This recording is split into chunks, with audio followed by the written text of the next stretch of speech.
The girls in the school were going crazy. Apparently the new student is oh so handsome. The moment the boy walked in and was introduced, every girl's heart started pounding. The room got hotter, and let's be honest, the girls got wet. The guys, on the other hand, not so thrilled. Let's just call it what it is. Pure jealousy. The teacher points to an empty seat, and the kid who looks like a rejected Scooby-Doo character, oh, he was practically green with envy. He gives his buddy a little signal. Time for a prank. The plan was simple. As the new kid walks by, stick out a foot, watch him trip, and just like that, total humiliation in front of everyone. Genius, right? But here's the thing they didn't count on. The new kid, he saw it coming, and he just stopped right in front of him. Lee Jae-hing thought his timing was perfect. Oops, it didn't work. Our protagonist just stares him down, ice cold. So Jae-hing asks, "Who do you think you're looking at?" No one, and I mean no one, could possibly guess what was going through the new kid's mind as he just stared in complete silence. That's when the teacher chimed in. "Why did you stop all of a sudden?" Lee-jin just smiles. He apologizes, so polite, and keeps on walking. Jae-hing thought to himself, he got scared of me. His friend agreed, thinking, guess the new kid isn't so tough after all. What these boys didn't know is that in the moment Lee-jin stopped, he remembered a piece of advice from the major. When you go back to Korea, Lee-jin, don't get involved in fights. The major knew. Lee-jin is a natural-born strategist. Every single move is calculated, and honestly, he feared that about him. When the protagonist finally sat down, the boy next to him, a kid named Park Young-chan, greeted him and then gave him a warning. Watch out for those guys. They're the bullies who run this school. You should avoid them. The next few classes went by, and Lee-jin felt something strange. Normal boys in a normal school. Another kid talking about his favorite webtoon. It was peaceful, comfortable. In his memories, no moment was ever like this. Every moment was running in the rain, with his life on the line. The training was hell. So many years of it, it made him cold. When he closes his eyes, he can still feel those days. But when he opens them again, this peace, it's wonderful. But while his life was peace and quiet, in another classroom, a girl, Lee-jin's sister, didn't know what peace was. She was happy, of course. Her brother was finally home after being missing for 10 years. But a blonde girl walked up to her, yanking her from her thoughts. "Hey, Dayun, I need your gym clothes for class today." Dayun had her clothes, but she couldn't just give them away, or she'd have none. The girl just laughed, a nasty, mocking laugh. Then she did something that got everyone's attention, a loud slap across Dayun's face. Dayun didn't have the right to ask questions or disobey an order. This was her daily life. Her classmates did nothing,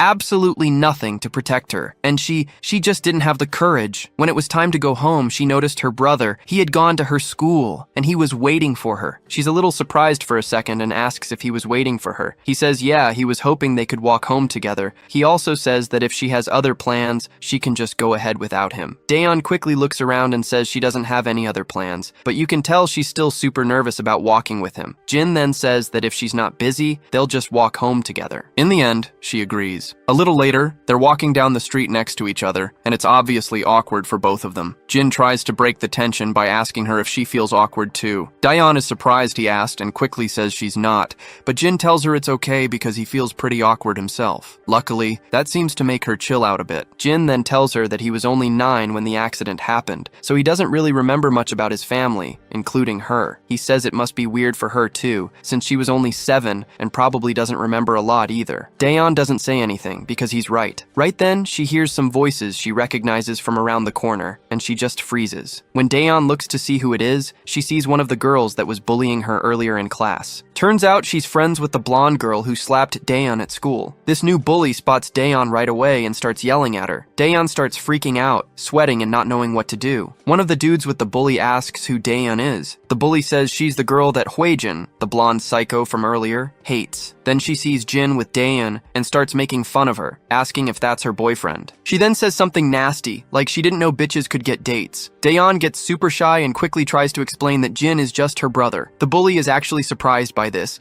since she had no idea Daeon even had a brother. After hearing all that trash talk, Jin asks Daeon if this girl is her friend. Daeon quietly says yeah, they're in the same homeroom, but the bully just keeps going, calling Daeon a bitch again and asking since when they were friends. Daeon is shaking while the bully keeps running her mouth. Jin just gives the girl an ice-cold stare, the kind that could freeze you solid. The guy sitting next to the bully doesn't like Jin's death glare at all. He gets pissed and tells Jin to watch it or he'll get messed up. Jin just keeps staring, which makes the fatty even madder. The bully girl starts hyping him up, trying to get him to fight Jin. Finally, the fatty loses his cool and walks right up to Jin. Jin quickly pushes Daeyeon behind him and gets in the guy's face. This stupid head asks if Jin is trying to act all tough for his sister. Jin sees right away how clueless this guy is, standing so close with all his weak spots totally exposed. What's even funnier is that the fatty doesn't have any weapons on him. Jin can't help but think this guy is an idiot for leaving himself so open. But then he remembers what Major Kang told him about not fighting. Jin sighs, looks away, and just tries to walk off, but the fatty isn't having it. He grabs Jin by the collar and pulls his hand back, ready to slap him. Before he can, Daeyeon runs in between them. She bows her head and tries to explain to the bullies that Jin has been living abroad and doesn't know how things work in Korea. The main bully girl just laughs at Daeyeon for begging, while Daeyeon keeps shaking in fear. The fatty just yells at Daeyeon, saying he doesn't care where Jin lived. Seeing his sister so scared and trembling totally sets Jin off. He grabs the fatty's wrist and twists it. The dude starts crying out in pain, even though Jin barely did anything. Jin then drops his bag and takes off his school jacket. He calmly tells his sister to wait and covers her face with his jacket, telling her it'll be over in a minute. Just then, the loudmouth thug charges him from behind. Jin just spins around like it's nothing and smacks the guy right across the face. That one slap sends the thug flying backwards, spitting blood before he hits the ground like a sack of potatoes. The bully girl and the other goon are so freaked out they look like they're about to wet their pants. Meanwhile, Jin sighs, bummed that he broke his promise to Major Kang. But hey, it's not really his fault. That fatty bastard was asking for it. The other goon is so scared he's second-guessing even breathing in Jin's direction. The scene then cuts to the countryside, where we see soldiers training like crazy. Major Kang is there, watching over everything. Another soldier comes up and reminds Kang that it's Jin's first day of school. Hearing that, Major Kang starts to worry. Even though he taught Jin for 6 months how to live a normal life, he's scared Jin won't be able to adjust after so many years as a merc. Still, Kang is proud and hopes the lessons he taught will help Jin out. About that, turns out Major Kang's lessons didn't stick, because Jin is out here treating these bullies like absolute trash. The other bullies just stare in shock at the fatty, who's knocked out cold on the ground with his eyes rolled back in his head. The bully girl and her buddy are shaking as Jin walks over to them. In a split second, Jin lunges and hits the other thug with a monster punch to the gut, sending the guy flying before he slams onto the ground. The cocky girl's jaw is on the floor. She can't believe what she's seeing. When Jin turns to look at her, his death stare makes her tremble. Daeyeon pulls the jacket off her face, her hands shaking as she sees the two thugs totally knocked out. It's only been a minute, but Jin notices his sister is watching. He gives the cocky girl one last scary look, and then walks away from her. He turns to Daeyeon and says sorry for suddenly covering her face. That just makes things more awkward for Daeyeon, so Jin tries to make it better by asking if she wants to get snacks from her favorite spot. Daeyeon mumbles that it's fine and they don't have to, so Jin just says they should head home then. As Daeyeon and Jin get all friendly, the bully girl is just standing there, totally freaked out. She's shocked that this dude who was so scary a second ago is now acting like a super sweet big brother. As they walk away, Daeyeon gives the bully one last little wave, leaving her just standing there, completely terrified. On the way home, Daeyeon asks Jin if he was the one who took out those two guys. Jin says yeah, which just makes her more curious about him since he doesn't seem like a fighter. She then tells him that in Korea, staring at people like he did is considered rude and can cause problems. Jin agrees and adds that looking someone in the eye can be a bad idea depending on who it is, just like where he came from. Daeyeon is confused and asks why he stared at those thugs. Then, Jin just says he saw that she was scared and wanted to protect her. Daeyeon is totally surprised by his answers and just looks down, blushing. It gets super awkward and quiet as they keep walking. Looks like Daeyeon's gonna have to get used to having a protective big bro. When they get home, their grandpa is a nervous wreck. He's telling Jin to just relax and eat some fruit, but Jin insists on doing the dishes. Grandpa doesn't really know what to do, so he just lets Jin take over. As Jin is washing the dishes, Grandpa asks if dinner was alright, saying he's not the best cook. Jin just plays it cool and tells Grandpa not to worry about it. He says the food's been awesome, and he's enjoyed everything. The old man looks super relieved to hear that. You can tell he's really happy. Grandpa then asks Daeyeon if she liked the food too, and she nods. Then, Grandpa changes the subject and asks Jin about his first day of school, wanting to know if anything cool happened. Jin hesitates for a second, looking a little nervous to answer. Daeyeon gets a little anxious too, thinking about how crazy the day was. But after a beat, Jin just says it was a good day. Grandpa's face totally lights up when he hears this, looking super relieved and happy. Later that night, when everyone's in bed, Jin is still awake. He's thinking back to when his grandpa first saw him again, and he remembers how happy the old man was. Living with his grandpa and sister for a bit has started to melt Jin's cold heart. Then, he starts thinking about the plane crash. All the passengers were panicking, oxygen masks dropping down. While everyone else was scrambling, Jin's parents were just focused on getting his mask on so he could breathe. It was a terrifying day. Right as he remembers the plane starting to fall,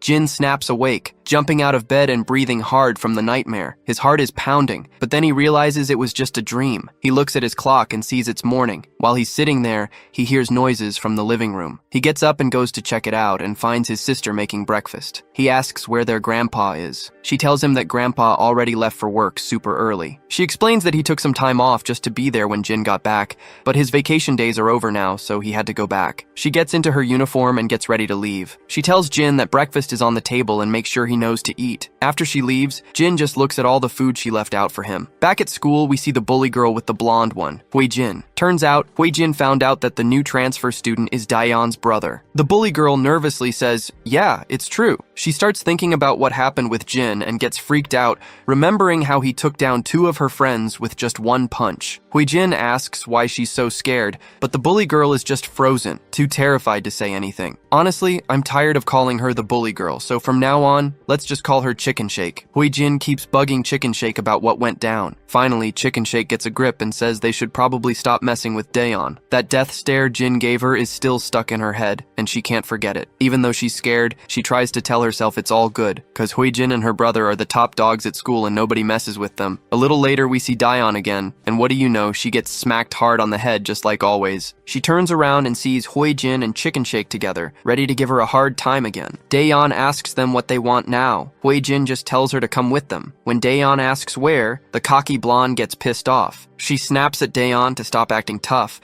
and just do what she's told if she doesn't want to get hurt. She also says that having a brother doesn't change anything. Next thing you know, we're at the school's recycling area, and Daeyeon is getting totally pummeled by the cocky blonde. After landing a few kicks, the blonde tells Daeyeon to stay down. Daeyeon is trying to breathe and asks why she's even getting beat up. That's when Hui Jin brings up her brother. She tells Daeyeon to warn her brother to stop acting so tough and full of himself. She makes it clear that what happens next to her brother isn't their problem, because he's about to have a really bad time. Daeyeon is confused and asks if they're going after her brother now. Hui Jin says, "Yep," and reminds her that the 2 guys Jin beat up are friends with her own brother. Since Daeyeon and her brother messed with them, they're not getting away with it. It's like poking a bear. Hearing this, Daeyeon's face goes completely white. She screams at the 2 thugs, asking what they're going to do to her brother. For that, she gets a hard slap right across the face. The slap leaves a mark, but that pain is nothing compared to how bad she feels knowing her brother is in danger. Daeyeon grits her teeth, pulls herself together, and just bolts out of there, leaving the 2 thug women behind. The scene switches back to the 3rd-year classroom. You can feel the tension in the air. Even the regular bullies are being quiet. Everyone's nervous because the school's biggest bully just walked in with his crew,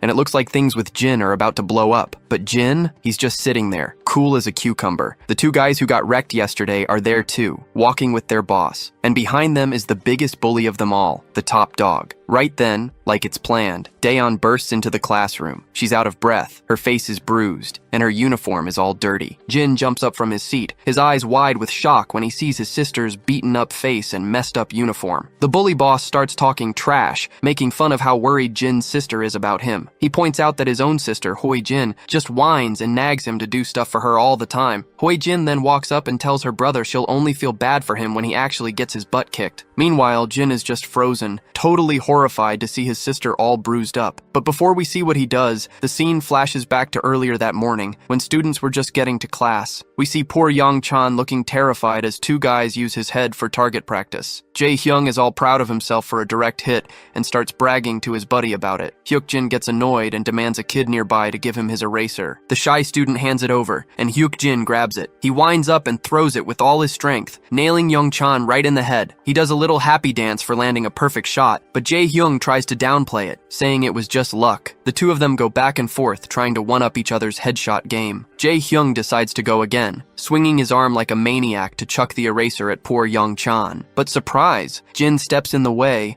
and the eraser hits him in the side instead. The two bullies are pissed about being interrupted, and the eraser just drops to the floor. Jin then just sits down in his seat next to a terrified Young-chan. The redhead is obviously getting ticked off, feeling like Jin is starting to get on his nerves. Hyuk-jin decides they need to go teach Jin a lesson for getting involved, and the redhead is all for it. Meanwhile, Jin just puts his bag down and asks Young-chan if he's okay. The poor guy mumbles that he's fine, but you can tell by how pale he is that he is definitely not fine. Young-chan just leans in towards Jin to avoid looking at the bullies and asks if he wants to hang out after school. Jin says he can't because he has to walk home with his sister. The shy kid seems interested and asks if his sister transferred with him. Jin says no, she was already going to school here. When Young-chan asks for her name, Jin tells him it's Daeon. Young-chan is pretty shocked to hear that. Jin totally notices his reaction and asks if he knows her. At first, Young-chan doesn't want to say anything, but then he admits that Daeon is having a rough time at school. He explains that back in middle school, she was super popular because she was smart and pretty, so a lot of guys liked her. But then this blonde girl named Hui Jin got jealous and started bullying her. Jin asks if anyone ever tried to stop it. Young-chan says that the bully, Hui Jin, has a brother named Gisu Kim, and he's one of the biggest troublemakers in the whole school. What's even worse, Daeon is in the same homeroom as Hui Jin. She gets bullied so bad that all the other students are surprised she even shows up to school anymore. Jin connects the dots and figures out that Hui Jin started picking on his sister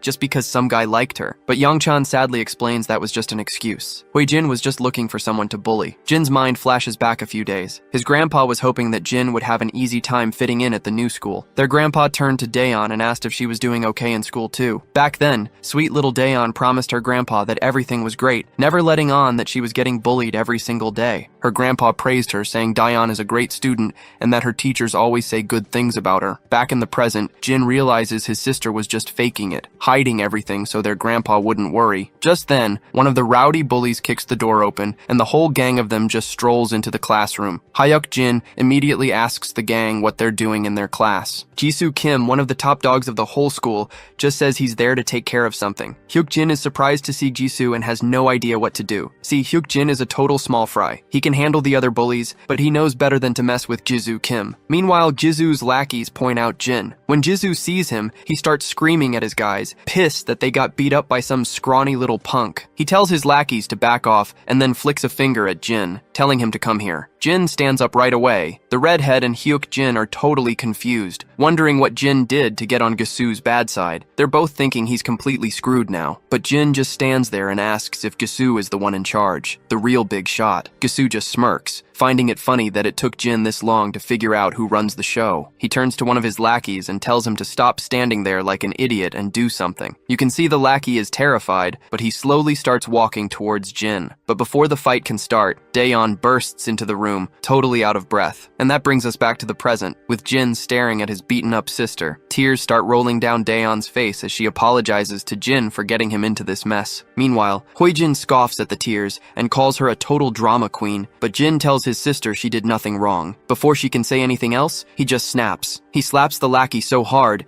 that the guy hits the floor, out cold. The other bullies who've seen Jin fight before start shaking. With one guy down, Jin turns to his sister and says that these guys are the ones who should be saying sorry. The fatty runs at Jin with his fist ready, but Jin just pushes his arm away like it's nothing. He sees an opening at the guy's throat and hits him with a quick, brutal chop, like a ninja. The bully starts coughing and choking before he just collapses. The last lackey, shaking like a leaf, tries to throw a punch at Jin. Jin hits him with a nasty shot to the ribs, and super fast, sends him to the ground too. Meanwhile, Gisu's confidence is finally starting to lose its confidence, watching Jin take down his crew like they're a bunch of nobodies. The local wannabe bullies in the class just stand there with their eyes wide, completely blank. Even Hoijin and Chicken Shake are freaking out, totally losing their cool. After dropping the last two guys, Jin turns to Gisu and tells him that his sister has been suffering because of these thugs, and he's not gonna let it slide. Gisu finally says something, smirking and admitting that Jin isn't a pushover. Then with a smirk, Gisu throws a super fast kick at Jin's head, but Jin blocks it easily, which leaves Gisu totally stunned. He didn't think Jin would be that quick. So Gisu throws another kick with his other leg, and Jin blocks that one just as easily. Jin grabs Gisu's leg, yanks him in close close and punches him right in the face. The punch sends blood flying as Gisu hits the floor like a rag doll. His nose and mouth are bleeding, and he looks up in total horror at Jin, who's standing over him like the freaking Death Reaper. Without even hesitating, Jin kicks the bastard right in the face, and even more blood goes flying. The guy who was acting all tough and cocky is now on the ground, totally defeated and humiliated. The whole class goes dead silent, everyone's eyes wide in shock as they watch Jin take out one of the biggest bullies in a single move. The two beta bullies are just staring with their jaws on the floor, unable to believe that Jin just wrecked a major player like Gisu so easily. The girls are just as freaked out, especially the blonde one. She's stunned, wondering if Jin is really that strong. Jin starts walking towards Hui Jin, who's terrified she's about to get smacked and get the same beatdown. But before he can do anything, Diane runs over and begs her brother to stop. Jin reminds her that Hui Jin and her crew have been messing with her for a long time and that he knows they came after her yesterday too. Diane's face just drops when she realizes he knows the truth, and she looks down without saying anything. Then it hits her that Jin is doing all this for her, so she forces a smile and tells him she's fine and that he should just stop. Her brother thinks about it for a second, but finally agrees and decides to walk her to her class. As they leave, the whole room starts whispering, unable to believe that Gisu, the top dog, got taken down by one guy. Even the beta bullies have to admit that Jin is hardcore, and they're super relieved they didn't try to fight him before. While everyone's talking, the blonde girl is just shaking, a mix of scared and humiliated, not able to deal with the fact that they lost. Meanwhile, Jin and Diane are walking together, and she's saying how shocked she is that he's so good at fighting, but then she starts saying sorry again. Jin is confused and asks her what she's apologizing for. Diane explains that it's her fault he got pulled into all this drama. She feels bad about the fights he had to get into, both yesterday and today. Jin just gives her a warm smile and tells her not to apologize for anything. That's what family is for, protecting each other. He then starts explaining that where he used to live, it was every man for himself. People didn't care what happened to anyone else as long as they were okay. But even those selfish people were different when it came to their own families. And that's when we get a flashback to a crazy battlefield, with smoke and explosions everywhere. You can hear guns and bombs going off all around. In the middle of all this chaos, we see a younger Jin. He spots an enemy soldier trying desperately to save his own little daughter, using his body to shield her from a guy pointing a gun right at them. Even with all the violence, seeing that soldier risk his life for his kid really stuck with Jin. It made him wonder what family really means and why it's such a big deal. Back in the present, Diane points out that he barely even remembers her, so why is he trying so hard to help? Jin agrees that he doesn't remember much, but says that doesn't matter. They're still family. She just stands there quietly, and as his words sink in, she starts to get a little embarrassed. She quickly tells him she's fine, and he should get back to his own class. She says they're already at her classroom, gives him a quick wave goodbye, and disappears inside, leaving Jin with a little smile. Back in his classroom, everyone is still talking about Jin, and he's feeling kind of awkward with all the attention. The beta bullies give him a thumbs up and ask him what they taught him overseas, because he destroyed those noobs like they were nothing. They keep piling on the praise, but Jin just sinks into his chair, looking a little overwhelmed. Even his friend Young Chun chimes in and says he was awesome, which makes Jin crack a small smile. Meanwhile, we cut to the defeated goons, who are all feeling pretty stressed after getting embarrassed like that. Their boss is still super mad, complaining that there's something different about Jin, that he doesn't fight like a normal third-rate thug. His sister tries to cheer him up, telling him to stop pouting and saying it was just a fluke. She says Jin just caught them by surprise and that they should get him later. But the other bullies are quiet, because they now know that Jin is a total powerhouse and not someone you mess with. But the blondie reminds him that he's just one guy, and they can't let some random dude beat them. Her brother finally tells her to shut up, saying that if she wants a fight so bad, she can go fight the guy herself if it's so easy. Of course, Hoijin doesn't like that and snaps back that he shouldn't take it out on her just because some rando handed him his butt on a platter. Her brother is totally furious. You can tell Hoijin's words really got to him. He's seething because,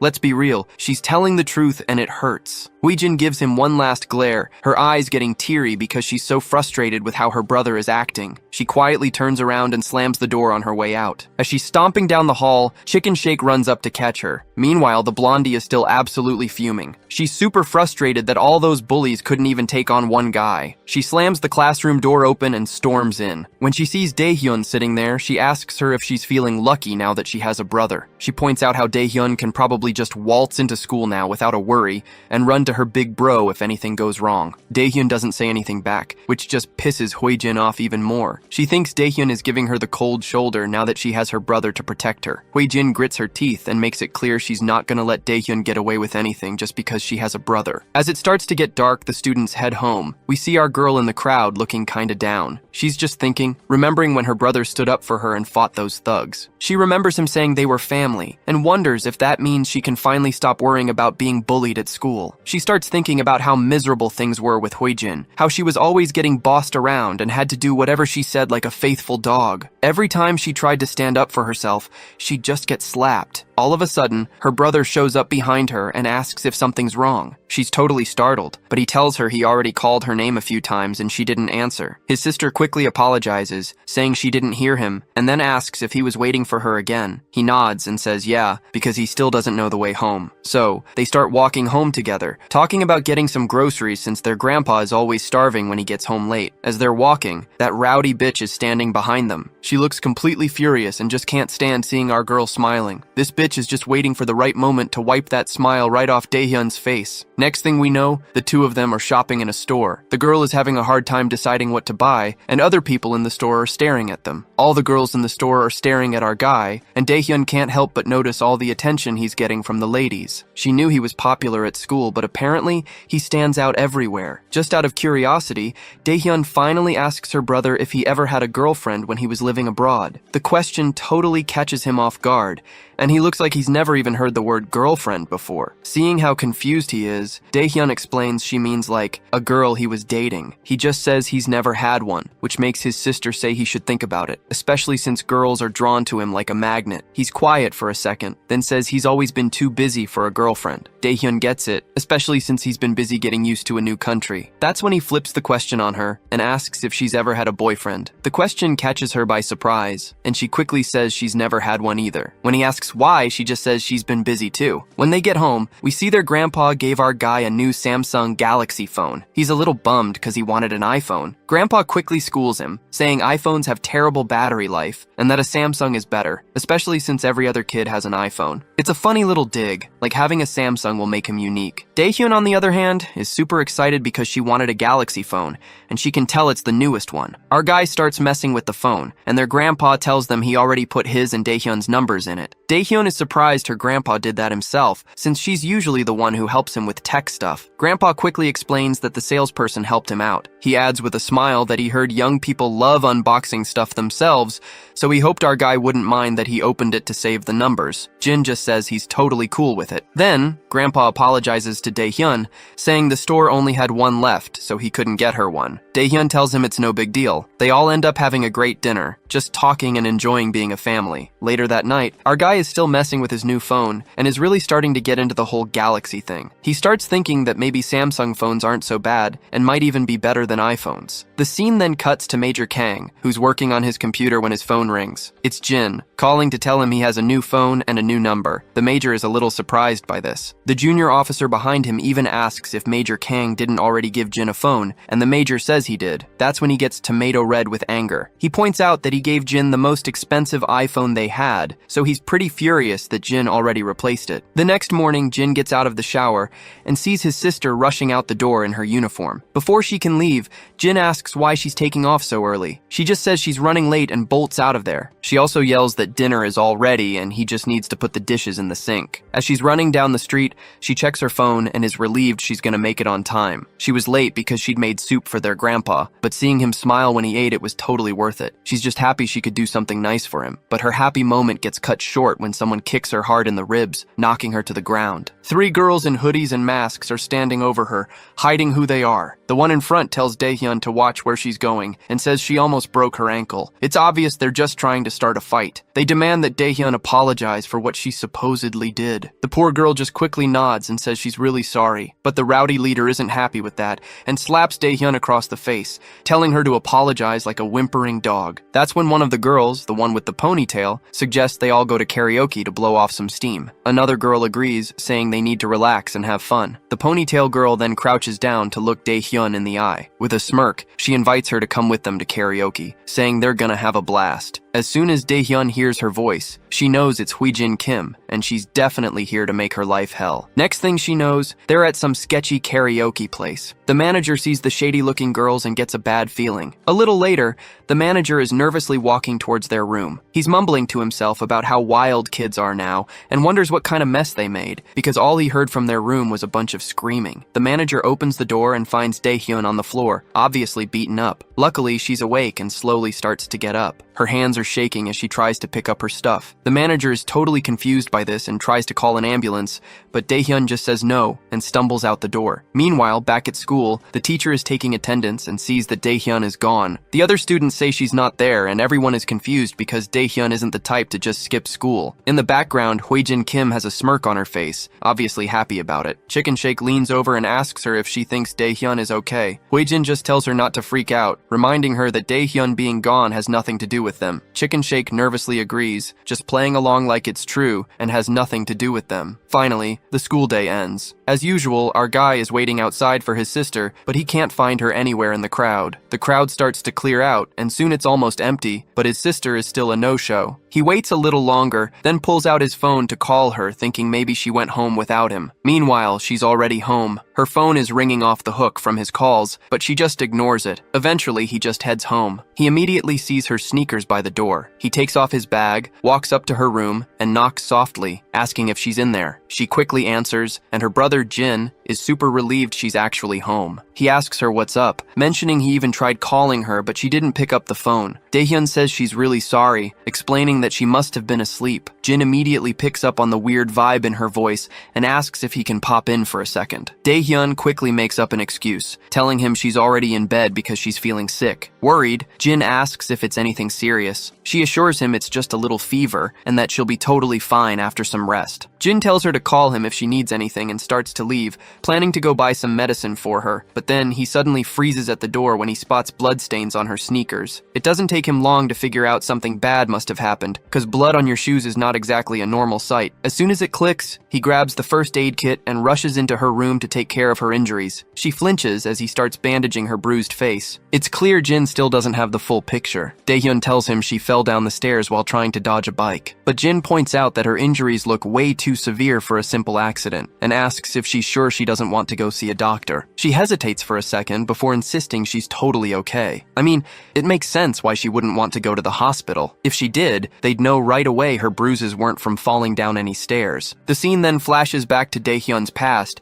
and we're suddenly in the principal's office. Daehyun is explaining to the principal that she was beaten up by Huijin. Huijin, however, is flat out denying everything. The cops are involved too, and Daehyun keeps insisting that Huijin was the one who attacked her. She says that Huijin was wearing a mask and a hat, but she recognized her voice and is 100% positive it was her. Besides, Huijin has a history of bullying her at school, but then Huijin, with a smug little smirk, asks how Daehyun can blame her when she never even saw her face. The principal asks Daehyun if she saw the face of the person who hurt her. Daehyun says again that the attacker's face was covered, but she is absolutely sure it was Huijin. At this point, Huijin's mother completely loses it. She angrily accuses Daehyun of dragging the police into this and treating her daughter like a criminal over a bogus accusation. The principal tries to calm the mom down, but she's not having it and makes it clear she's not going to. Meanwhile, you can see Daehyun's confidence just crumbling as she realizes no one believes her, even though she knows it was Huijin. Even the police officers look doubtful. The mother demands that Daehyun apologize to her daughter right then and there, but our girl stands her ground, telling the woman that it really was her daughter who assaulted her. The arrogant mother gets even angrier at this and decides she's going to take it up with Daehyun's parents. She demands that Daehyun get her parents to the school immediately. This just completely breaks Daehyun's heart. Tears start streaming down her face, and she can't stop them, all while the villain who hurt her just laughs and walks away without any consequences. Back in the present, she feels like she's trapped in the exact same situation. She feels like it's useless to speak up without any real proof, and is dead set on not upsetting her grandfather,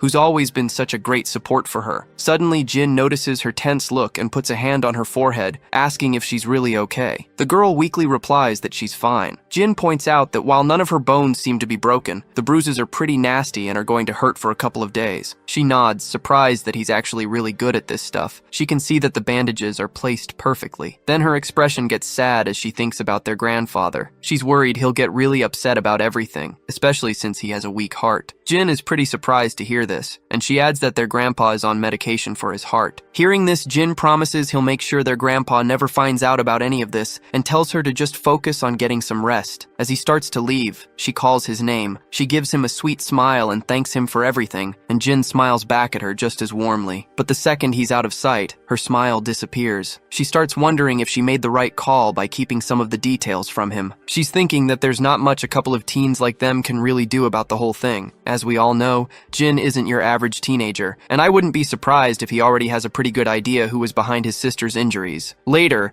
the scene cuts to a club where the music is blasting and the place is packed. Right in the middle of the crowd, we see the head bully, Gi-soo Kim. He looks seriously ticked off as he drinks and laughs with his crew. They're all talking trash about Jin, wondering how one kid could have messed up everything for them. One of the thugs speaks up, reminding them that they lost because they underestimated Jin. He insists they can totally take him out if they just plan it out first. Another goon agrees, saying there's no way they can just let him get away with it. A third guy chimes in that Jin wouldn't stand a chance against all of them at once. Even with all their hype, their boss knows taking Jin down is not going to be a walk in the park. He's still fuming from that embarrassing beatdown, but has no intention of letting it slide. He slams his glass down in frustration, but reluctantly agrees with his lackeys. He makes it clear that fighting one-on-one isn't their style, so they'll probably come up with a plan to jump him with overwhelming numbers. The lackeys all get these huge, evil grins, clearly excited about the idea. This group of jerks might think they have it all figured out, but they're just a pack of hyenas waiting to get what's coming to them from Jin. Just as they're scheming, Gi-soo's phone rings. The caller ID reads, "Little Bitch." It turns out to be his little sister, and it looks like even Gi-soo agrees with that contact name. Anyway, she immediately starts yelling at him, asking why he's just hanging out at the club. Gi-soo tells her to get to the point or he's hanging up. The girl insists he owes her big time. Gi-soo has no idea what she's talking about. She then brings up how Daehyun got roughed up earlier in the day. She tells him they can't let the siblings get away with this, or they'll lose all their power at school. Her brother, looking a bit proud, tells her she did a good job. He then reveals that they're also in the middle of planning some payback for Jin.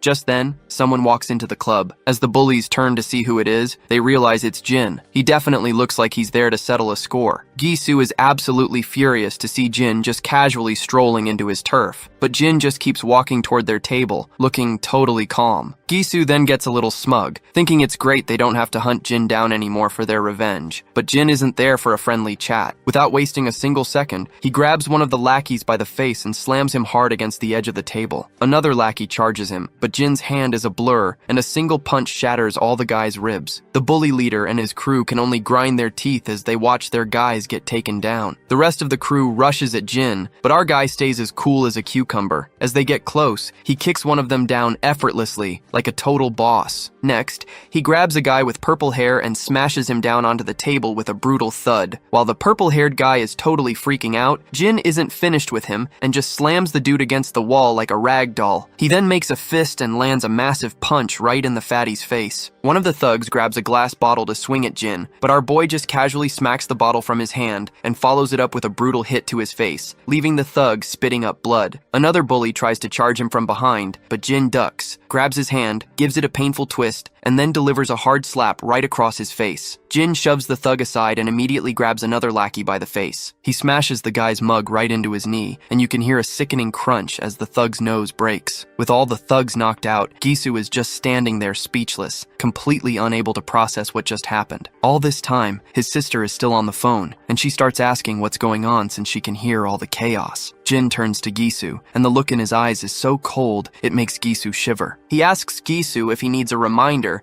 because last time he checked, Jin already told him to stay away from his sister. Gi-soo is just mind-blown at how quickly the tables have turned. It's kind of ironic. They tried to gang up on Jin, only to have their own gang get completely destroyed. Jin fought like an absolute pro and wiped the floor with all of them in just a few seconds. He keeps questioning Gi-soo, asking what his sister ever did to him. Gi-soo plays dumb like he has no idea what he's talking about, all while secretly reaching for a glass on the table. He throws the glass at Jin with lightning speed, but Jin just takes a casual step back, letting it shatter against the wall. While he's just just standing there, unbothered. Gisu grabs a bottle and swings it at him. Our boy steps back again, dodging the hit, but when Gisu swings the bottle a second time, Jin knocks it out of his hand and counters with a punch that sends the drink inside splattering everywhere. Gisu tries to throw a punch this time, but our guy hits him with another brutal smack to the bastard's face, making his nose bleed like a faucet. Gisu stumbles backward, gasping for air after the blow, while Jin stays perfectly cool and composed, not even breaking a sweat. Jin then asks this bastard what kind of sick pleasure he gets from messing with a helpless girl. In a last-ditch effort,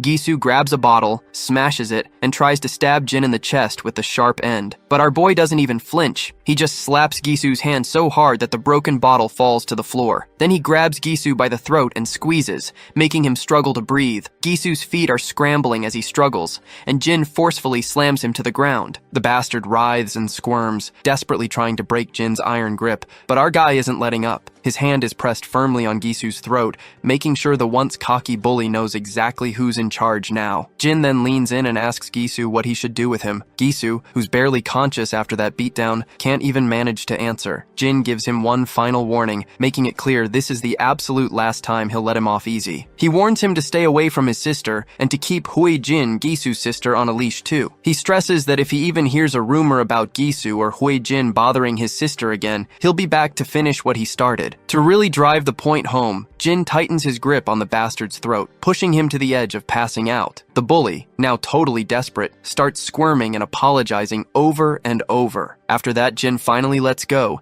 leaving Gisu on the floor gasping for air and coughing violently as he walks away. As Jin heads out of the club, the staff inside just trade nervous looks, not sure what they just witnessed. Meanwhile, Hui Jin and her friend Chicken Shake are walking down the street. Hui Jin gets a really bad feeling and starts to worry that her brother might be in trouble. Right when they get to the club, they hear footsteps coming up the stairs, and there's Jin just casually walking away. Hui Jin is totally thrown and has no idea what to do. She yells for Jin to stop, probably thinking she can act all cool since nobody can prove she was behind what happened today. But Jin doesn't even break his stride. Now Hui Jin's getting seriously freaked out. She starts backing up, but ends up tripping and landing hard on her butt. As she's rubbing her shoulder, Jin's phone goes off. He glances at it. It's his grandpa calling. After a short call, he just turns and heads home without another word, leaving everyone behind wondering what's going on in his head. When Hui Jin gets to the club room, it's a total disaster. Her brother and his crew are all beat up. She immediately lays into him, asking how he let Jin trash him again, but her brother's too worn out to fight back. He just cuts her off and tells her to stay away from Dae Hyeon from now on. Hai Jin, not getting how serious this is, keeps arguing, asking what he's even talking about. That's when her brother, looking totally done, finally snaps. He grinds his teeth and screams at her to leave our boy's sister the hell alone. But Hui Jin doesn't let up, yelling back and asking why he's so scared of that bastard. That's the final straw. Her brother's eyes go wild with fury. He tells her straight up that if she doesn't back off from Daehyun, he'll personally mess her up. Man, this family has a messed up way of handling things. It's crazy how they talk about hurting each other so casually. Hui Jin is pretty rattled by her brother's threat and starts to cry. We cut back to our boy, who meets up with his grandpa again. They find a bench in the park to sit on. First thing, Grandpa says sorry for dragging our boy away from his friends, but he says it's no big deal. The old man then looks pretty down, bringing up how Daehyun got hurt and that our boy was the one who patched her up. Our boy says yeah, and the grandpa explains her injuries are bad, but she won't go to the hospital. He talks about how hard it was to raise Daehyun alone. He admits he never really knew how to take care of a little girl, and was always working just to keep food on the table. And he's just so thankful she's grown up so well mostly by herself. Looking back on it all, Grandpa feels like Daehyun gave him way more than he ever gave her. He lost it all in that accident, and after the plane crash took everything, Daehyun was the only reason he kept going. It kills him to see her hurting like this, and not even telling him why. He wonders if she thinks he's just too old to get it. He mentions how people say kids grow apart from their parents as they get older, so it must be even tougher for her to open up to her old grandpa. But our boy jumps in and tells the old man he's totally overthinking it. He points out that it's obvious how much Grandpa loves Daehyun, and he's positive she loves him back just as much. He tells Grandpa to stop worrying and promises to look after her at school. Hearing that, the old man finally looks a bit relieved, genuinely happy that Daehyun has someone like a brother looking out for her. The scene switches over to the Omnia Medical Examination Center. Inside, we see Gisu all patched up from his injuries. He's getting chewed out by his father, who's super disappointed in him. His dad doesn't mince words, telling Gisu he deserved everything he got. As he says, play stupid games, you win stupid prizes. His mom, who's a real piece of work, starts screaming at her husband. She can't believe their son is in the hospital, and that's all he has to say. She tells him to go find the brute who did this and yell at him instead. She also points out that the same brute busted Hui Jin's arm too. Honestly, it's a real mess. Hui Jin is a bitch to the point that she even pinned the blame of her own mishap on our boy. We all know that she tripped and banged up her shoulder, but instead of taking responsibility, she's blaming him for everything. The angry father finally calms down and lets out a deep sigh. The concerned mother tells her son to just focus on resting and recovering. As they start to leave, the mother grumbles about making the kid who hurt their son pay if she ever gets her hands on him. Once they're gone, Gisu finally asks his sister why she had to tell their parents everything. He explains that by doing so, she's just made things worse for him. He feels humiliated that people will think he ran to their parents like a whining brat after getting beaten up. His sister then asks how she was supposed to hide the fact that her brother was in the hospital and that her arm was broken. Gisu gets pretty ticked off and demands to know if Jin was the one who did this to her arm. She remembers how she tripped and fell, but she doesn't mention that to him. Instead, she just says that Jin was responsible. It's messed up how she's shifting the blame so shamelessly. She then quickly stands up and tells him to just stay here and get better. She says she'll make sure they realize once and for all who they're dealing with. Gisu sits there, unsure if they should mess with our boy again. Meanwhile, we're back with their parents. The woman reveals that she's just spoken to Mr. Cha, but her husband asks why she's complicating things and tells her to let the school handle it. The woman responds that it's Saturday already, and she doesn't want to sit back and twiddle her thumbs waiting for them. She starts yelling, pointing out that the school won't deliver real justice for what was done to their kids, and they'll likely only settle for a suspension or expulsion at best. The husband continues to argue, saying she has no business going to Mr. Cha to handle this personally. The woman reveals that she already knows Mr. Cha and that he's been handling his dirty work for years. Meanwhile, Hui Jin is eavesdropping and feeling pretty smug about her mother contacting Mr. Cha. She knows that Mr. Cha is the scary gangster who works for her father, and she's sure this will put an end to those troublemakers once and for all. The scene shifts to a rundown place where a man is fidgeting with his lighter, clearly on edge. Two goons walk by, looking pretty disappointed. They grumble about being ordered by their boss to handle some teenage drama, and none of them are thrilled about it. Even the boss himself isn't thrilled about dealing with this kid's squabble. But hey, a job's a job, even if it means wading through a mess of teenage nonsense. The scene flashes back to a time where a luxury Mercedes is zooming down the road. Inside the car, Mr. Cha, the mafia boss, takes a call from the woman. She fills him in on how her daughter's hand got fractured and her son got beaten up by some teenager. She's insisting that he needs to handle it. Cutting back to the present, Mr. Cha is puffing out smoke from his cigarette, clearly fuming. He's beyond frustrated that he has to deal with this kind of nonsense as well. The scene transitions back to the quarters, where our boy is sitting before his computer, still lost in thought about his encounter with the Gisu. He's wondering if these guys are really going to let it go. Suddenly, the doorbell rings. He hears his grandpa arguing with someone at the door. It turns out that the people at their doorstep want to see Jin. The intimidating man outside claims they just want to talk to Jin for a bit. Grandpa, concerned about the late hour, questions what could be so urgent. Our boy steps out of his room, telling his grandpa that he'll be back soon after he hears what they want. Despite Grandpa's reluctance and even his sister's protests, Jin flashes a pleasant smile. He reassures them that he knows these guys and that it's just a quick chat, nothing to worry about. With that, our boy leaves his concerned grandpa behind. The goons take him to an abandoned construction site, and he wonders who they might be taking him to meet. When they finally arrive, the lackeys report to their boss that they've brought the guy in question. The boss remains silent, puffing on his cigarette. The bald lackey reveals that the kid caught on quickly, didn't make a fuss, and just came along. The boss, a bit surprised and pleased, decides to make it quick. He snaps his fingers, and the lackeys immediately grab their iron bats. One lackey tells his friend to hold our boy's arm, as he'll be the one to dish out the beating. Meanwhile, the boss sighs and decides to text the mother, letting her know that he's taken care of the job. While the boss scrolls through his phone looking for that mother's number, the lackeys ask him why our boy had to mess with the kids of Kim family. As soon as our boy hears the mention of kids, he realizes this must be about Gisu Kim. The boss, feeling frustrated and annoyed, pauses his scrolling, deciding he shouldn't call her while our boy is present. However, he looks over at our boy and is intrigued by how unfazed and emotionless he appears. Just as the lackeys charge at him, Jin suddenly uses his ninja-like speed. He grabs the bald lackey's hand before he can swing at him and pushes the man toward him, delivering a brutal shoulder smash right to the lackey's face. The boss watches this with his wide-eyed eyes as he witnesses this flawless execution of the move. Meanwhile, the other lackey, bat in hand, swings at our boy. He ducks, letting the bat swoosh swoosh harmlessly over his head, but the lackey tries another swing. But our boy charges at the bat as if it's no big deal, leaving the mafia boss utterly bewildered. With lightning speed, our boy locks the baseball bat in his arm and delivers a brutal punch right under the lackey's chin. Not stopping there, he follows up with a devastating blow to the lackey's chest. Then, with a fierce grip, he grabs the lackey by the neck and throws him down onto the bricks below. The boss watches in shock, clearly impressed and flabbergasted by the sheer skill and audacity of our boy's moves. The bald lackey grabs our boy from behind, threatening him with death, but our boy quickly jabs his shoulder into the lackey's ribs and then delivers a solid shoulder smash to his face, sending him crashing to the ground. Mr. Cha realizes that this kid is no average teenager because his combat skills are exceptional. He finally decides to step in himself. As he strolls forward, he scratches his head, snickering and commenting that he never thought he'd be fighting teenagers at his age. Meanwhile, our boy can tell that even though this man is a mafia boss, he still is a weak sauce, because my guy can clearly spot all of the weak spots of this man. As the boss swings a powerful fist at him,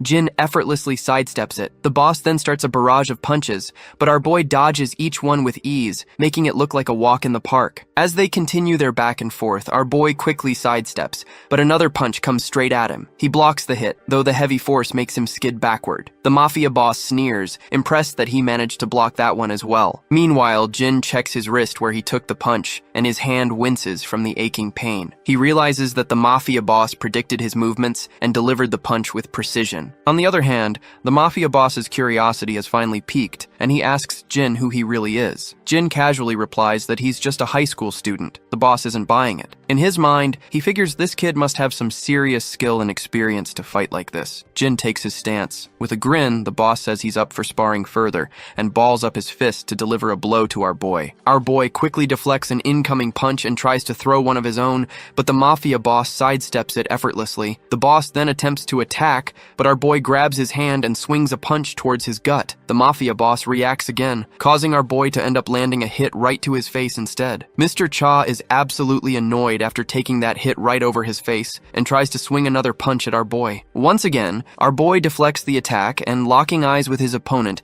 delivers a brutal blow to his face. He follows this up with a series of powerful punches, knocking Mr. Cha to the ground, leaving him feeling utterly humiliated by a teenager. It's surprising to see a mafia boss who relies more on his fists than on guns. Anyway, once Mr. Cha is defeated, he grins, noticing that our boy doesn't seem rattled at all by the fight. He doesn't know where this kid came from, but he's sure that the Kim family definitely messed with the wrong person. The scene transitions to this agency, known as National Assembly Member Imbe Kim. Inside the building, 2 guards are stationed outside an office. Inside the office, we see Mrs. Kim and Mr. Kim. The woman asks her husband why Mr. Cha hasn't responded yet. She is growing impatient with every passing second, tells him to call Mr. Cha. Mr. Kim responds that she should just wait, as Mr. Cha will call back once he is done dealing with our boy. On the other hand, we also see their daughter, who lets out a sigh, and just then, the telephone begins to beep. The impatient lady quickly tells her husband to put the call on speaker so she can hear the news herself. Mr. Kim begins by apologizing to Mr. Cha, saying he's sorry for the ridiculous favor his wife asked him to fulfill. But the women, however, continue to argue loudly, insisting that their kids were attacked, so she doesn't understand how it can be called ridiculous. To everyone's surprise, Mr. Cha says that he's the one who should apologize. Mr. Kim asks for an explanation, and Mr. Cha reveals that it seems their children have meddled with the wrong person, because Cha himself also had been defeated by our boy. This news rattles Mr. Kim to the core. As far as he knows, Mr. Cha is the best enforcer in the business, and it's unfathomable that he lost to a high school kid. Just then, the office door starts rattling as someone tries to force it open. Both Mr. and Mrs. Kim look anxiously at the door. When it finally creaks open, they see soldiers sprawled on the ground, leaving the husband and wife utterly anxious and alarmed. Even their bratty daughter jumps out of her seat when they see Jin strolling into the room. The door behind him slams shut, leaving their unconscious bodyguards on the other side. Mr. Cha, still on the phone, quickly realizes that Jin has made it into their place. He leans back, letting out a defeated sigh. He's still trying to wrap his head around the fact that he got beaten by a single high school kid. He's now anxious about how to deal with this mess. Inside the room, Hui Jin jumps up from her seat as Mrs. Kim starts yelling at Jin, demanding to know if he's the kid who beat up her children. On the other side, the man at the desk demands to know how Jin managed to get into his office. That is when this stupid woman begins to grit her teeth in frustration because she is pissed that her husband husband is not overreacting like her. The husband remains calm and composed and asks again, more insistently, how Jin got past the security. Jin just shrugs and casually replies that he simply passed the guards blocking the entrance. Mr. Kim is even more shocked and confused, not understanding how Jin managed to beat Mr. Cha and all the security guards. What bothers him even more is how Jin even found out that he's living here. That shithead woman starts yelling again, telling Jin to stop giving them attitude. She quickly begins dialing the emergency hotline to report Jin for assaulting her kids and breaking into the office. Meanwhile, Hui Jin feels a sense of pride in her mother's actions. She believes that involving the police is a good move, thinking that even if Jin has impressive fighting skills, the law will take care of him. The arrogant mother tries to intimidate Jin with her threats, claiming she'll call the police or even the district attorney because she thinks Jin has no idea who he's dealing with. Jin, however, remains calm and responds that he has a pretty good idea. He points out that her husband is a second-term assembly member currently running for office. The woman scoffs, asking Jin if he knows so much about their status, then why did he assault her kids? On the other hand, Hui Jin smugly sneers, feeling satisfied that they've cornered Jin, and faintly tells him that it's game over. The authorities pick up the call, and the lady starts yelling into the phone, demanding that the officers reach Kim's office right away. But before she can say anything more, she falls silent when she hears something unexpected. Apparently, Jin plays the full footage of the karaoke room where Hui Jin and her lackeys assaulted her sister. The undeniable evidence leaves Hui Jin speechless, her eyes widening in shock as if they might pop out of their sockets. Mr. Kim stays silent, feeling utterly devastated. The screams of Dae-hyun begging for forgiveness echo through the room as the trashy ladies continue to beat her to a pulp. Seeing the concrete evidence, Mrs. Kim's jaw drops, and she quickly hangs up the hotline, saying she'll call them back later. On the other hand, Hui Jin starts yelling at Jin, demanding to know how he got those files. Jin remains silent for a moment, and then the scene flashes back to the outside of the Kim's residence. Inside one of the rooms, Jin is seen sneaking around the house. He opens a laptop and copies all of the data onto a pen drive. In the present, Mr. Kim grits his teeth in frustration, feeling that his kids are a total disappointment, but Hui Jin quickly tries to reassure her father, explaining that she had a good reason for everything. Mr. Kim, however, angrily tells her to shut up. Jin then reveals that he also has files involving Gi-soo Kim. He explains to the Kims that their children always save videos of their conquests. He states that he has dozens of clips showing their violent behavior, beating up kids at school, extorting money and valuables from their victims, and even the latest clip of his sister being assaulted by a group of girls at karaoke. Hui Jin is shaking like a leaf with all these truth bombs exploding around her, but her mother quickly jumps in to defend her daughter, claiming that our boy is just trying to threaten them and that he won't get away with it. But Jin reminds her that he didn't start this mess, and what he's doing now is hardly a threat compared to hiring a bunch of gangsters to attack him, and makes it clear that he has recorded all of it too. The father facepalms in utter disappointment and asks our boy if he did all this just because his kids assaulted his sister first. Jin responds that,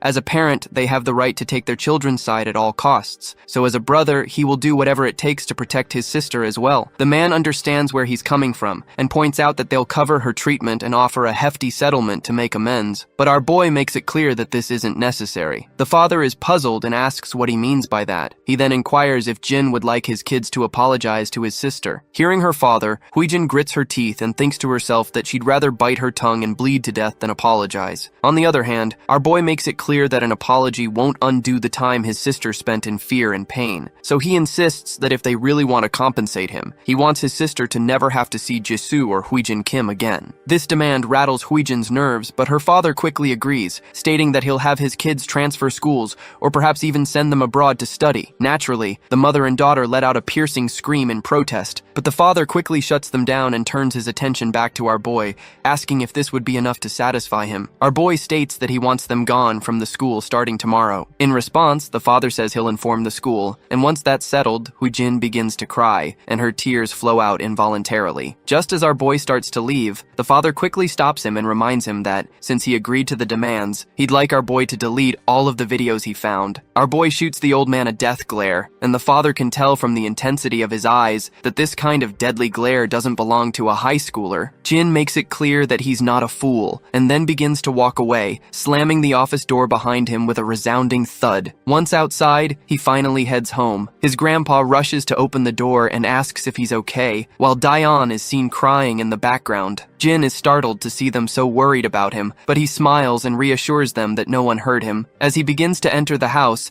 the old man points out that the people they encountered seemed dangerous. Jin replies that they just stopped by to talk, nothing more. The sister then mentions that something about those people didn't feel right, and that she and Grandpa were very worried. Jin quickly tells her not to worry about anything other than getting better. Jin then hints to his sister that from now on, she'll never have to walk down the stairs again because he's taken care of it. Of course, this doesn't make much sense to her at the moment, but she'll likely figure out what he meant soon enough. The next morning, they head to the school. Once inside, they part ways to go to their respective classes. As Daeyeon enters her classroom, she tries to avoid making eye contact with Huijin. However, her steps falter when she hears students talking about how Huijin won't be coming to school anymore. The entire class buzzes with curiosity about what happened, and one of the girls explains that Huijin and her brother are both going to study abroad. This news hits Daeyeon like a thunderbolt out of blue, because her biggest obstacle is finally quitting school. The words Jin had said about taking care of the stairs she had fallen down replay in her mind. She quickly realizes that he must have known about Huijin's transfer all along. Daeyeon rushes out of the classroom in order to talk to him about this. When she finds him and calls out to him, he turns around, but as soon as she tries to speak, she's at a loss for words and remains silent. Jin simply smiles and says, "See you later," leaving Daeyeon to tear up. She manages to reciprocate with a soft, "See you later," before she breaks down, her emotions overwhelming her. A while later, we find ourselves in an apartment where a blonde girl is asking her friends if it's true that Huijin is moving overseas. One of the other girls confirms that it's true,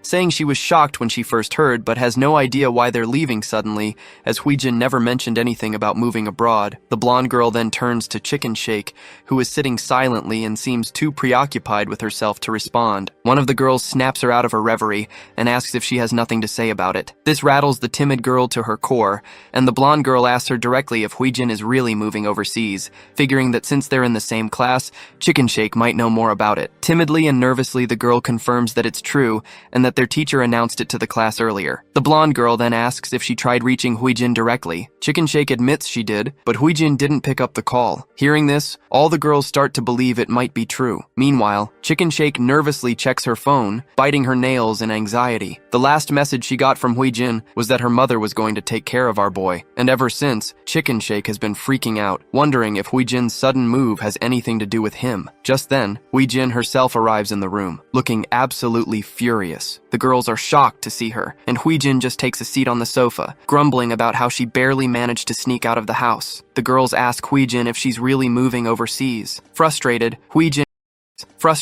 Huijin grabs her head and says it just happened, but she explains she'll be back after one semester. We then flash back into the past, where her dad told her to spend a semester abroad, promising he'd sort everything out by the time she gets back, because he doesn't want those videos going public either. She keeps this part to herself though, and the other girls just laugh and tease her, saying she's going to enjoy her vacation. The blonde sneers, clearly annoyed by their attitude. Another girl asks why the sudden move, and if Gisu is going too. Huijin simply says it's a family matter and she doesn't need to go into details. The redhead girl then asks about Daeyeon and her brother, curious about how things went and if Gisu managed to beat our boy or not. Huijin tells them not to ask, insisting that Gisu probably has handled the situation already. However, we all know that she just doesn't want to admit that her brother and his lackeys got thoroughly defeated by our boy, as it would be too humiliating. She grows even more agitated, thinking about how pleased Daeyeon will be to see her leaving the school. This irritation sparks an idea in her mind, and she decides to mess with Daeyeon one last time, asking her friends to help with her plan. Her friends question whether it's really necessary, and even Chicken Shake jumps in shock and expresses her reluctance. But Huijin insists they should consider how cocky Daeyeon will be without anyone to bully her. She plans to deal with Daeyeon before she leaves Korea,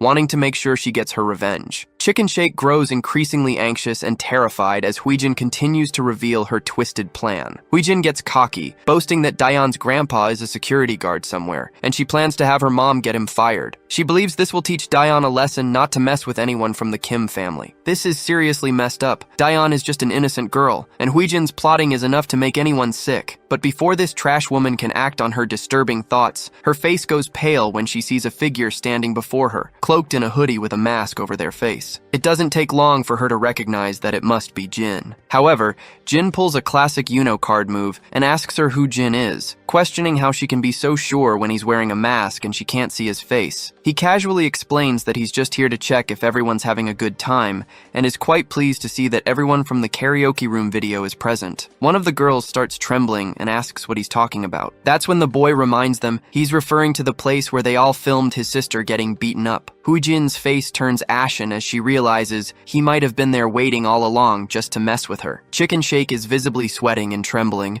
clearly aware of what might come next. The other two girls just sit there utterly silent. The boy starts to shut the door, asking why no one's singing, since he thought everyone here loved to scream along to loud music. With that, he slams the door shut, leaving us with no clue about what he might do next. The scene takes us to the hospital where the Kim family is gathered. The father, In-bai Kim, is clearly annoyed, asking where Hui-jin went. Her brother explains that she stepped out to say goodbye to her friends. In-bai's irritation grows as he asks why she left when she was supposed to stay put until they had everything sorted out. Just then, a guy bursts into the room, quickly turning on the TV and telling his master he needs to see what's going on. On the screen, it's clear that our boy has already made the videos of what Hui-jin did go viral. The footage is spreading fast, and the situation is quickly becoming a public spectacle. The entire Kim family falls silent as they watch the news. The reporter continues to drop bombshells, revealing that there are dozens of violent videos circulating, with many more incidents likely unrecorded. Civic groups and politicians are now proposing a special bill to bring the culprits to justice. Gisu starts to lose his composure,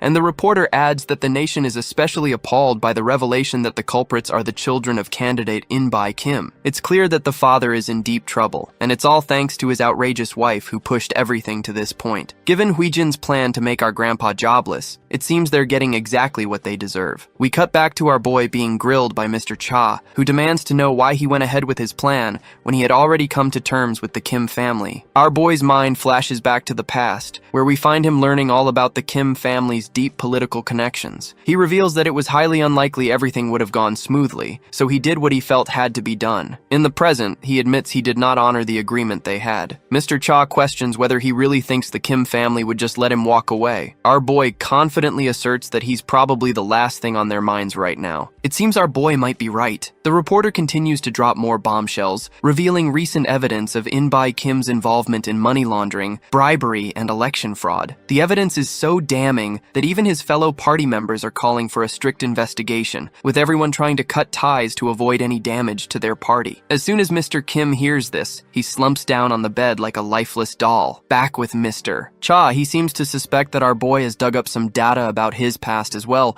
and Cha does not want to get exposed to the law just like the Kim family. So, he quickly asks who our MC really is. Our boy responds simply, saying he's just an average teenager. Mr. Cha smirks at this ridiculous remark, noting that nothing about Jin is average. The scene shifts to the classroom, where the girls are feeling anxious and blushing as they see Jin. They whisper among themselves, trying to muster the courage to approach him and ask him something, but everyone remains too shy to make a move. As Jin sits lost in thought, his phone rings. It's Dain, letting him know that she can walk home by herself today and telling him to take a break and hang out with his friends. Jin is puzzled by the concept of hanging out and wonders how to go about it. Just then, one of his friends, Young-chan, pops up and greets him. As Young-chan sits down, he asks if he is busy today. Our boy remains silent, which prompts Young-chan to remember that Jin always walks his little sister home, so he must be busy after school. But not surprisingly, Jin tells his friend that he's actually free today. Young-chan's face lights up with happiness, and they plan to hang out after school. However, Young-chan's enthusiasm quickly fades when he hears an unpleasant voice. As the scene zooms out, we see these two beta bullies of the class step forward. They both reveal that they've heard the news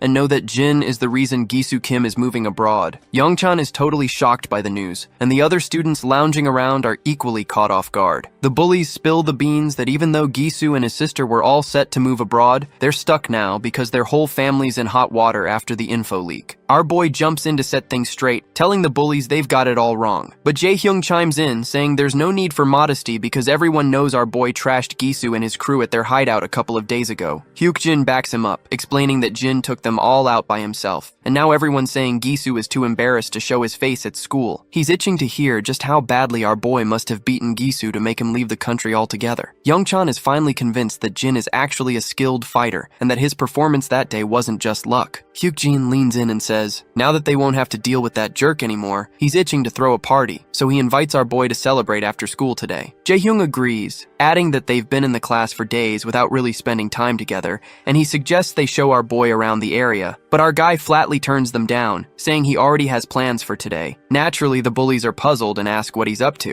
With a pleasant smile, Jin replies that he's planning to hang out with Youngchan. That's when Jaehyung starts creeping in with his disgusting grin, leaning toward Youngchan and saying he'll join their hangout. Hyukjin also leans closer to the terrified guy and expresses his desire to join in as well. After forcefully making Youngchan agree, they start to walk away, saying they'll meet up later. Our boy quickly asks his friend if he really wants to let these goons join in, and the poor guy stutters a positive response with a pale face. The teacher finally arrives in the classroom, and she's brought along 2 transfer students. One of them is a plain-looking guy, but the real standout is a stunning beauty with striking black hair. Youngchan's eyes immediately light up at the sight of her, and our boy quickly asks if he knows who they are. Youngchan explains that everyone knows this girl. She's Yeona Sin, and her grandpa owns SW Corporation, the biggest company in Korea. The guy next to her is Seokju Ko, and there are rumors that he's been with her since they were kids and is seen as her associate and bodyguard. The teacher notes that since everyone's familiar with these two, she won't waste time on introductions. She reveals that both of them have been studying in the US for the past 2 years and will be joining the class starting today. The beta lackeys don't seem too thrilled about these 2 newcomers in the classroom. With just Jin before, their chances to rule the classroom were slim to none, but now, with these 2 around, they're not so sure they can even think about bullying anyone. Meanwhile, Youngchan was curious about the 2 extra desks in the class, but it's clear now who they're for. He can't help but think Yeona looks even more stunning than he remembered. Even the students in the class can't keep their eyes off her. As Seokju behind the lady walks forward, he could not help but notice our boy, and their eyes lock for a moment. Yeona, too, can't resist but glances at him while she is walking past him. Once both of the newcomers take their seats, Seokju tells Yeona that our boy wasn't in the evaluation report he received a week ago, and he wants to double check. Yeona is intrigued and glances at our boy once more, and we can tell she is clearly curious about him. Our boy notices Yeona glancing at him, and when he looks back, he finds her smiling. However, he just turns his gaze away again, which seems to irritate her since she didn't get a reciprocating smile. Meanwhile, Youngchan continues their conversation and asks if he has any particular place he wants to go. Jin says he's okay with anywhere, so Youngchan suggests hitting the game room. Well, it seems like the word gaming room triggers some memories for our boy, while his friends explain that it's nearby and just upgraded their PCs. That's when we flash back to the past, where we hear the authoritative tone of a senior telling a group of soldiers that they will begin today's portion of their practical life training program. He explains that there is one thing every Korean teenager must know, and that's the gaming room. This is the first time our boy has heard about the gaming room. The senior further explains that gaming rooms offer personal computers for a fee, and both students and adults can use them. Curious, our boy asks what people do there. The senior explains that while some users browse the internet or watch X-rated videos, most people are there to play games. For the average high school student, over 90% are playing some kind of computer game. The senior then introduces some of the most common games. First up is Legends of League, followed by Battle Royale. Back in the present, our boy reflects on how he can finally make use of the major's intel. Meanwhile, Youngchan adds that they'll also grab some ramen at the game room and maybe check out koincha afterward. It seems like koincha is yet another term our boy picked up during his military days while learning about practical life. The senior explains to him that high schoolers frequently visit coin karaoke, also known as koinka. These establishments basically allow for sing-alongs with just a few coins. Major Kang tells our boy that he should prepare a few songs to sing in case he ends up going to one, and promises to send him a list of popular songs for kids his age to learn. As our guy starts brainstorming ideas and trying to remember some songs, his friend sits nervously nearby, wondering why Jin suddenly looks so serious. Once the bell rings, the students head out for the day, and that's when we see this hottie once again, and as usual, she is with her lackey. Apparently, they're discussing our boy, and discover that he transferred just a few days ago, is 18 years old, and happens to be Daeon Yu's older brother. Yeona is surprised to learn that Daeon has a brother because she thought her only family was her grandpa. Seokju Ko agrees and explains that Daeon has been living with her paternal grandfather since her parents and brother died in a plane crash. Yeona then asks how she still has a brother. Seokju Ko replies that it's hard to believe, but apparently, her deceased brother has suddenly come back to life just before they transferred to school. He suggests they should dig a little deeper into our boy's past. Meanwhile, it's gotten pretty late already, and we find our boy strolling alone. His phone keeps ringing with notifications from his friends, showing they had a blast at the gaming center. We flash back to the gaming club, where we see Hyukjin, our boy, Jaehyung, and Youngchan all hanging out. Everyone is amazed by how Youngchan carried them through the game. Jaehyung even asks about his rank, guessing it must be Diamond or Master. Their jaws drop when Youngchan timidly reveals that he's actually at Challenger rank. From that moment, their attitude toward Young-chan shifts completely. In the present moment, even our boy finds this sudden change odd as they keep chatting excitedly about Young-chan's impressive rank. As he's looking at his phone, his sister arrives. He quickly asks her what she's doing here. She explains that they ran out of garbage bags at home, so she went to get some, and she also picked up a few snacks. Our boy offers to carry the bags, but his sweet sister insists it's not necessary. She then asks if he was hanging out with his friends, and he confirms that he was. She feels a warm sense of relief, glad to see that he's made friends and that people aren't avoiding him because of the fight. When she asks where he went, he bluntly replies that he went to the game room. Well, it seems like this isn't exactly what she expected to hear, as she thought he might have developed different interests after living overseas for so long. Curious about her own experiences at school, he asks how things have been for her. She pauses for a moment before responding that school hasn't been this fun in years. She then asks if he also had something to eat. He nods, saying they had a blast at the game room, where every kind of snack was available. He then asks her about her plans, and she mentions that she's waiting for Grandpa to come home so they can eat together. Our boy then asks if he can join them, which confuses her since she thought he'd already eaten. He awkwardly admits that he's still a bit hungry. We already know that our boy just wants to have some quality family time. When they get home, there's a spread of delicious food laid out on the table, and they all seem to be having a great time eating together. It does seem odd that Grandpa only works a security job, yet they have such a variety of every day. It's a bit of a mystery how they manage that. As they're having a good time eating together,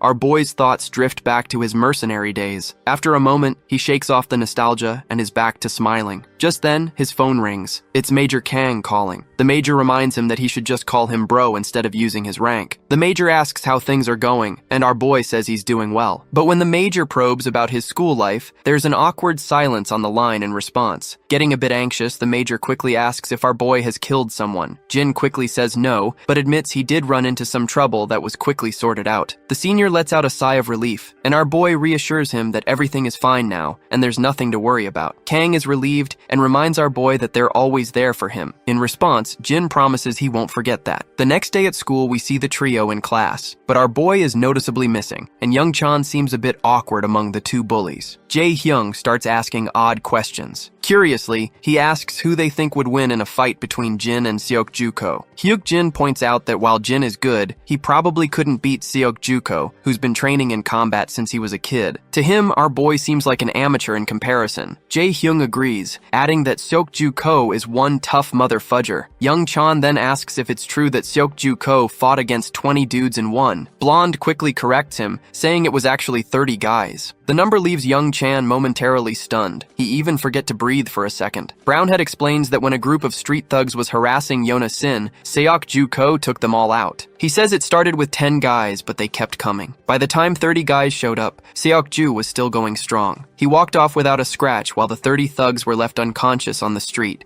like discarded toys. The timid boy then asks about the rumors he heard, about Seok-ju catching the kidnappers who took Yona. He's heard that the people behind it were all retired soldiers. The blonde quickly confirms that the story about Seok-juko catching the kidnappers is probably true as well. He insists that Jin doesn't stand a chance against Seok-ju because he is on a whole other level. It's sometimes hilarious to think that teenagers in these Korean manhwa are taking down entire gangs single-handedly, making the government and all those intelligence and law enforcement departments look like they're just wasting taxpayer money. In the meantime, our boy suddenly stops in the corridor when he comes face to face with Seok-ju. Without wasting any time, Seok-ju asks him straightforwardly what he's doing here. Confused, our boy makes it clear that he doesn't understand what he is getting at. Seok-ju simplifies his approach and asks why he is lying about his identity. He mentions that he's heard our boy had a hand in Gi-soo and Hui-jin Kim moving away. Jin clarifies that he did have some beef with Gi-soo, but he had nothing to do with their departure. That is when Seok-ju points out that he checked with the school our boy supposedly attended overseas and they've never heard of him. Things seem to be heating up, but before we get our boy's response to Seok-ju, the scene shifts to Dae-yeon. She's approached by Yona, the stunning girl from earlier. After a while, the two ladies are catching up, and Dae-yeon mentions she didn't know Yona was back in Korea. Yona explains that she just started school the day before and is actually in her brother's homeroom class. Dae-yeon perks up in surprise. Yona then points out that she doesn't remember Dae-yeon mentioning having a brother before. Dae-yeon explains that everyone thought her brother had died in the crash with her parents 10 years ago, but he survived. They only found out about his survival about 6 months ago. The scene flashes back to the past again. Dae-yeon has just returned home and finds her grandfather frozen in place while holding the telephone receiver. Tears are streaming down his face as he reveals the shocking news that Jin is alive. This revelation leaves Dae-yeon stunned, and it's how she learns about her brother's survival. Back in the present, Yona asks why no one didn't know about her brother all these years if he was alive but didn't reach out. Dae-yeon explains that Jin lost his memory in the crash, and it was only recently that he started to regain some of it, and someone helped them locate and reconnect with him. Yona, clearly skeptical, finds it hard to believe. Da-yeon confirms that Jin only has faint memories of having a grandfather and a younger sister. After the interrogation, Yona flashes a pleasant smile and comments that their grandfather must have been overjoyed to get his grandson back. Yona comments that their grandfather is indeed overjoyed, explaining that after receiving the call, he cried for hours and then took time off work to enroll in cooking classes. He wanted to improve his Korean cooking skills, thinking that Jin might not have had much of that growing up. Yona comments that their grandpa must really love his grandkids, and Dae-yeon smiles, agreeing that he definitely does. But then Yona throws a serious question her way, asking, is she absolutely sure Jin is her brother? Dae-yeon looks a bit surprised, but quickly gives a positive response, saying Jin is definitely her brother, and they even took a DNA test to be sure. Our girl then asks why Yona is so interested in her brother. This question clearly catches Yona off guard. Since she is not sure what to say, she quickly asks, almost frantically, if her brother has a girlfriend. We then cut back to our boy, who asks Seo Ok-ju what the hell he's talking about. Seo Ok-ju repeats his question, asking what's so important about this school that our boy had to forge his records just to be here. Jin responds by asking if he's being accused of having fake records. Seo Ok-ju confirms this, saying they must be fake because, according to his research, Jin never lived in that city, and the school he claims to have attended doesn't even have a record of him. Our boy then asks about the proof and reminds Seo Ok-ju that if he's claiming the records are fake, there must be some evidence to back up the claim. Seo Ok-ju is momentarily at a loss for how to counter this question. He discovered the discrepancy by digging around and talking to people connected to the school overseas, but he has no tangible proof. He's amazed at how Jin handles the situation without flinching or showing any sign of being startled. Then our boy finally asks why Seo Ok-ju is running a background check on him. In response, the blackhead explains that he can't just sit around and watch a suspicious kid who might pose a threat to his mistress. A silence falls between them for a moment, but then our boy finally answers, saying he came back home. Seo Ok-ju is baffled by this vague response, so our boy clarifies that he was asked what he came here for, and his answer is simply that he returned from overseas for his family. With that, our boy starts to leave. Seo Ok-ju stares after him with skeptical eyes, thinking that since he already suspects our boy has forged his records, it won't be long before he figures out his true identity. Once the class begins, we see Jae-hyung quietly immersed in playing video games,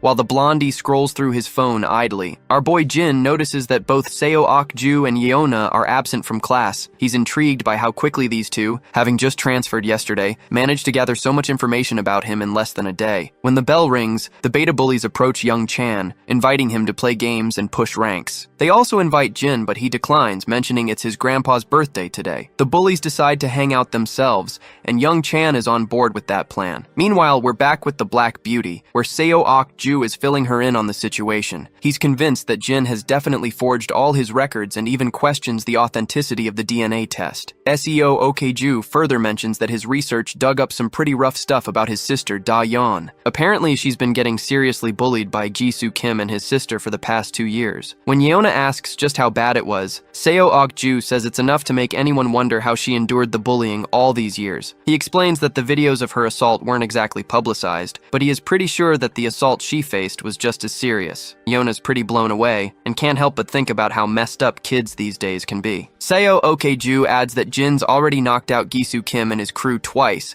and saved her sister from the bullying. Yeona chuckles to herself, thinking it's kind of sweet that her long-lost brother comes back from the dead and takes out her bullies, while Yeona's own siblings only ever seem to want to get rid of her. Yeona's curiosity gets the best of her as she starts piecing things together. She points out that if Jin had really come to school with the intent to target her, it doesn't make sense that he'd be so upfront about it. A smart person would have stayed under the radar. Seo Ok-ju agrees, noting that that someone with a real plan would have kept a low profile. Yona's mind starts racing once again, and she asks if Jin might have some kind of ulterior motive related to Daehyun's family. She brings up the insurance money from the plane crash. Seo then reveals that the grandpa received it but hasn't used it, making it grow over the years. Furthermore, grandpa returned the share of money which he got for Jin's death, since he was alive. But there's still a substantial amount left, so there is still a possibility that he might be after the money. Yona connects the dots and highlights that if Jin might actually be after the money, then it could mean Daehyun is in danger from her own brother. The scene shifts back to the grocery store where our duo can be seen shopping, and as usual, Jin is drawing a lot of attention from the girls around. While they browse for items, Daehyun takes a deep breath and admits she hesitates to ask. But her curiosity is overwhelming, so she desperately wants to know what his life was like after the crash. Our boy remains quiet for a moment, and the girl starts apologizing frantically, saying he doesn't have to answer if it's uncomfortable, but he just smiles and reassures her that it's okay. He begins his story, explaining that he was deeply traumatized and could barely think straight. He did whatever he could to survive in a place where he didn't even speak the language, staying constantly busy just to get by. The girl falls silent, absorbing this heavy revelation. Then she starts to chuckle and asks if he was too busy to have a girlfriend during that time. He nods, agreeing with a laugh. She then reveals that she was surprised to learn he's in the same homeroom as Yona, something Yona herself had mentioned to her. Jin is surprised to hear this and quickly asks her if she knows her. Daehyun explains that Yona was really nice to her before she moved to the US, and she had missed her a lot. So when she saw her again today, it was a happy reunion. Then, with a playful grin, Daehyun reveals that Yona even asked her if he has a girlfriend. And of course, our boy just gives a somewhat typical reaction upon hearing this. Later, back at home, the birthday celebrations are in full swing. The siblings present their grandpa with a gift. As he unwraps it, he discovers a high-quality wallet inside, and his face lights up with joy. He's genuinely touched, and feels a bit guilty for the low pocket money they have, thinking they must have spent more than they could afford. But his granddaughter just smiles warmly, and reassures him that they had more than enough to get him a gift. And besides, it wasn't too expensive. The old man's hands tremble with happiness as he holds the wallet. With his voice thick with emotion, he tells them that the biggest gift he could ever ask for was already given to him when Jin came back home safe and sound. Nothing could ever top that. Suddenly, the sound of a phone ringing grabs everyone's attention. Daehyun rushes to her room to answer it. While she's chatting on the phone,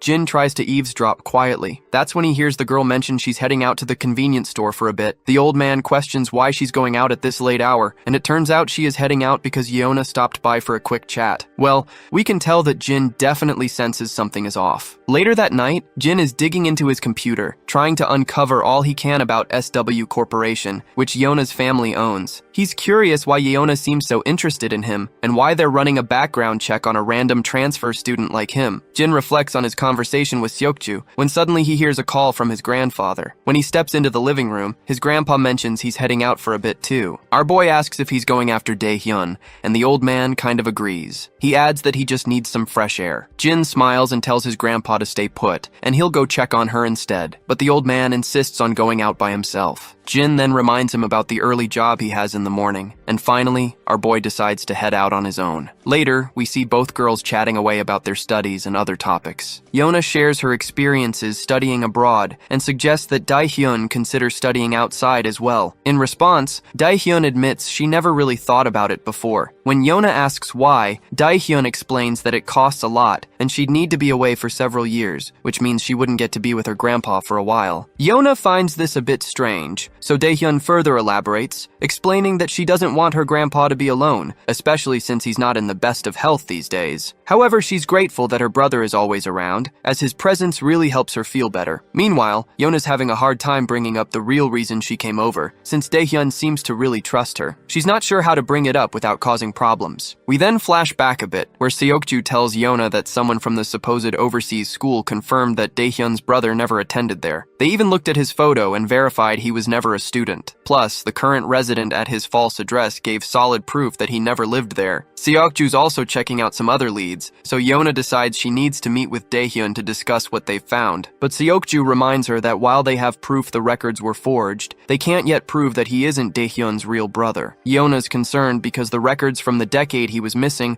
are basically fake. Since she's now living with him, it's a big deal that can't be ignored. She thinks Daehyun deserves to know the truth about the records and wants to at least fill her in on what they've found so far. In the present, Yona is struggling to bring up the main topic she came here to discuss discuss, even though it's her primary reason for visiting. Just as Daehyun expresses how happy she is to be chatting like this after a long time, we also see our boy making his way toward the both of the girls. However, Seokju steps in front of him, but Jin simply tries to walk past him, but the newcomer quickly tells him to stay put. In Seokju's mind, he's sure Jin must be here because he's worried they're going to share everything with Daehyun, so he quickly blocks our boy's path and tells him that the both girls are just catching up and asks him to give them some time alone. Suddenly, a high-speed Volkswagen comes barreling toward them. Before anyone can react, the car slams into both of the boys, knocking them down like bowling pins. They hit the ground as the Volkswagen screeches to a halt right where the two girls are sitting. Jin tries to stand up, but it's clear he's severely injured, especially around his head. As he struggles to focus, his groggy eyes catch sight of some shady people from the van trying to abduct both of the girls. Without wasting a second, Jin starts sprinting like a madman, but his efforts are in vain. The kidnappers have already taken the girls, and there's no way he can outrun a car, so they're left behind, helpless. The both of them quickly look at each other and, in their anger, grab each other by the collars. But after exchanging a few heated words, they realize neither of them is behind the abduction, so they let go. The black-haired guy immediately pulls out his phone and calls the security team at SW Corporation, urgently reporting that Yona has been kidnapped. He tells them to track her down using the security footage. Meanwhile, Jin starts walking off, and the black-haired guy quickly asks him where he's going and if he's actually not behind all this. Jin simply replies that he doesn't have time to argue with anyone. Seokju points out that SW Corporation's security is already on it and will find the girls soon. Until then, Jin will need to stick with him so they can confirm his identity. But our boy makes it clear that he's going to find his sister, and if Seokju wants to follow him, he can gladly do so. Seokju starts to get the sense that Jin might not be involved after all, but then our boy suddenly stops and humorously asks Seokju if he brought his car with him. The scene shifts to the bustling heart of the city's entertainment district. Inside one of the pubs, Mr. Cha is sitting back, puffing on a cigarette and enjoying his laid-back time. Just then, his lackey informs him that someone is here to see him. When Mr. Cha turns around, he sees Jin standing there. The scene then shifts to Saw Corporation, where we see a regal-looking lady sitting in her chair. I can tell she's definitely Yona's sister because she looks just as gorgeous, with her flowing black hair. Suddenly, an assistant bursts into the room. The woman looks a bit annoyed at this sudden intrusion and wants to know why he didn't bother to ask for permission before barging in. The assistant quickly reports that Yona has been kidnapped. The news surprises the lady, but surprisingly, she doesn't seem too troubled by it. In fact, she starts to smile faintly and seems to think that the rumors must be true after all. Not entirely sure what she's referring to, but let's roll with it. She then asks if their grandfather is still planning to go after the company. The assistant states that he is not sure, so she leans back, hoping that if he continues to pursue them without backing down, Yona will eventually die. It's definitely something she's looking forward to. The scene transitions back to the pub, where we pick up the story with our main character meeting with Cha, and Seokju is also tagging along with him. Seokju already seems to know about Cha as he recognizes him from their database and is curious about how our boy knows this gangster. Cha starts by asking what our boy wants. In response, Jin simply says he needs some intel. Cha lights up another cigarette and scoffs, asking why he would bother to help him. Our boy cuts to the chase, revealing that the granddaughter of Saw Corporation has been kidnapped. That is something Cha definitely was not expecting to hear. However, he quickly brushes it off, saying it's not their problem and that they don't deal with such issues because it would be incredibly risky to mess with Saw Corporation. Our boy asks if Cha has any leads to offer, but the mafia boss makes it clear that there's no reason for him to share anything, especially since he's already in a difficult situation thanks to our boy. That's when our boy reveals that his younger sister was also taken along with Saw's granddaughter. Cha finally realizes he's in a tough spot now, as messing with our boy's sister is like messing with John Wick's dog. Both are equally dangerous. So he then starts explaining, and mentions that some people speaking broken Korean were asking around for untraceable warehouses, as well as for burners, cars, and a few extra hands. The offer was tempting, but he turned them down because dealing with this kind of trouble isn't something you can easily wash off. He adds that he's heard another crew took the job, and all he knows is they're working out of Incheon. That's all the info he's got. It wouldn't be surprising if Seokju had already figured out who's behind this mess. Meanwhile, our boy starts to walk away after giving a final thanks, but then the mafia boss tosses his phone to our boy and tells him to save his number. Jin cluelessly looks at him, puzzled about why he'd need his number. The mafia boss gets a bit agitated and clarifies that he'll need it to contact him once he digs into the warehouse for more info. With that, our boy starts entering his digits. He also asks if the bike outside the door belongs to him. Cha knows exactly what our boy is planning to do with it,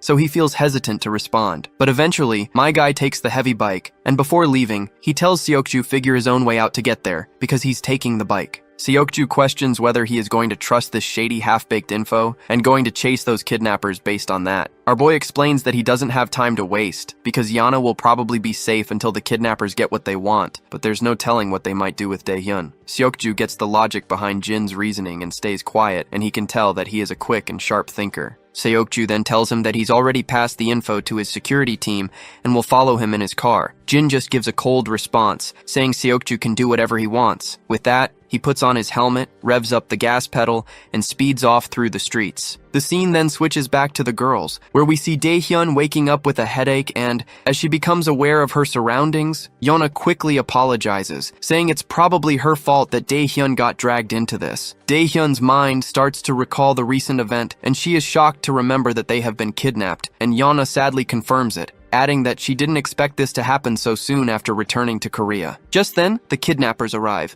and Yana coldly asks them why they had been abducted. One of the kidnappers snaps at her to shut up and stay quiet, and it'll be over soon enough. Of course, it does not take her long to realize that these filthy people must be planning to use her as leverage against her grandfather. One of the lackeys then asks the boss what they should do with Daehyun, who was kidnapped simply because she was with Yona. Unsurprisingly, the boss decides she is useless to them and orders his lackeys to get rid of her. But Yeona immediately speaks up, insisting she won't let them harm Daehyun. The boss asks what she can possibly do, and Yeona threatens that she'll bite her tongue and bleed to death, making it impossible for them to use her as a bargaining chip. The mafia boss finds it hilarious that she's willing to risk her life for someone she barely knows. He further taunts her, urging her to go ahead and try biting her tongue. Well, the mafia boss should have been more careful with his words because Yana doesn't hesitate and bites her tongue, leaving blood pouring from her mouth. The boss yells in surprise, while the other lackey watches in silence, clearly startled to see her steel-like guts. The boss quickly stands up and tells her that her guts have bought her some time. The lackeys ask what the next order is. The boss tells them to get rid of Daehyun later, and instructs them to stuff her mouth shut so she can't make any noise. The scene then flashes back to our boy and Seokju. It looks like they've arrived at the location Mr. Cha mentioned. Seokju points out that the location seems legit because SW Security tracked the minivan footage to this area. As our boy starts to move forward, Seokju tells him to stop and wait for backup, since he sent their coordinates to SW Security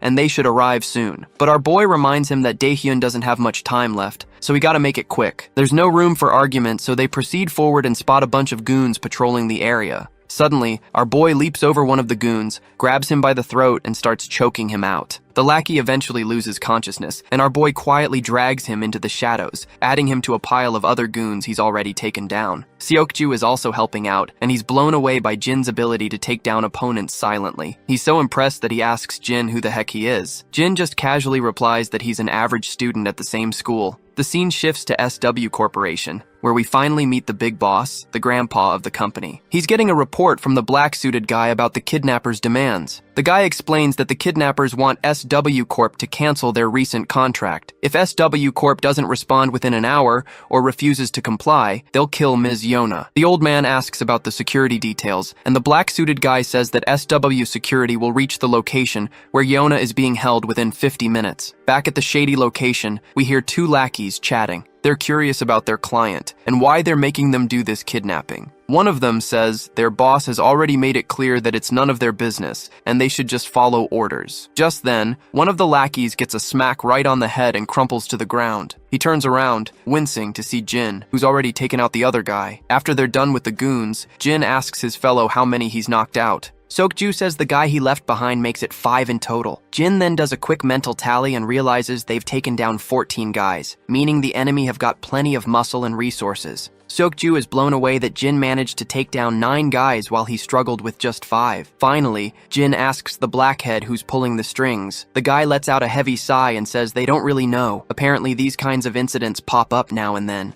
This kind of thing also happened when they were in America. He never thought it would happen again so soon after coming back to Korea and feels like he should have been more on the ball. Jin points out that the real mastermind must be with Yona right now, so he decides to push deeper into the location. Before he moves on, Jin asks Seok-ju if he'll be okay. Seok-ju looks puzzled and asks, "Okay? About what?" Jin explains that he was pretty banged up when that van ran over him. The blackhead just shrugs it off, saying our boy should focus on his own injured leg instead. Suddenly someone starts shouting, asking where all the lookouts went. Another one jokes that maybe everyone went to take a dump, but then another questions why they'd all need to take a dump together. As they walk forward, they finally spot their guys lying unconscious. Before the confused goons can figure out what's happening, Jin delivers a brutal knee smash to one's face. Jin then turns to the thin, mustached goon, grabs his hand and delivers a savage kick to his leg, followed by a brutal smack to his head. With that, both goons are out cold. Jin decides to split up, but before they part ways, Seok-ju calls out to him. When our boy turns around, Seok-ju says that once they're out of this mess,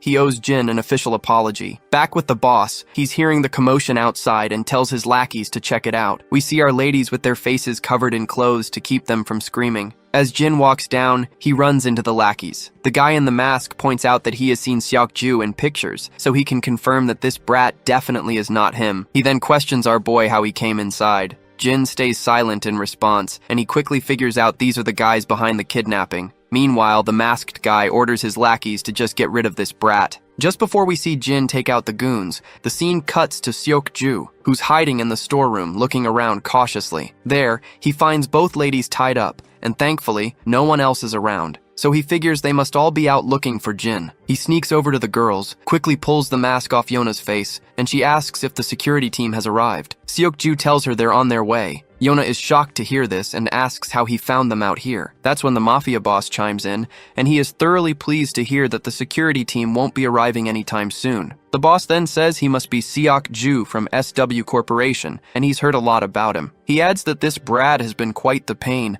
always lurking around Yona and ruining their plans. The mafia boss makes it clear he has no clue how Seok-ju found their hideout, but he's certain it wasn't smart to come here alone without backup. One of the lackeys suddenly lunges at Seok-ju, but my guy sidesteps the attack and throws a punch of his own. However, this lackey isn't a pushover. He dodges the punch and quickly retaliates. Seok-ju realizes this guy is tougher than the goons they took down outside, and he's having a hard time keeping up. But then, Seok-ju lands a brutal whack and follows up with a devastating punch to the lackey's gut, leaving him doubled over in pain. To finish things off, Seok-ju delivers a powerful leg swing, and the lackey finally looks like he's down for the count. Just when we think it's over, the thug tries to swing back in retaliation, but Seok-ju meets him with a devastating knee smash to the back, and the guy quickly starts to crumble. The scar-faced boss notes that he knew Seok-ju had been trained from a young age, but he didn't realize he was this impressive. Even the two girls are shocked by what they're witnessing. But the mafia boss isn't here for a duel of pride. With those words, the lackey pulls out a blade and starts slashing at Seok-ju, landing several brutal cuts across his body. The boss grins under his mask, saying he didn't expect this brat to fight empty-handed,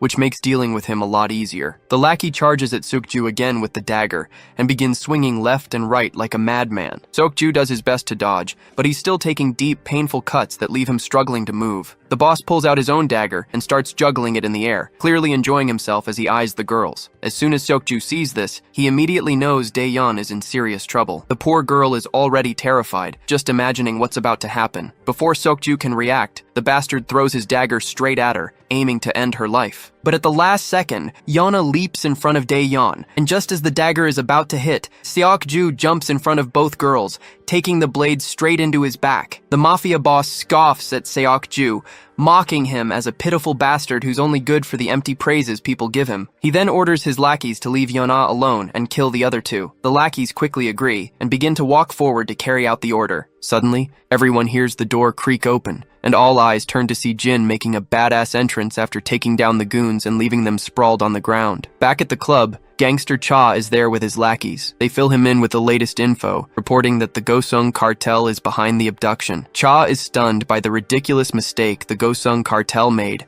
by getting involved with both Jin and SW Corporation. It was bound to backfire, considering how the cartel never digs into their clients before taking a job. One of the lackeys then asks Cha why he helped Jin. He further points out that Jin is the one who put them in a tight spot, and he's the one who exposed all the dirt on the Kim family they'd been keeping under wraps for years. Cha lets out a big sigh, saying he had no choice. He points out that he's just an old man who couldn't possibly take on a kid like Jin, and they can't just take revenge on him, especially since it was the Kim family who messed with him first. The lackeys then remarks that they don't have to help Jin either. Cha falls silent for a moment, then chuckles to himself, and further states that he had no choice but to help him since his sister was kidnapped. Back at the hideout, Jin makes his grand entrance. The lackey leader asks who this guy is, while Yona is stunned to see him. Daeon is also shocked to see her brother, and when she mentions this out loud, the mafia boss overhears and realizes Jin is her brother. The boss bursts into laughter, nearly losing his breath. He finds it hilarious that he kidnapped a girl, and now her adorable brother is here trying to save her. He finds the whole situation quite amusing. Meanwhile, Jin turns to his sister and asks if she's okay. Daeon starts to cry,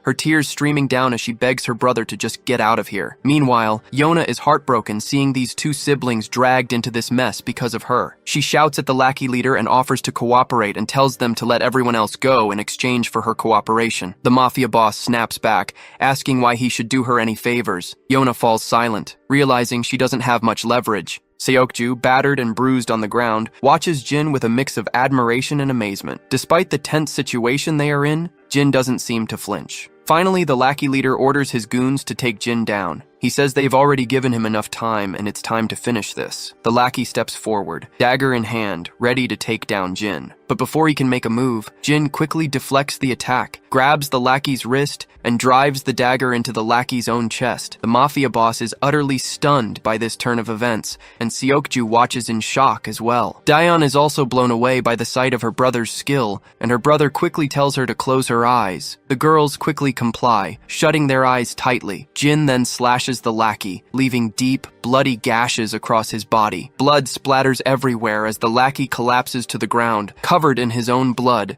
Yonha is still trying to process what just happened because it's all too overwhelming for her. Meanwhile, Seokju is left in absolute awe, realizing Jin isn't just swinging his knife around aimlessly. Instead, he has expertly severed the lackey's muscles and ligaments to neutralize him. The mafia boss is also quite amazed to see this, and comments that he doesn't seem like a brother at all, but more like a bodyguard. Jin keeps advancing toward him, and the boss retracts his previous statement quickly. He admits that Jin must be more than just a bodyguard, because no ordinary kid could wield a knife like that and maintain such a cold gaze. He then brushes it off, saying it doesn't really matter because he's still planning to kill Jin anyway. He swings his dagger at him, but my guy quickly ducks down with a godspeed, and the boss keeps on swinging his dagger left and right. As the mafia boss lunges at Jin with his dagger, Jin easily blocks the attack with one hand and swings his own dagger at the boss. The boss, quick on his feet, steps back just in time to avoid the brutal hit. The two engage in a deadly dance of blades, each strike more vicious than the last. But this time, Jin's blade finds its mark,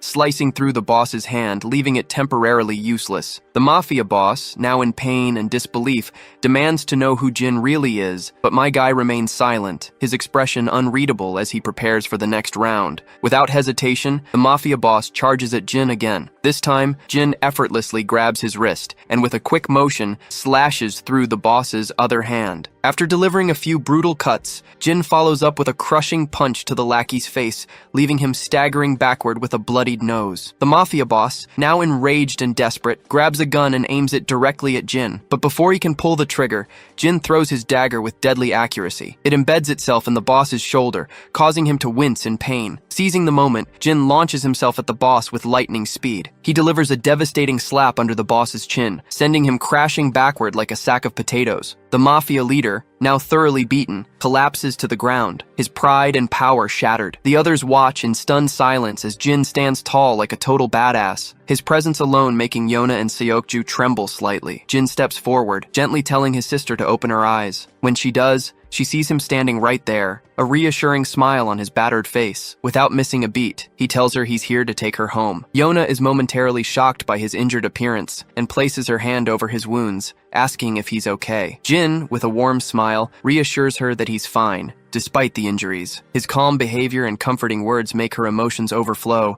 and she starts to cry uncontrollably. Jin does his to comfort her, his own heart aching to see her so upset. Yona is deeply moved by the compassion Jin shows for his sister, observing them with admiration. The next day, we are at SW Seoul Medical Center. Jin sits quietly in the corridor, his handsome face drawing the attention of passing nurses. His phone buzzes with a message from Jae-hyung, who's curious why Jin isn't at school. Jin replies that he's got an errand, and as he checks his messages, he sees his friends excitedly discussing their hangout and teasing him for missing out. Jin smiles as he reads his friends' messages, feeling a warm connection despite missing out. He leans back in his seat, letting his gaze drift around the corridor. His eyes fall on the room across from him, marked with a sign that reads, Psychiatry Department. The scene transitions to later that night. After Jin's intense battle with those Goonies, the police and authorities arrive at the scene. They round up all the criminals present, and doctors begin tending to Jin's sister. Yona approaches Jin and tells him that he should take his sister to the hospital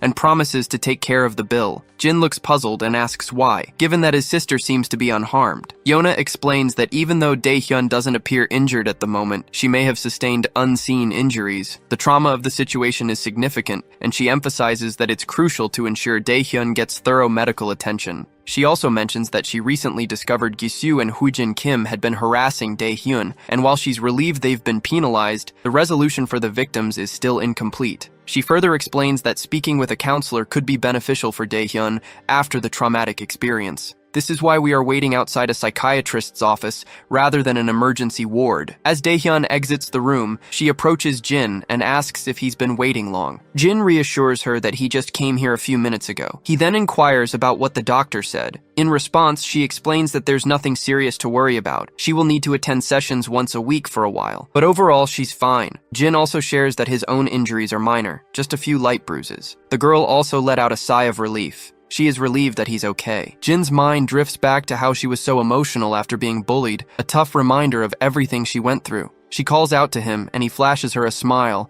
asking what's up. She just smiles back and says she forgot for a moment what she was going to ask. But inside her head, we can tell she's hesitant to bring up her question. The scene shifts back to earlier when the doctor was checking on her well-being. In the background, she overhears soldiers talking, completely amazed that a kid took down most of the kidnappers on his own. It just doesn't make sense to them. At that moment, Daeyeon is just as stunned by what the soldiers are saying. She's curious about how Jin can fight so well and what his life was like before coming back to Korea, but she can't make herself ask her any of these questions. As they walk down the corridor, they run into Yana. The moment Daeyeon spots her, she lights up with happiness. Upon seeing each other, Yana quickly asks her about how the therapy went. Daeyeon says it went well, and mentions she heard Yana covered the bill for her treatment, so she tells her she really didn't have to do that. Yana waves it off, saying it's no big deal, and reminds her friend that she's the one who got her into this mess. She then apologizes to her sincerely. Daeyeon laughs it off, saying she's already apologized plenty. Besides, Yana herself was a victim too. That's when Jin notices a massive bodyguard standing behind Yana with a seriously intimidating look on his face. Despite the intense stare he is giving our boy, Jin remains totally unfazed. Yana then turns to Jin and asks if he's had his checkup. Our boy quickly says yes, and Daeyeon chimes in, saying she had to drag him there. He only agreed to go after she threatened not to go to the hospital herself if he didn't. Daeyeon then asks about Seokju, and Yana confirms he's in the same hospital. Daeyeon appears really eager to see him,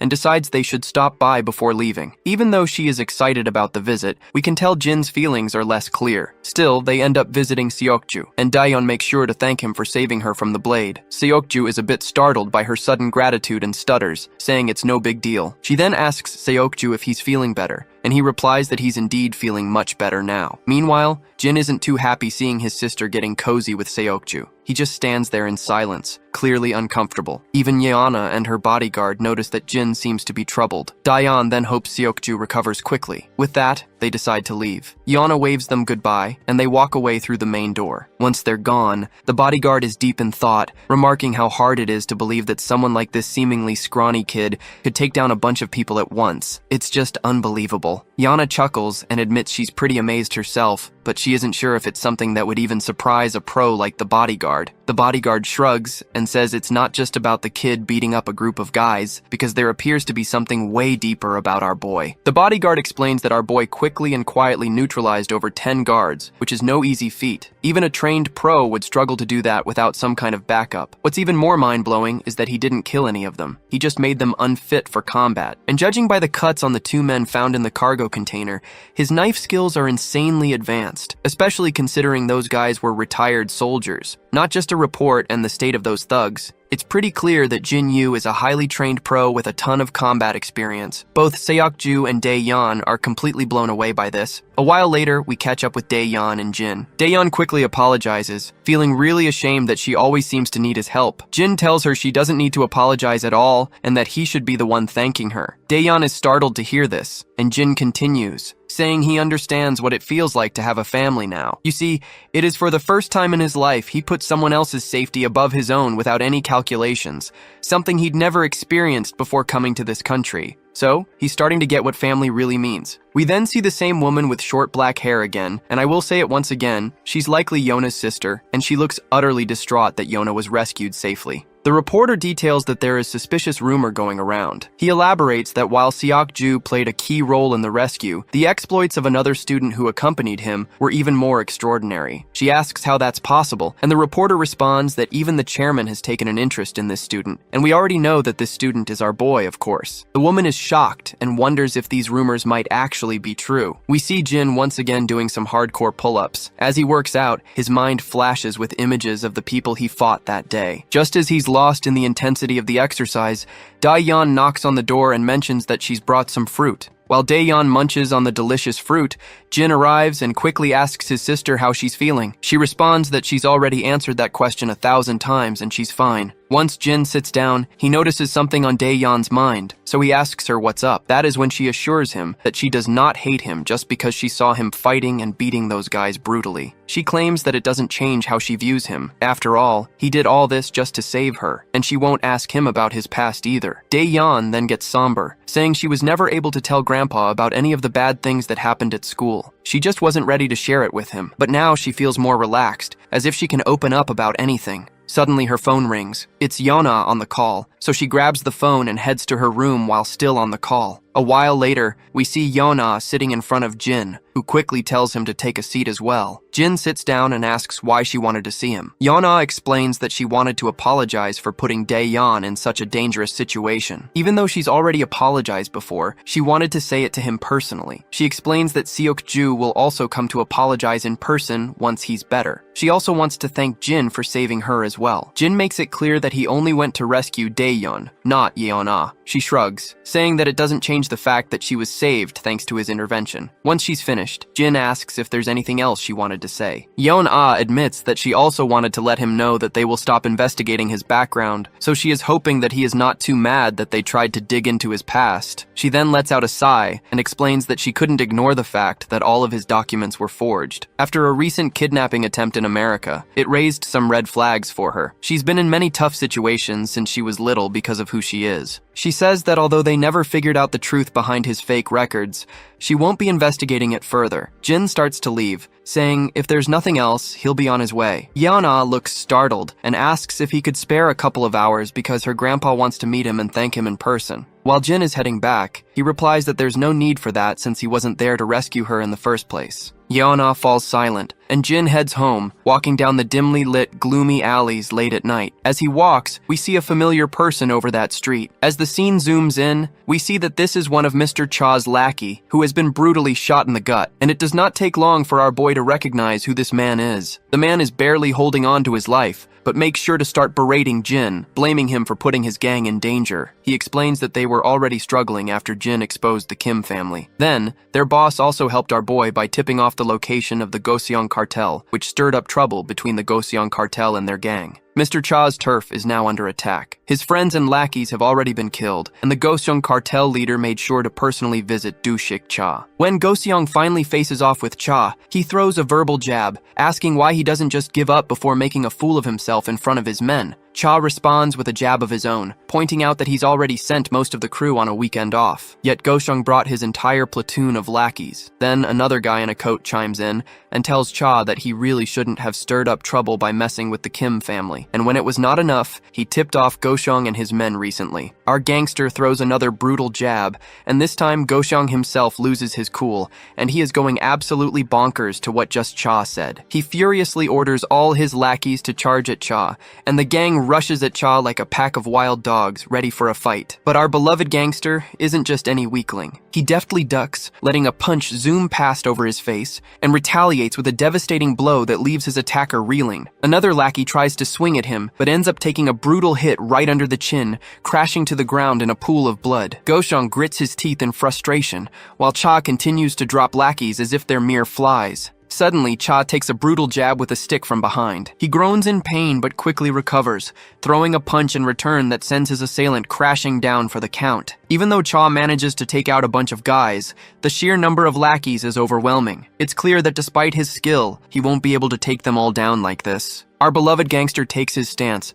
knowing he's up against copious amounts of people, and is furious that Goxiong brought so many guys when he knew Cha does not have most of the men in the club. He can't help but smirk when he thinks about our boy, and wonders if he has saved his little sister by now. With the speak of the devil, Jin arrives outside the club. The lackeys standing guard tell him to get lost, but Jin isn't about to take orders. He delivers a brutal kick to one of them, sending him crashing to the ground and leaving the other two speechless at Jin's audacity. He then dismounts from his bike, and the two remaining lackeys try to take a swing at him, but Jin effortlessly grabs one's hand and delivers a devastating smash to his face, leaving blood splattering everywhere. The remaining lackey tenses up at the sight and ends up taking a heavy kick to his gut. With both goons taken care of, he moves further into the club, only to find a brutal scene of dead bodies. As he advances, a group of arrogant thugs orders him to leave, but our boy remains unfazed and keeps walking toward them. One of the thugs steps up, yammering some nonsense, but my guy quickly silences him with a single blow, sending him crashing to the ground and leaving the others utterly terrified. Despite their fear, the thugs recklessly charge at him, and our boy begins to deliver blows, taking them down one after another. The scene switches back to gangster Cha, who is now exhausted after knocking out a bunch of thugs. Goxiong is absolutely livid, unable to believe that Cha is holding his own for so long by himself. On the other hand, Goxiong's assistant feels a sense of relief that they only attacked Cha while he was alone. Otherwise, it would have been a massacre. More lackeys charge at our gangster, but he quickly takes out the one in front of him. Before he can fully move around, he receives a devastating punch to the face. Cha responds in kind, delivering a powerful punch back with equal force. At this point, Cha is barely hanging on. Even Goxiong reluctantly admits that he is a tough nut to crack and deserves praise for his efforts. However, he makes it clear that Cha looks like he's at the end of his rope and should just give up now. They'll make it worth his while. Cha spits out a mouthful of blood and asks why he should do that. Wiping the blood off his face, he decides he's going to finish what he started no matter what. We can tell that the big cheese is not impressed by Cha's gutsy display,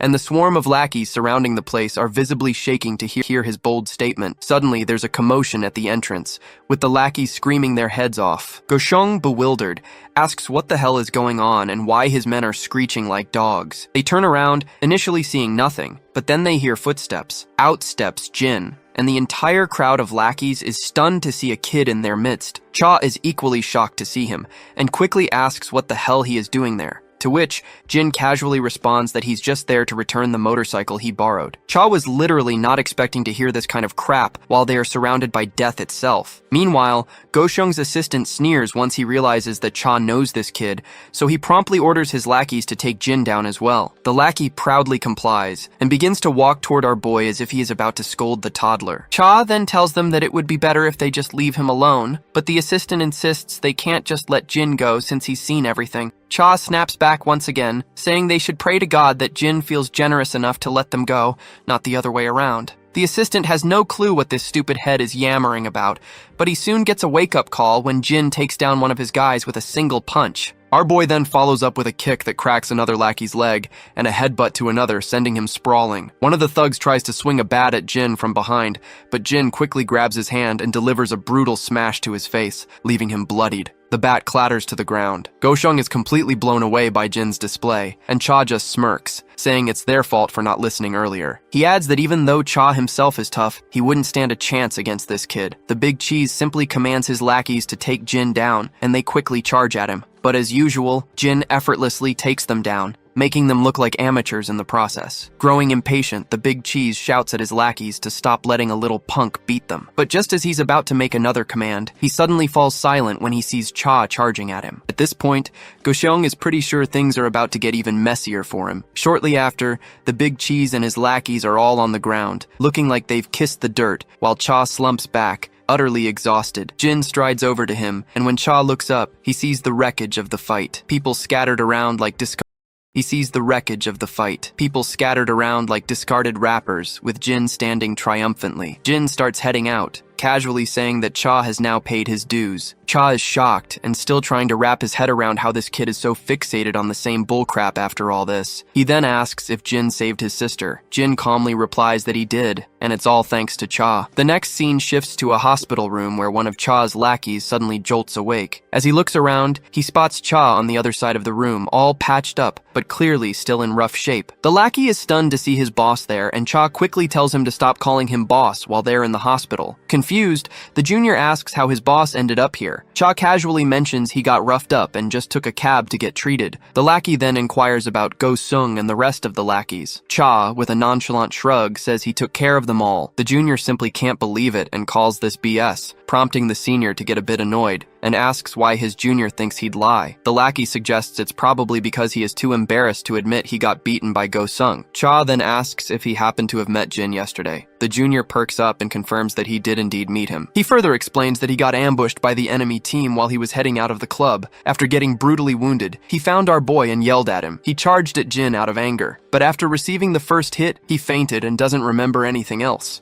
The boss explains that Jin probably knocked him out to get him to the hospital. Cha then continues, saying that inside the club, he was overwhelmed by the sheer number of enemies. That's when Jin showed up, took them all out in seconds, and then told him he'd paid his dues before simply walking out. The lackey finds this absolutely admirable and thinks it's really badass to say the least. The senior agrees, acknowledging that Jin is indeed quite impressive. The lackey then asks his boss if he has any clue who this kid really is. The senior points out that Jin claims to be just an average teenager, so he figures they'll have to take his word for it. In the next scene, we see a football heading straight toward Jin, and he catches it effortlessly. The referee immediately announces it as a handball, leaving everyone on the playground absolutely shocked. His friend, visibly annoyed, reminds him that he's not supposed to grab the because he's not a goalkeeper. Jin is confused about why he's getting an earful, apologizes anyway. Suddenly the bell rings, and Jin's friends call out to him, asking if he has time to hang out since today is the only day Youngchan doesn't have lessons after school,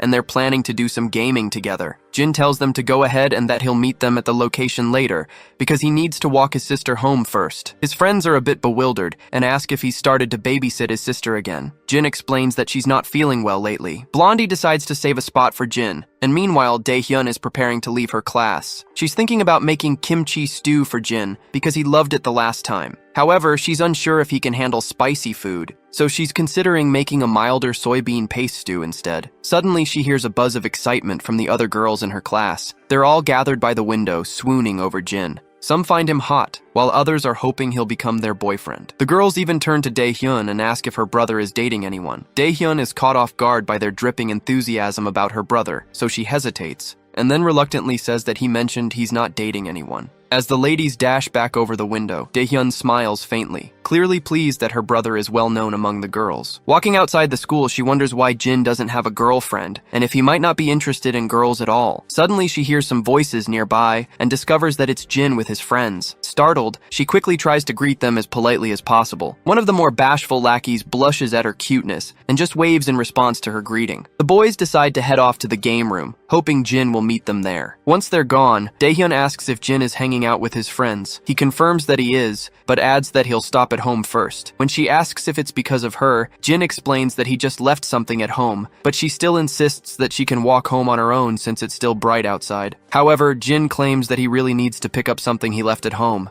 She then points out that he doesn't need to go out of his way for her, just like she told Yona when she offered to have security escort her. All she wants is to lead a normal life. Jin stays quiet, but agrees to her request, saying he'll do as she says, though he suggests they still walk home together from time to time. Daehyun pouts, saying he worries too much, but Jin explains he's not just worried, he actually enjoys their walks. In the end, she finally agrees to keep walking with him. As they're walking, Jin suddenly stops when he spots that same woman with black hair, which we suspect to be Yona's sister. Anyway, she greets Jin, but he doesn't bother to respond to her greetings. Meanwhile, Dae-hyun is just as clueless about the woman with the black hair. The woman then pretends to notice Dae-hyun for the first time, puts on an exaggeratedly concerned look, and says she must be the one who went through so much because of Yona's abduction. Dae-hyun is seriously confused by now and asks who she is. The woman introduces herself as Yona's cousin and says she's here to thank Dae-hyun for helping Yona and offers to treat her to dinner if she has some time. Jin flatly refuses, explaining that Yona already thanked him personally, so there's no need for this stranger to go out of her way. The woman is bewildered by his bluntness, but tries to continue the conversation,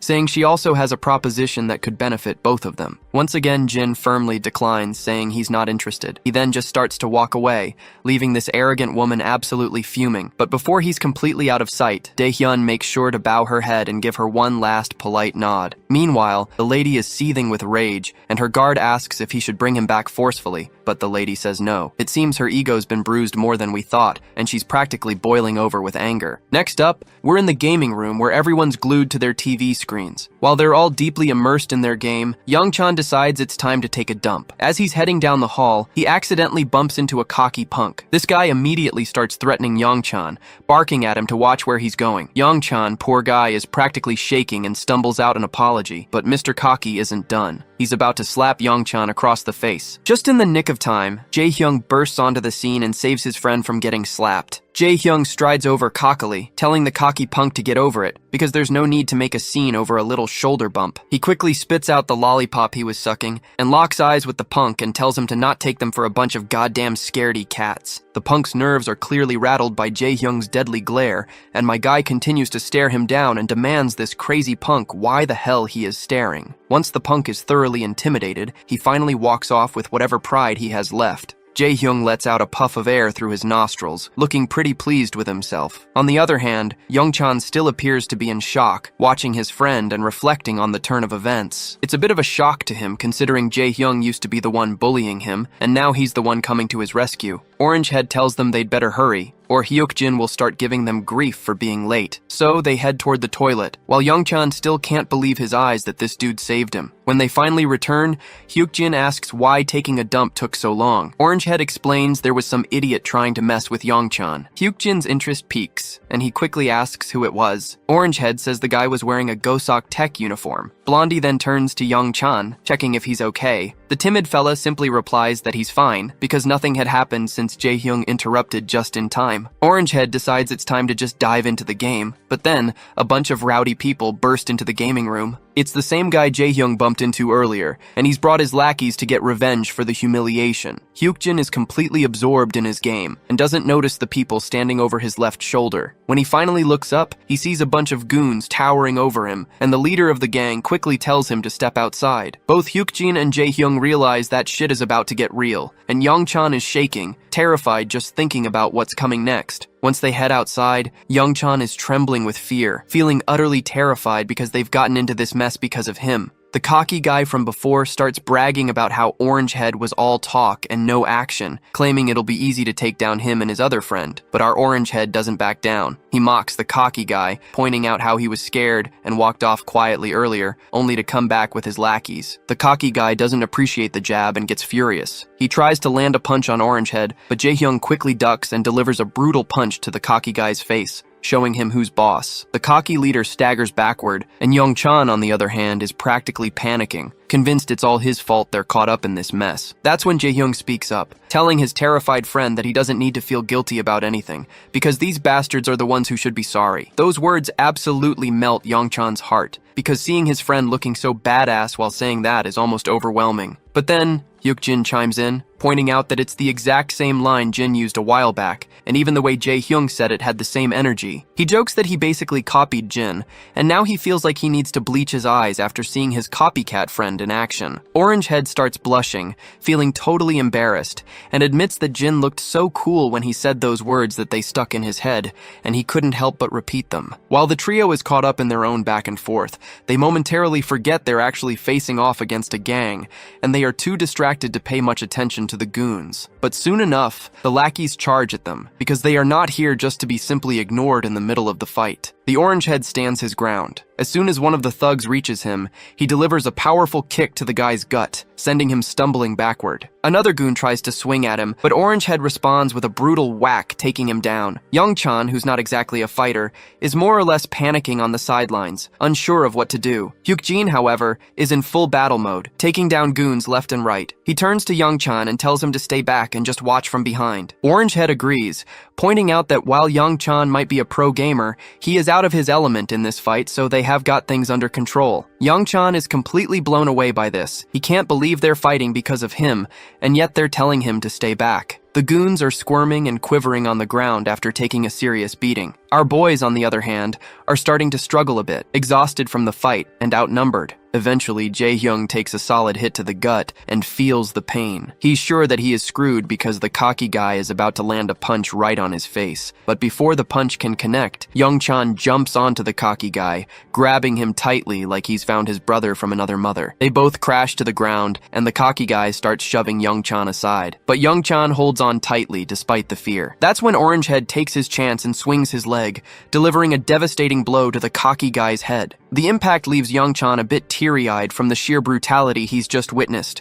something he's never experienced before. Orangehead stands tall, looking like a boss after giving the cocky guy the final kick. He glances at the guy who's clearly down for the count. Hyuk-jin can't help but jab at Orangehead, noting how Young-chan had to step in to save the day. Orangehead quickly gets embarrassed and defensive, saying he was about to take the guy down himself. They turn to Young-chan, who's on the verge of tears. Orangehead immediately asks if he's okay. The timid fella quickly reassures him that he's fine and apologizes for causing all this trouble. The scene shifts to our boy finally making it to the game room, only to find it empty. He tries calling his friends, but no one picks up. Just then, he hears someone calling his name. He turns around to see his friends, who eagerly tell him he missed all the action. The beta bullies start bragging about how they just whooped some Gosok tech guys. They head inside, and as they climb the stairs, they point out to Jin that while he might not be familiar with the Gosok tech guys, they're pretty tough, but not a match for them. As they head into the gaming room, they're shocked to find a bunch of people lying unconscious on the ground. The beta lackeys are blown away by the sight and quickly ask who took down all these Gosok tech guys. Our boy casually points out that he came looking for everyone and was jumped by these guys when they saw his uniform. The three of them are absolutely stunned to realize that our boy took out all these men single-handedly. After their mindless fun at the arcade, the group heads out to grab some grub. The beta bullies have brought the same delicious food Young-chan usually eats, but Orangehead forgets to grab drinks and decides to go get some as soon as possible. Young-chan decides to go with him, but Orangehead opts to go himself. As they start eating, Hyuk-jin feels proud and laughs about how they took down the Gosyok Tech goons. Orangehead agrees, saying the goons came in trying to act tough but ended up getting beaten like dogs. Meanwhile, our boy looks at the tuna mayo food with no clue how to proceed. He watches as Jae-hyung tears off the seal and pops the snack out of its wrapper. He mimics Jae-hyung and starts to take a bite. While eating, he asks his friends who started the fight. Jae-hyung explains that one of the goons was messing with Young-chan outside the game room,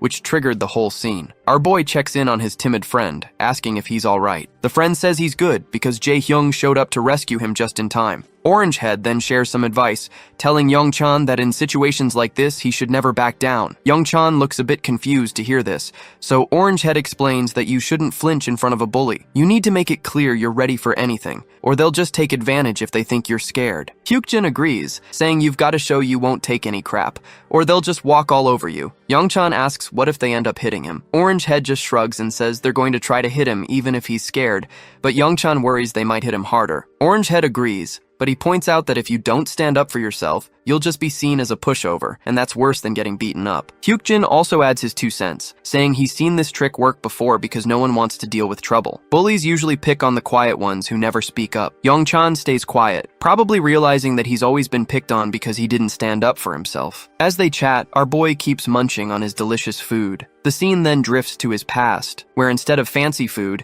he was stuck with some mediocre curry and a piece of dry bread. At that time, he had no choice but to eat it. What made it worse was that there were always strong guys around him, bullying the weak and taking their food. One day, a cocky guy demanded our boy hand over his food, but Jin wasn't having any of it, so he fought back and left a gruesome mess behind. His memory makes him reflect on how the same pattern of the strong preying on the weak seems to repeat itself, both in his past and present situations. That's when Young-chan finally musters up his courage and says out loud that he doesn't like either of the beta bullies. The 2 bullies choke on their food, their breath caught in their throats at hearing this. Young-chan continues, saying he hates them because they bullied kids in class, including him. Orangehead looks curious and asks when they even bullied anyone. He points out that they only joked around sometimes, nothing more. The blondie also agrees, saying that they never physically hurt anyone in class or made anyone do their dirty work. Compared to some of the other guys like Gisu Kim, they're practically saints. But Young-chan stands firm, saying that even though they might just be joking or playing rough,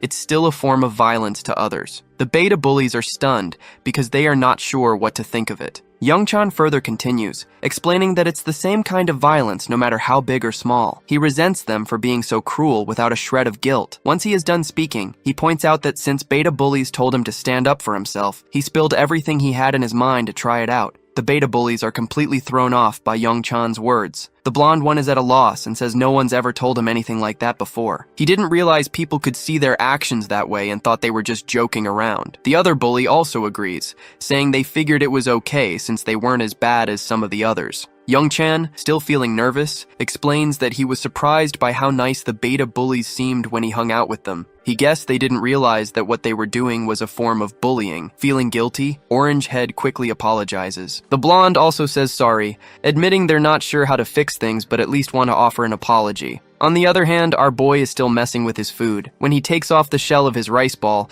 it drops to the ground, and he's totally bummed out to see his meal ruined. His friends don't really know how to react, and they end up yelling at him when he tries to eat the rice ball after picking it up. In the bustling heart of the city, we find ourselves back at SW Corporation. There, we see that same woman who claimed to be Yona's cousin is sitting at her desk. Suddenly, Yona storms into the room, clearly fuming, and she yells this woman's name, Jie. The sassy lady looks up and smiles at Yeona, but before she can say much, Yeona cuts her off with a sharp tone, demanding to know if she met Jin recently. Jie tries to play it cool, and reminds Yeona that it was actually Yeona who was tracking Jin's background because she was suspicious of him. Yeona frustratingly admits that she did investigate Jin, but had promised him she wouldn't pursue it further. Now, she is also telling Jie to stop nagging our boy as well. Jie raises an eyebrow and reminds her that she shouldn't forget the kind of world they live in, especially given the recent kidnapping event. So, she makes it clear that they are not taking any chances, and our boy's background is a major concern. Yeona insists that Jin wasn't involved in any of the recent trouble, but Jie quickly interrupts, saying that just because Jin helped with a rescue doesn't make him trustworthy. Jie's manager also chimes in, pointing out that Jin's identity is a significant issue for the school. They emphasize that a school affiliated with SW Corporation shouldn't have accepted a student with fake records, and they make it clear that they won't overlook this matter. Yeona frustratingly grits her teeth, while Jie just smiles with a hint of satisfaction. She explains that they might receive some good news soon. Curious, Yeona asks what kind of news she is talking about. Jie's manager explains that Jin's records were restricted, so they had to consult higher-ups in their network to obtain more information. Jie looks at Yeona with a challenging smile, asking if she's not curious about Jin's true identity. Yeona firmly states that she doesn't care, emphasizing that Jin saved her, which is more than enough for her. Just then, the telephone rings, grabbing everyone's attention. Jie's smirk widens as she says it's time for them to hear the news together. She answers the call, and the caller announces that they have news to deliver. As Yeona waits anxiously, Jie expresses hope that the caller will reveal information about Jin's identity. The caller responds that the higher-ups have decided that SW Corporation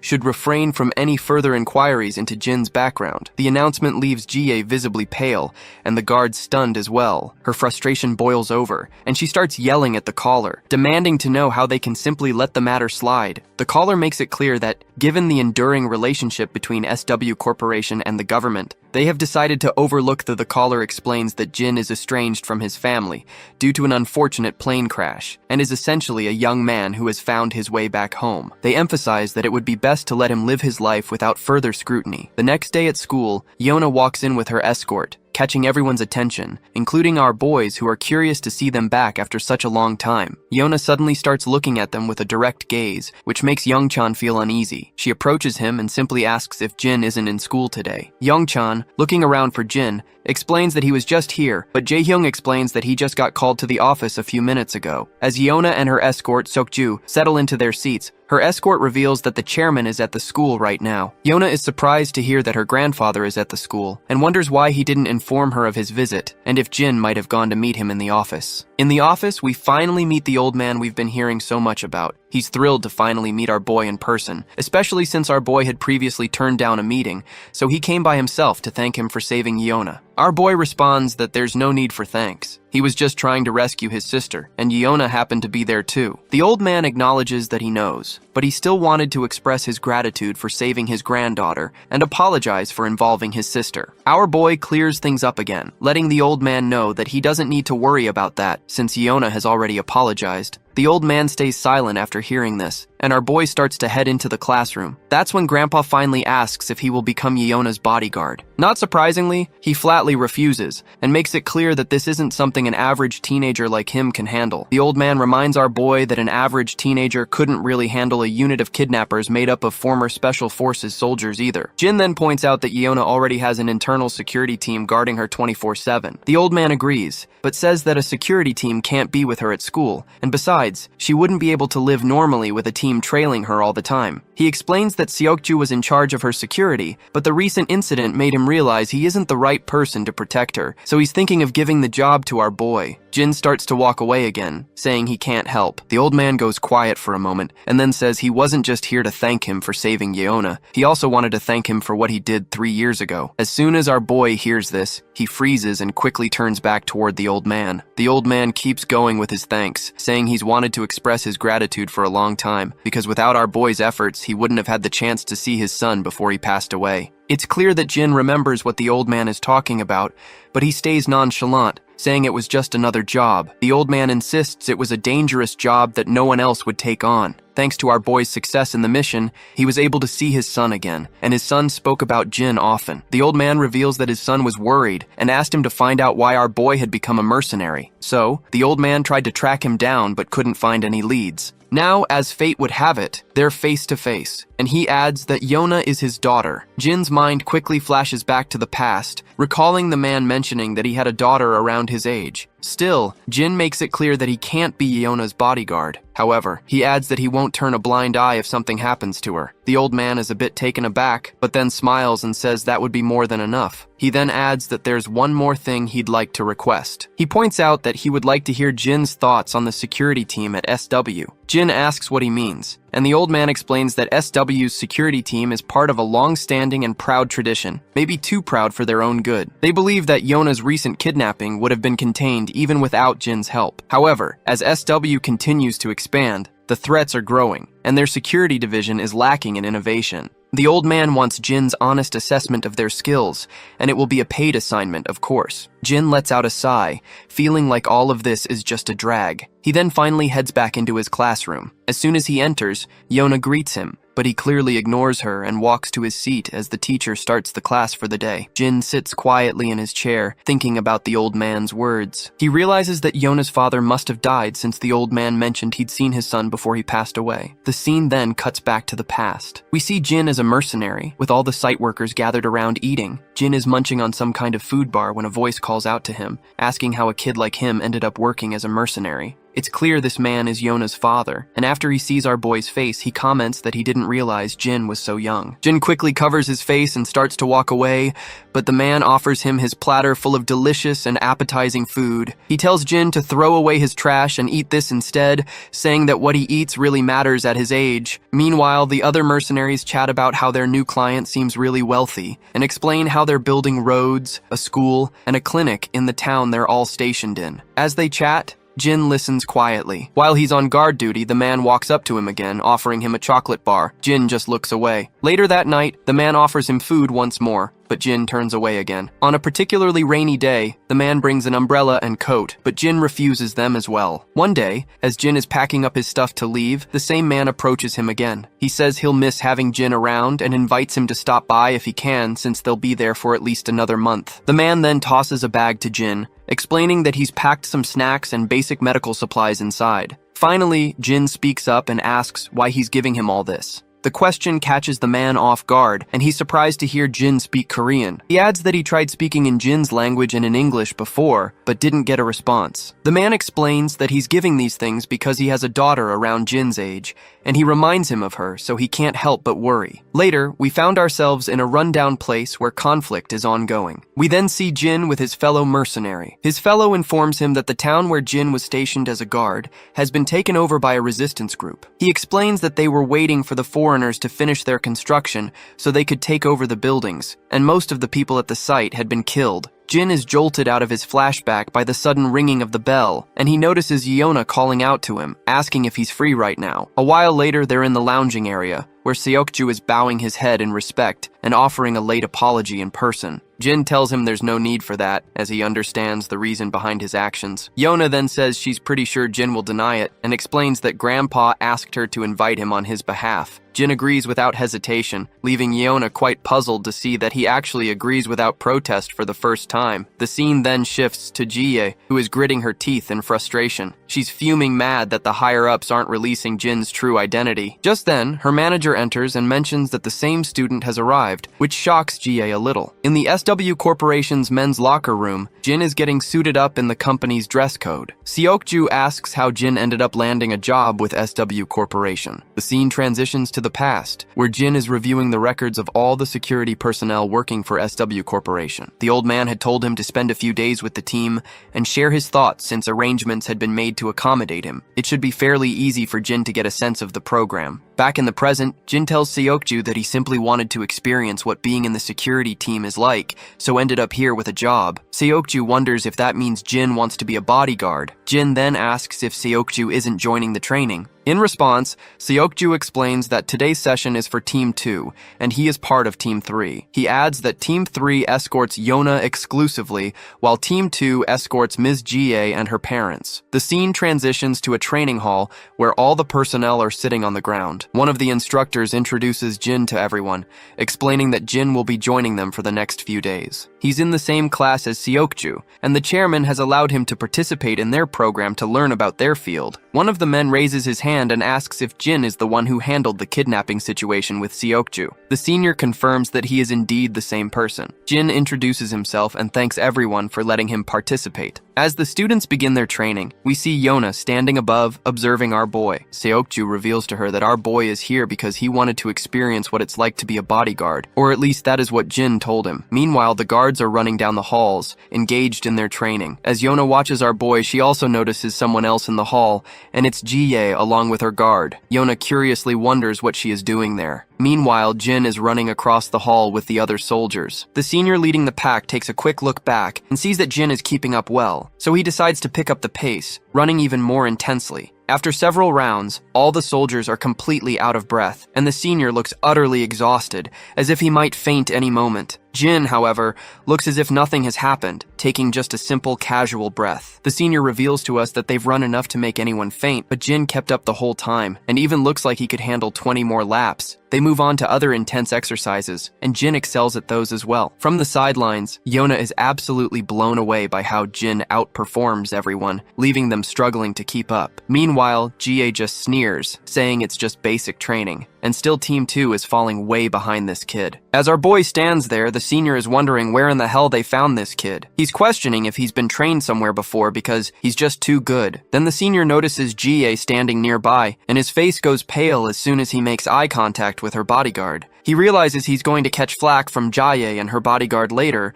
for falling behind compared to a high schooler. Suddenly, one of the juniors raises his hand and points out that he's heard this student played a critical role in Miss Yona's rescue, so he wants to test the kid's skills himself. The senior gets angry and asks if he really wants to spar with a high school kid, yelling at his junior for being out of his mind. But the senior finds himself completely blown away when the kid himself volunteers to fight and says he doesn't really mind. The senior, completely at a loss for words, scratches his head in frustration and reluctantly agrees. He tells his juniors to get the protective gear for our boy. Before long, our boy is decked out in his gear, and the other guy facing him gets suited up too. Yona wonders if this will be okay, and Seokju points out that it's hard to say, given how tough the other guys are. Even Jie thinks it would be pretty hilarious if this high school kid actually won. She mentions she's heard the kid has extraordinary fighting skills, but her bodyguard assures her that he's still no match for his men, because these guys have been highly trained in all sorts of combat, long before they started working at SW. The senior tells both of them to just take it easy, especially telling his junior to go a bit easy on the kid, and the junior agrees. The senior then tells them to get ready, so the junior takes his stance and reminds our boy that he's not against those chumps he has beaten before, so he better be careful. Our boy doesn't even flinch at the jab, and simply takes his own stance. As soon as the senior signals the start of the fight, the junior lunges at our boy with an incredible burst of speed and swings a punch right at his face, but our boy quickly steps back. The junior swings again with full force, but Jin dodges effortlessly once more. Yona, growing anxious, points out that the soldier wasn't supposed to go that hard during a sparring match, but the soldier, however, keeps coming at Jin, swinging his fists left and right. Jin continues to dodge every attack effortlessly. Then, Jin quickly kicks the junior's leg, causing him to stagger. Seizing the moment, our boy balls up his fist and throws a brutal punch, but the soldier quickly raises his hands to block, avoiding a direct hit. The fatty mocks our boy for his futile attack and gets ready to hit him with a punch of his own, but Jin quickly deflects the incoming fist and counters with a brutal blow right to the bastard's face.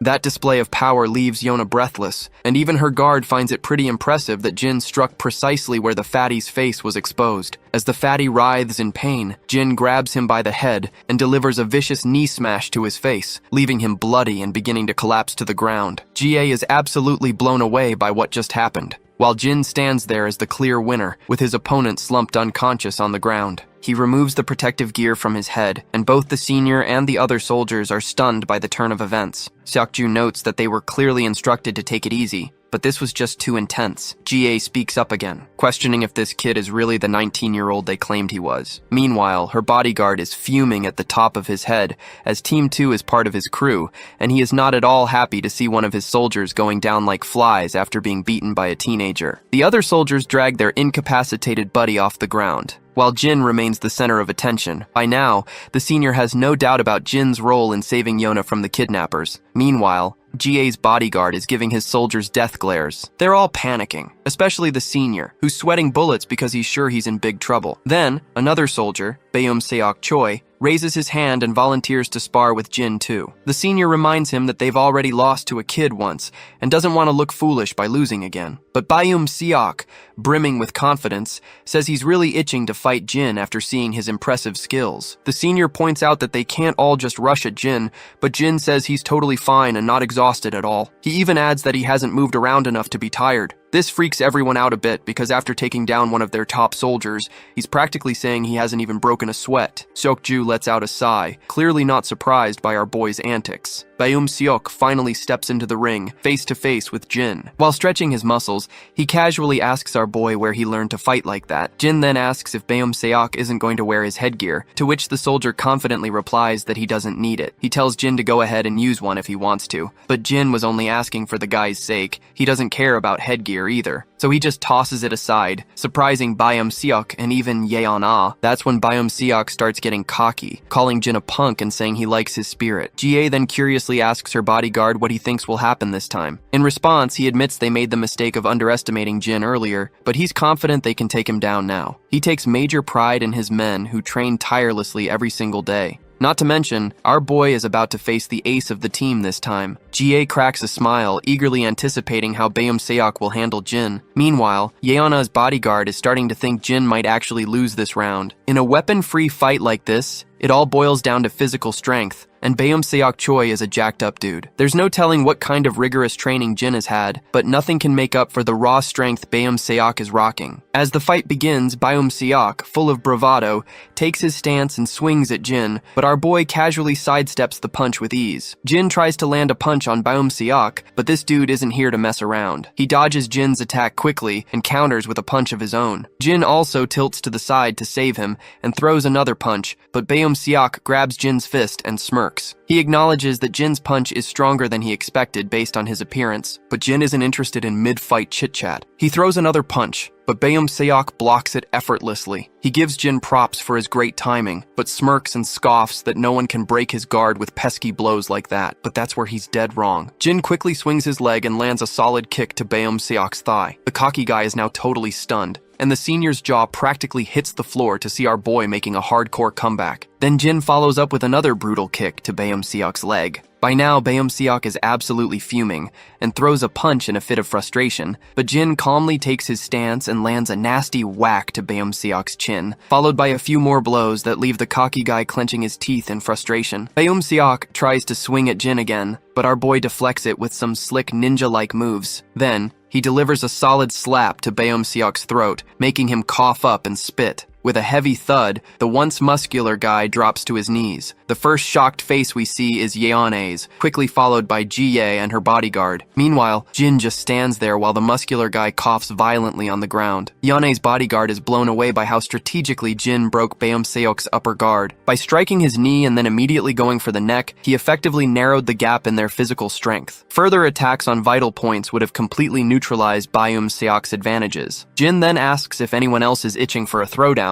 but it's clear no one's eager to step forward. That's when the senior chimes in, telling Jin he shouldn't go for the neck or knees when sparring. Jin, looking genuinely puzzled, asks if there are rules to sparring and apologizes if he broke any since he wasn't aware. The senior quickly clarifies that there aren't really any specific rules, but it's just something he felt like mentioning. Deep down, the senior feels like he is just trying to save his sorry face after getting his butt handed over by a high schooler. After witnessing the entire battle, Ji-ye is absolutely certain that it wasn't just a stroke of luck that Jin was able to rescue Yeon-a, and she wants her bodyguard's take on the matter. The man, clearly pissed off after seeing his soldiers drop like flies, reluctantly admits that from basic training to serious combat, Jin excels in every aspect. Ji-ye smiles thoroughly at this, and then quickly tells everyone to move on to the next course. Everyone is startled, especially Yeon-a, who has no clue what Ji-ye even means by that. Ji-ye then walks over to Jin and reminds him that since he's here to experience real security duties, it's finally time to see what it's like to be a real bodyguard. Jin listens intently as she explains that since he's paired with Team 2, he'll be escorting her, and she's looking forward to his service. Yeon-a, however, can tell from a mile away that this woman is cooking up something shady. The next scene takes us into one of the offices inside SW Corp, where we meet the grandpa, who's with a suited guy. This suited guy is amazed that Jin is in the same class as Yeon-a. He explains that he learned about Jin's background during their research, but it's still a shock to see that codename Jin is actually this young kid. The suited guy adds that Jin's name only came to light a few years ago, which means he was even younger when he first gained recognition. He just can't wrap his head around how this kid could be the same ruthless individual he's heard about. The scene then shifts back to the locker room, where Jin is finally suited up in a real bodyguard outfit, and he looks seriously badass. Evening has arrived, and we find Diane and her grandpa together. The old man asks her if Jin is still out with friends. In response, she explains that Jin had to take care of something and said he'd be a little late. The grandpa is concerned, saying Jin shouldn't stay out too late. He's sure Jin will be fine, but if he runs into any trouble with hooligans late at night, it could be a problem. The next scene shows the two defeated soldiers who were getting pretty cocky before fighting Jin. They're now getting an earful from their superior, and everyone is feeling ashamed after getting their butts kicked by Jin. The senior is so livid his veins are practically bulging, and he makes it crystal clear that they're about to face training like they've never seen before. The soldiers' faces fall when they hear this, and the senior lets out a sigh of relief that they didn't get chewed out by their boss today. Meanwhile, Yona is absolutely blown away when she sees Jin stepping out in his bodyguard uniform, looking like he's about to hit the town for a date. Even GA is really pleased to see him, and those defeated soldiers can't help but feel a bit jealous of our boy. As we head outside the building, Jin and two other guards are escorting GA. There are several other guards as well, making sure she gets into her luxurious Bentley without any issues. Once she's inside, the guards follow, while Jin stands outside until the senior bodyguard tells him to just get in the car. With that command, Jin takes a seat in the back alongside Yona. Once inside, he notices how two guards are always at GA's side. Out of the blue, GA asks our boy if he's ever thought about singing or acting as a career. She explains that one of the SW subsidiaries she runs is an entertainment agency, which is where they're headed right now. Jin, however, simply states that he's not interested. She then asks him why he's interested in becoming a bodyguard. As soon as our guy hears this, he realizes these folks probably don't know the real reason behind his involvement, so he just goes with the flow and says he wanted to experience life as a bodyguard. She then gives him props, saying he's pretty good at this job. Judging by how well he did in training today and how easily he beat the guards in Team 2, she's impressed. But when his bodyguard hears about his Team 2's defeat, he's absolutely livid, turning red with anger. He's embarrassed to get reminded that his team got trounced by a high schooler. On the other hand, Jin points out that he only won because Team 2 let their guard down. They had to hold back because he's just an inexperienced kid, so he had a greater advantage from the start. If they had taken him seriously as a real opponent, he's pretty sure he would have lost both duels. The woman acknowledges the situation, but deep down, she thought Jin would be more boastful about beating working guards. Turns out he's not like that at all. Meanwhile, the bodyguard is blown away by how our boy has thought through everything so well. A while later, they finally reach their destination. In that other SW Corporation building, we see she's sitting in her office, while our boy and the senior bodyguard are standing outside. The senior is amazed that after standing there for an hour, our boy hasn't even flinched. So out of curiosity, he asks where he received such intense training. Our boy simply looks at him and stays silent. The senior asks again where he picked up those moves from the sparring session, because this isn't something you can just pull off by luck. In response, Jin just says he learned on the streets where he grew up. This vague answer really ruffles the senior bodyguard's feathers,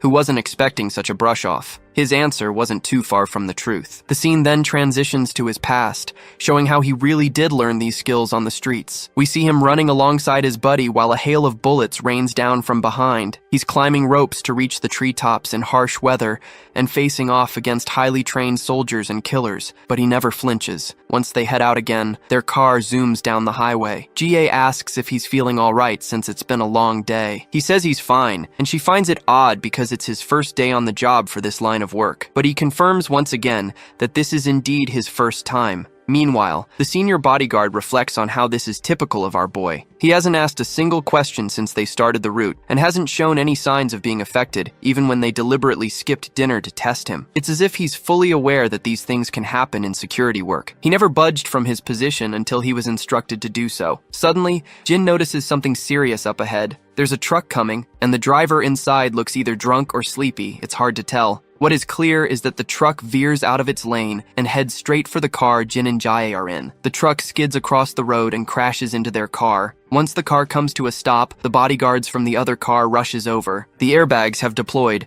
and the senior bodyguard quickly checks the back seat, asking if Jie is all right, and what he sees there blows his mind. Jin has managed to hold Jie close, saving her just in time to avoid the worst of the crash. The bodyguard is amazed that Jin could react so quickly and protect her in that split second before impact, but then Jie yanks herself away from Jin and creates some distance. The other bodyguard rushes to her, asking if she's okay. The other guards quickly gather around to discuss what just happened. One of them reports that the truck driver was definitely drunk. The junior guard adds that the driver appears unconscious, and they're currently pulling him out of the vehicle. The senior guard tells everyone to call an ambulance, secure the driver, and make sure to get to the bottom of this incident. Meanwhile, inside the car, Jie looks at Jin, who's sitting quietly. She's startled and asks if he's okay. Jin simply nods in affirmation, but Jae points out that he might have been hurt and suggests he should come with them to the hospital to get checked out. Instead of responding to this, Jin reminds her that she should always wear her seatbelt, even when sitting in the back seat. Seems like this is not what she was expecting to hear at such a critical moment, so she has no clue how to respond to this brutal truth bomb. Back at home,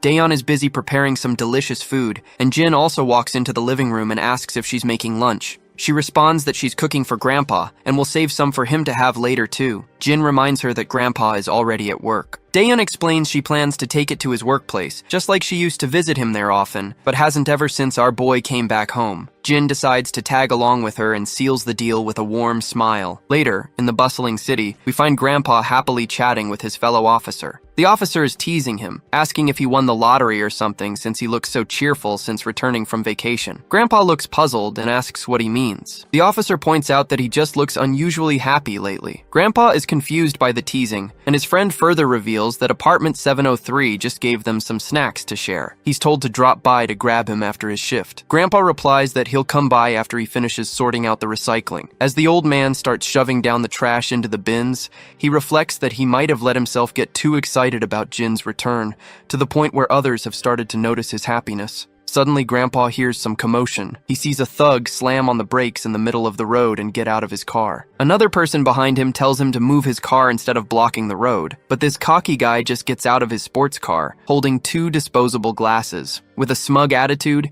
he uses every name in the book to tell the other guy to shut up, saying he'll be back in a minute after tossing these glasses. The man in the car is visibly scared by the thug's attitude. The thug strides over to Grandpa and drops the 2 disposable glasses into the dustbin, but he's so careless that they just fall to the ground instead of making it into the bin, leaving Grandpa with extra work. The old promptly picks up the scattered trash. Meanwhile, the thug's girlfriend, who's still in the car, tells her boyfriend to throw this bag of trash as well. Reluctantly, he grabs the trash bag and throws it from a distance, not bothering to walk over to the bin. As expected, Grandpa ends up picking up the mess left behind by the inconsiderate duo. The thug zooms out of the place in his car, and just as Grandpa is busy putting the garbage to its rightful place, he hears a familiar voice and turns to find his children arriving to visit him. Although Grandpa is thrilled to see his children, he still asks what they're doing there. They reveal they brought lunch for him, but he insists they shouldn't have gone to the trouble. He can just buy something nearby. Diane looks around and notices Grandpa is sorting out the recycling. He agrees, saying it's better to take care of it before it piles up and gets out of hand. The charming girl offers to help with the job,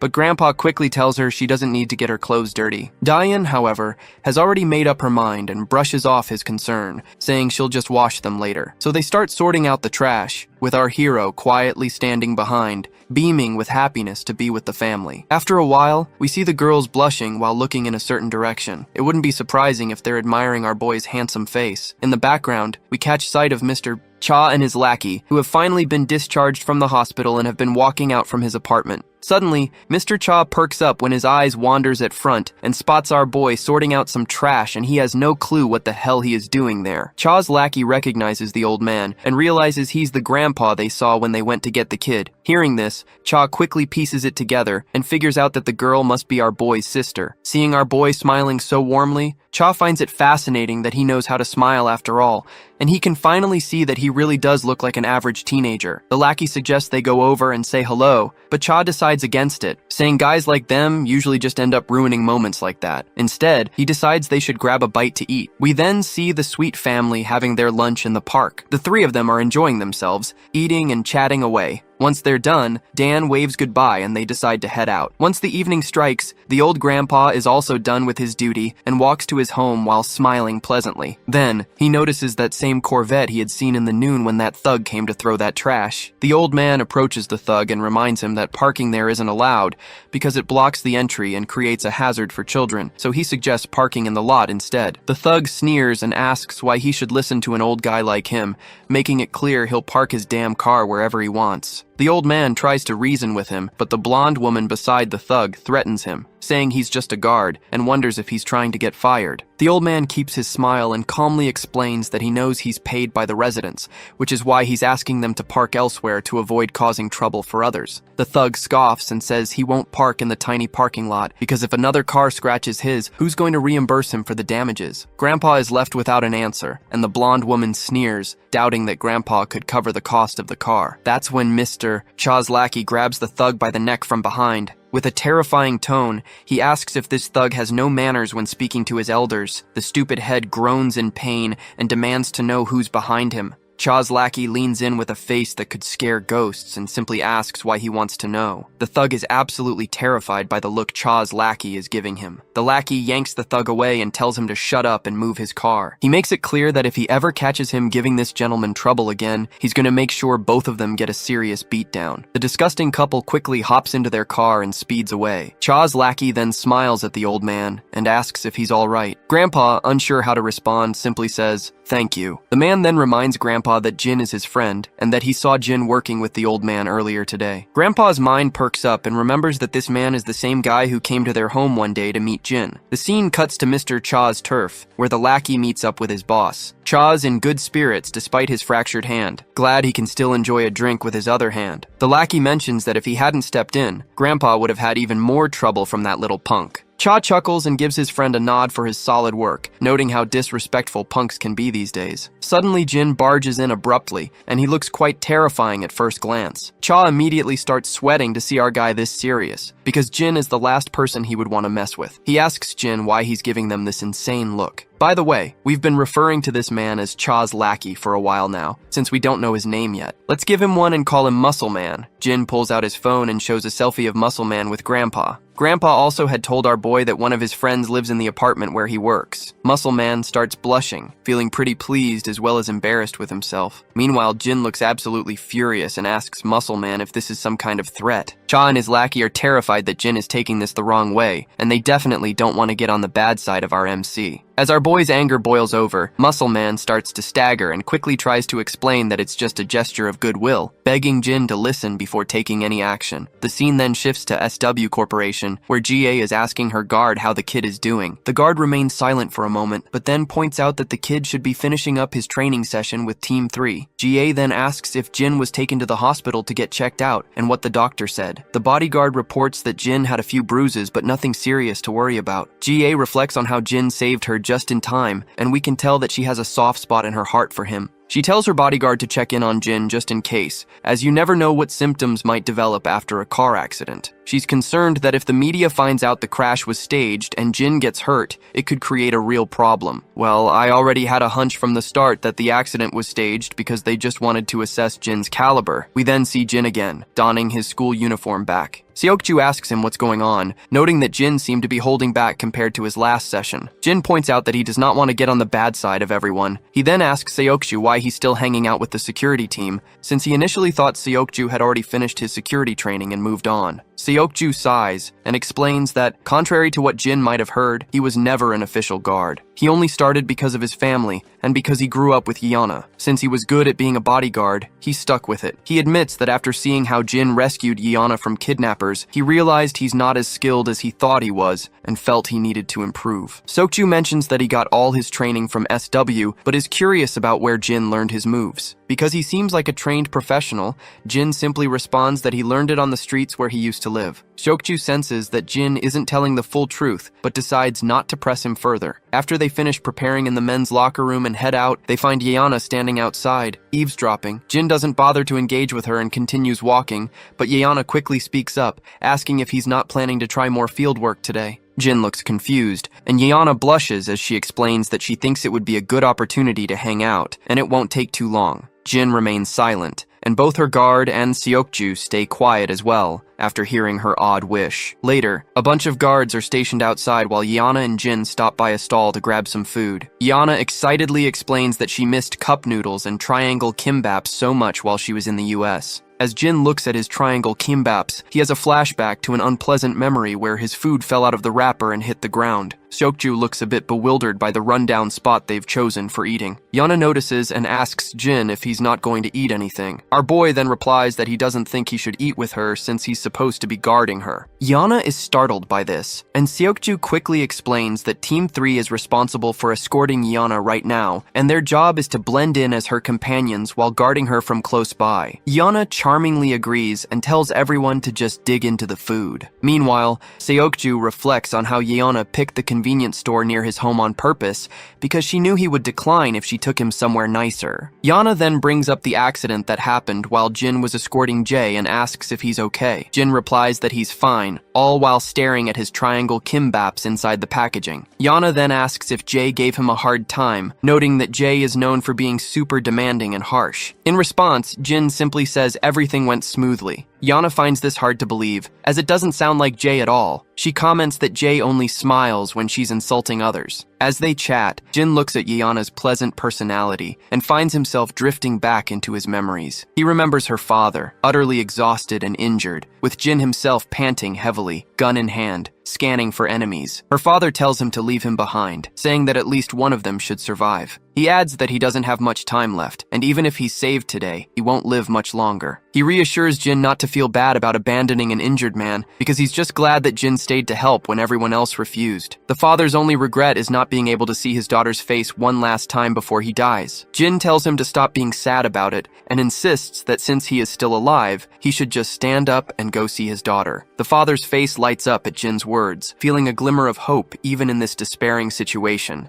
The story picks up right where we left off, and as the flashback fades, Jin turns to Yona and asks if they can talk alone for a moment. The girl is startled to hear this and repeats his question, asking if he means just the two of them. Jin responds positively, so Seokju decides to step away, saying he'll give them some space. Once Seokju is out of earshot, Yona asks what's going on and why Jin suddenly wants to talk privately. In response, Jin drops this name, Inguksen. Yona quickly catches on that Inguksen is her father's name, and she is now even more confused why Jin is bringing this up out of the blue. Jin then asks Yona what her father was like. Yona looks puzzled because she is not quite sure where Jin is going with this. She eventually sighs and explains that her father was a busy man who spent a lot of time working overseas. They weren't very close because they barely saw each other. She goes on to tell him that her father fell ill, and the doctors told him he didn't have much time left. Despite the bad news, he kept working and ended up falling sick while abroad. She still doesn't understand why someone would choose to spend their last days working instead of being with loved ones. She was on her way to see him because he couldn't manage the flight back home, but he passed away before she arrived. She further continues, explaining that her father worked himself to death without ever having one last moment with his daughter, and if she's being honest, she admits that she still resents him for that. She is still not sure why Jin is asking about her father, but she claims that she would not have opened up if our boy had not saved her from the kidnappers back then. Once again, Jin's mind flashes back to a construction site. Her father is talking to him again. He says he's doing all this because he wants to help, and as a parent himself, he felt compelled to do something for these children because it was the only way he could face his daughter. He admits he hadn't been a good father, and if he had known sooner, he would have spent more time with her. To him, family is more important than anything else in the world. Back in the present, Jin reveals to Yona that she was the reason her father worked until the very end. This news shocks the girl, and she asks him what on earth he's talking about. Jin then explains that he's here to deliver the final request of his client. He reveals that her father wanted to tell her that he wanted to see her one last time before he died, and that he's sorry he couldn't make it happen. These are the words her father wanted Jin to deliver to her. We flash back once again into the past, where her father tells Jin that this is an official job, and he must carry it out no matter what. He further says that whether he lives or dies, Jin will be the one to deliver this message to her. Yona is stunned to hear that Jin met her father before he passed away. After dropping this bombshell,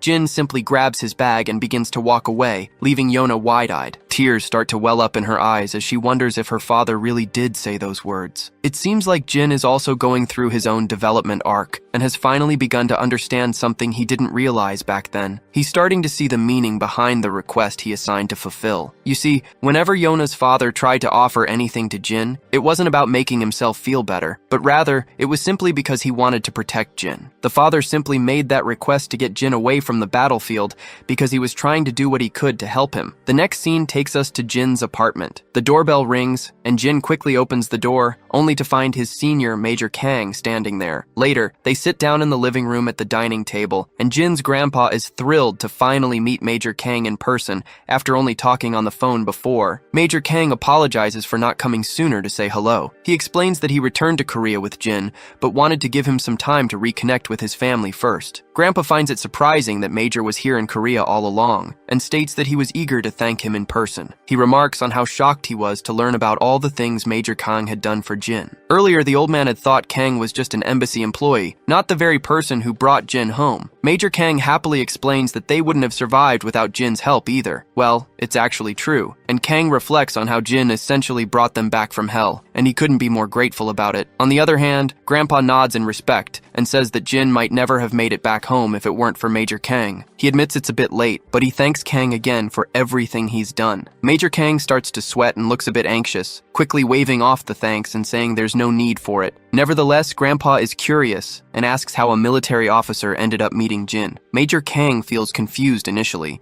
as he is not sure what to say, but soon collects himself and explains that Jin was their guide when they were deployed overseas. He got them out of a tough spot, and Kang says they definitely wouldn't have made it out alive without Jin's help. Grandpa then invites Major Kang to stay for lunch, noting that it's almost noon. Major Kang happily agrees, and as he munches on some fruit, he turns to the little girl and asks if she's Jin's sister. The girl gets a bit frantic, but quickly confirms with a yes, and Kang gives her a warm smile and tells her that being Jin's younger younger sister makes her like a younger sister to him as well. So he jokingly adds that now she's got two stylish bros to hang out with. How cool is that? The little girl feels a bit awkward, but musters up a polite response. After all, she's just a 17-year-old trying her best to be courteous, while a 36-year-old man is trying a little too hard to be hip. As noon arrives, the table is loaded with food, all thanks to Grandpa's high-paying job as a security guard. Major Kang dives into the food with enthusiasm, eating so fast that Grandpa feels bewildered and tells him there's no need to rush. Major Kang apologizes and explains that he's just too excited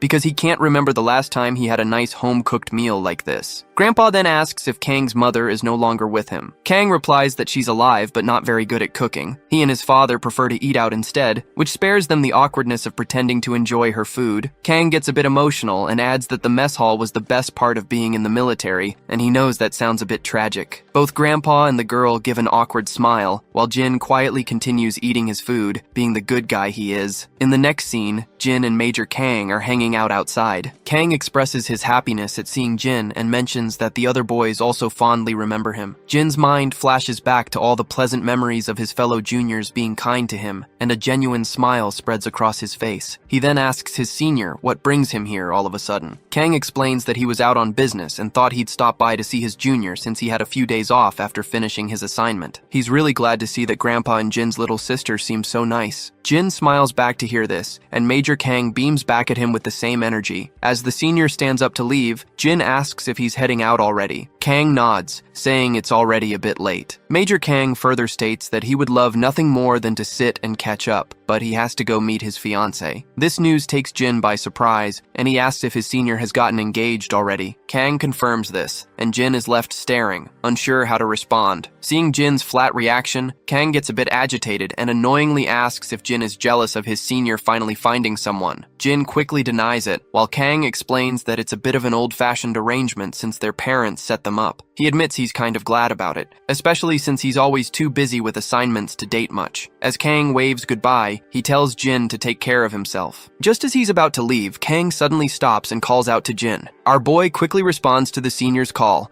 and Kang cryptically asks if he has found the answers he was looking for. To understand what Kang is referring to, the scene flashes back to a time when Jin asked his senior about what family is all about. At that moment, Kang found the question really hard to answer and remained silent. Back in the present, Jin confirms that he still doesn't fully understand what family is all about, but he's starting to get a sense of it. Kang is pleased to hear this and gives Jin a heartfelt goodbye. We then return to the SW Corp, where GA apologizes to her visitor for calling him at the last minute, explaining that she didn't have enough time to see him elsewhere. Well, to everyone's surprise, the visitor appears to be Major Kang himself, and he quickly reassures her that there's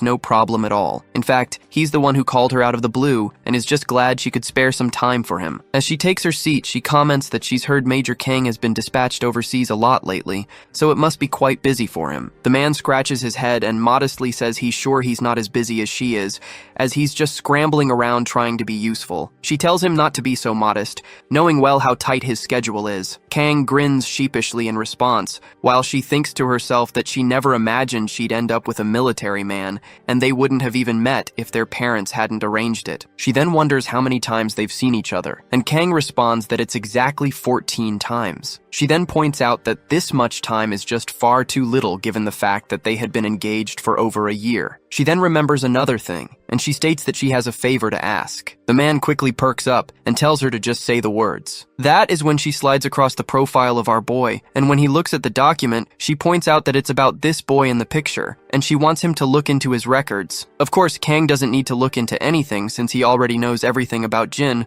but he remains silent about it. She then mentions that this boy is Yona's class fellow, and that they've discovered Jin's records are fake. She's been trying to investigate it herself, but the authorities won't let her, so she thought it might be better to leave it in Kang's hands. Kang, however, apologizes and makes it clear that he won't beat around the bush, and he can't help her with this. GA's eyes widen in surprise, and she remains silent for a moment. Then she turns her head away, a bit annoyed, and tells him that if he doesn't want to tell her anything, he doesn't need to get all dramatic about it. The poor guy trembles with anxiety and nervousness, as he surely doesn't want to upset her. A few days later, Jin receives a phone call informing him that Major Kang and his men, who were on a mission, have now gone missing. The scene flashes to Major Kang and his soldiers, carefully treading their way with guns pointed. But then, we also see the enemy soldiers in the woods somewhere. One of the enemy soldiers reports that Kang and his team have been driven into the target zone. The boss flashes a big grin to hear this pleasant news, and he is looking forward to hunting them down. Back with Jin, he asks the caller if Major Kang is in danger. The caller confirms that Kang is indeed in danger. And by the way, the one who called our boy is Yeona's grandfather and SW Corporation's director. According to their sources, Major Kang and his men were ambushed by armed forces during their mission. They're being chased by the enemy and are forced to engage in combat. Meanwhile, the military is preparing to extricate Major Kang and his troops. The director further explains that he's sharing this information because he knows Jin has a close relationship with Major Kang. Jin quickly catches on and realizes that if the director felt the need to inform him, it likely means the chances of Kang's survival aren't very promising. The old man sadly agrees, saying he called Jin to prepare him for the worst. Jin remains silent, and the caller advises him not to jump to any rash conclusions and to leave the matter in the hands of the military. He reminds Jin to keep in mind that he has a family to think about now. At the end, our boy agrees and ends the call. As he stands there, his mind flashes back to memories with Major Kang. In the infirmary, Kang, with a big grin, reminds his fellow soldiers that he had already told them that Jin was Korean, and indeed he is. The other injured soldiers happily chime in, and they all find it really hard to believe, and they wonder if Jin has actually gotten his memories back. Once Jin was sitting alone, Major Kang approached him and told him to take his time and not force himself to remember anything. He then asked Jin if Lee Jin-yu was his real name,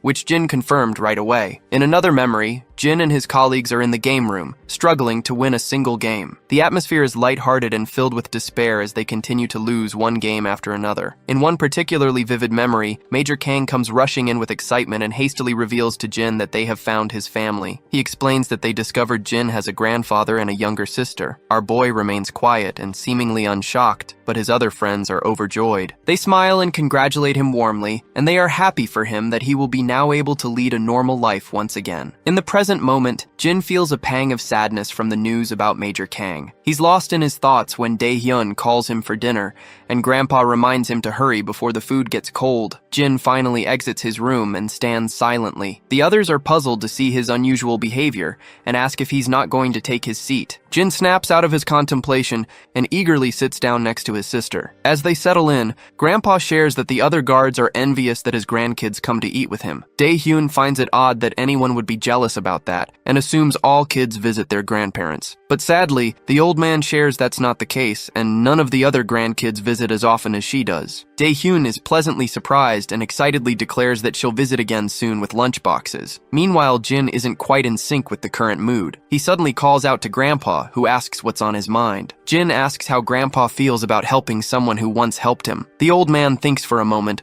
and replies that there's no simple answer. It depends on the nature of the help he received and how he can offer assistance in return. What is clear is that the person who helped you had a lot more to lose and didn't expect anything in return while helping. He further explains that the true value of a kind deed is not measurable, and eventually Jin will find that there will come a time when he needs to repay someone for their kindness. All in all, if you can't help someone entirely, you should at least try his best to return the favor. Grandpa starts feeling a bit embarrassed after his heartfelt words and apologizes if he rambled too much because he's not the best at putting perspectives into words. Jin simply responds that he understands everything very well and is genuinely glad to have met someone like Grandpa. The old man looks unsure from where all this flattery is coming from, but he thanks his grandson and states that hearing Jin's words means a lot to him. Suddenly, Dae-hyun notices her brother looking at her, and Jin also tells her that he's also glad to have a sister like her. Dae-hyun goes silent for a moment, then blushes deeply because she is not the type to handle this much flattery all at once. Later, once Jin gets into the room, he talks to his senior and lets him know that he is going to help Major Kang, and he appeals to his senior to please make any arrangements if he can. It seems like the director isn't too sure about sending our guy into the fight, but it looks like he doesn't really have a choice. The next scene cuts back to the woods, where we see Major Kang completely exhausted, taking deep breaths to catch his breath. He then instructs everyone to rest for a bit and tells one of the soldiers, Seok-yoon, to scan the perimeter, while Ji-seok and Su-cheol are sent to check how close the enemy is. One of the soldiers speaks up, mentioning that everyone is pretty wiped out and Gwang-sik has lost a lot of blood, but the senior responds that they've got to reach the next checkpoint to wait for rescue. The soldier asks if they can even make it since they're almost out of rations. The senior feels agitated and begins gritting his teeth. The scene then cuts to the enemy base, where one of their soldiers reports to the boss Kang's party is close to giving up. The boss boss says he's impressed they've lasted this long, and he admits that he would have suffered greater losses if Kang's party would not be burdened with protecting civilians. Plus, Major Kang in his time is also unfamiliar to this land as well, which gives this eye patch bastard an edge in this fight. Suddenly, the man's eye begins to throb under his eye patch, and he can't help but feel agitated as the image of our boy flashes through his mind. Looks like our guy is the one who took this bastard's eye. Later, we see a plane zooming through the skies, and inside, our boy sits in his soldier uniform, gun in hand. It's clear he's familiar with the land he's headed to. You see, this region is known as Grian, one of the places where Jin had operated as a mercenary before. Before he boarded the plane, the director's assistant explained that Major Kang and his men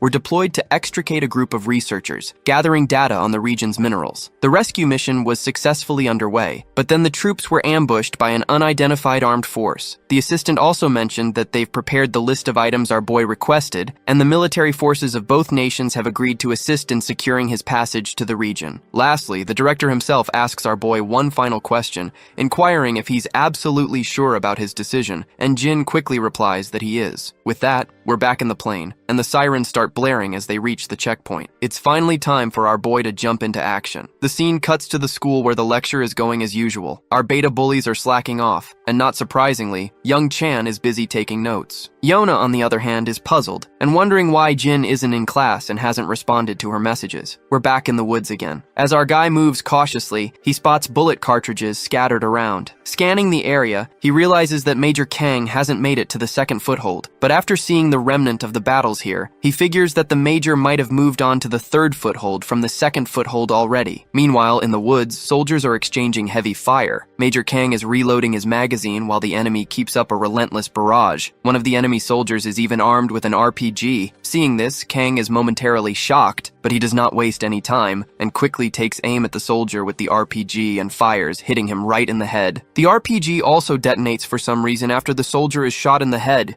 creating a massive explosion and sending debris flying everywhere. Many enemy soldiers are down, and Major Kang and his squad continue their relentless barrage of bullets. Once all the current soldiers are dealt with, those hiding behind hesitate to advance and eventually retreat. Kang quickly calls for a status report. The soldier reports that no one else has been injured, but their ammunition is running low. It's hard to say for sure, but they might not have enough for another skirmish. Kang then asks how far the next foothold is. The soldier replies it's about 8 kilometers southwest, with an estimated travel time of 3 hours and 20 minutes. Kang isn't thrilled to hear this, because covering that distance on foot with civilians and wounded men, especially in such a dense jungle, is far from easy. The soldier also notes that the enemy seems to be using a pattern of ambush and retreat instead of launching a full-on attack. Kang grits his teeth after realizing that the enemy is deliberately trying to wear him down from the start, and they are even ready to sacrifice as many men as it takes to achieve their objective. He reflects that these men aren't fighting like trained soldiers, but are being strategically deployed by someone skilled in tactics. The attack seemed random at first, but after a few skirmishes, Kang noticed a pattern. The enemy's pursuit forced him to retreat from the first foothold to the second, and now they're driving him back from the second foothold as well. Also, the enemy is chasing him down as if they are already familiar with the path. His best option now is to defend the third foothold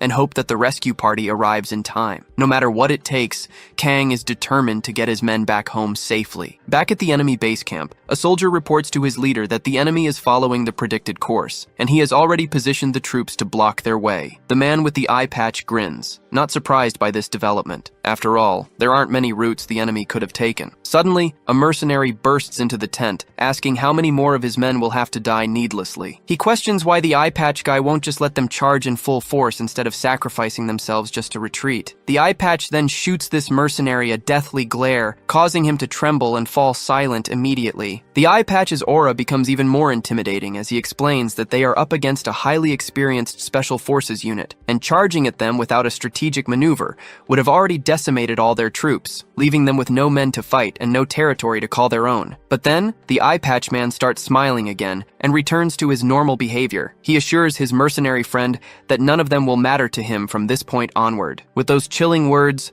someone shoots the poor man in the head and he falls to the ground. I guess he really won't have to worry about anything from now on. The leader exits his tent, and we see that other members of the mercenary group have also been captured. He finally gives the green light to hunt down Major Kang and his party, but also orders his soldiers to dispose of these useless fools before they go. A while later, we see Kang's party, all looking exhausted. One of the soldiers comments that they've covered half the distance and will definitely reach the foothold on time if they keep this pace. Kang decides to stay on guard and slow their pace slightly. You see, the enemy knows this terrain well, but they don't, and they're aware of the exact path Kang's party is taking right now. Back with the eye patch man, he's practically brimming with joy. He's reveling in the hunt and eagerly anticipates the moment he'll capture his prey, just when they think they've escaped. He can barely contain his excitement, imagining how the fools will feel when they realize they've been screwed from the start. He's so thrilled that he orders his soldiers to inform the others that their prey will be arriving soon. Meanwhile, Kang and his party make their way through the terrain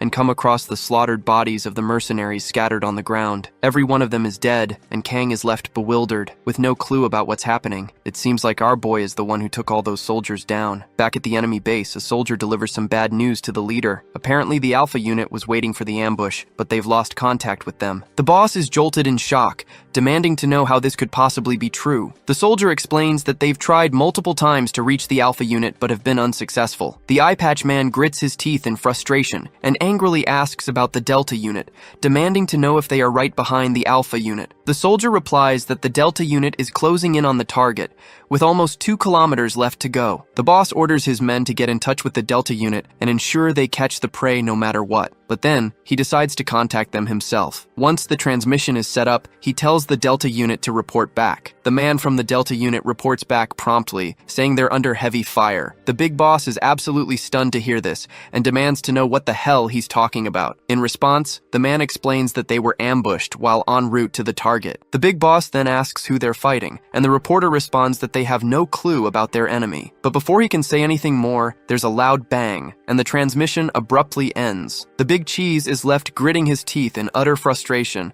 absolutely annoyed by the fact that they're the ones being hunted. Meanwhile, we see our boy, and it's clear he is the one causing havoc among the enemy ranks. The soldiers from the enemy team are unleashing a barrage of bullets, but Jin is dodging them with such finesse that it's almost unbelievable. Jin knows it will take Major Kang about 30 minutes to reach the third foothold, so he plans to keep the enemy soldiers engaged until then, ensuring his friend and the rest of the team can escape safely. He then slides across the ground, swiftly aiming his gun at the enemy. He locks onto his target and takes the shot, dropping one of them instantly. Without missing a beat, he aims at the second soldier and takes him down as well. The soldiers quickly realize where the sniper fire is coming from, but before they can react, Jin unleashes a barrage of bullets, blowing them away. More soldiers appear, and they immediately start bombarding Jin with a new wave of bullets. He ducks down to shield himself, with the bullets flying everywhere except hitting him. Jin begins running, confident that the enemy won't be able to track his route in this terrain. He plans to take advantage of this and strike from another direction. Meanwhile,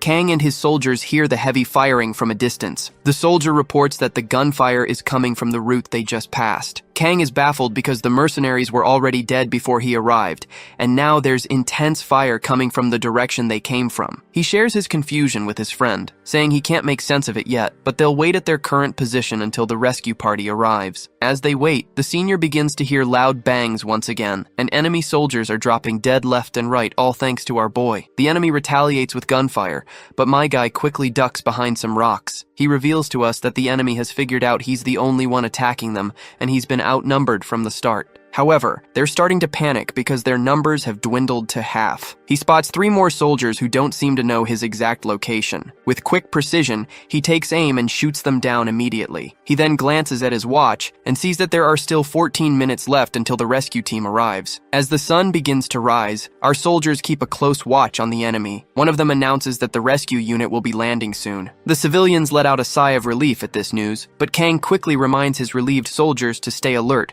until they're safely out of this mess, especially given his bad feeling about how the gunfire suddenly stopped. Suddenly, their transmitter crackles to life. From the other side, they hear a man reporting that this is Jin, and he is only 3 minutes away. The soldier notes that the name sounds familiar, and it doesn't take Major Kang long to connect the dots and realize who was behind all that gunfire which abruptly stopped. When he looks ahead, he sees our boy walking toward them with his hands raised in the air. Major Kang peers through his sniper rifle scope and confirms that it's indeed Jin. The other soldiers can also confirm it's Jin, but they have no idea what he's doing here. Major Kang is still in utter disbelief, and he surely does not want to believe his eyes. Right on cue, the rescue helicopters arrive on the scene. Kang rushes over to Jin, grabbing him by his shirt, and sternly demands to know what the hell is doing here and why he came. Jin remains calm and simply says he knows this region better than anyone. Kang reminds him that he doesn't need to be here anymore since he's transitioned from a mercenary life. In response, Jin explains that this is exactly why he came,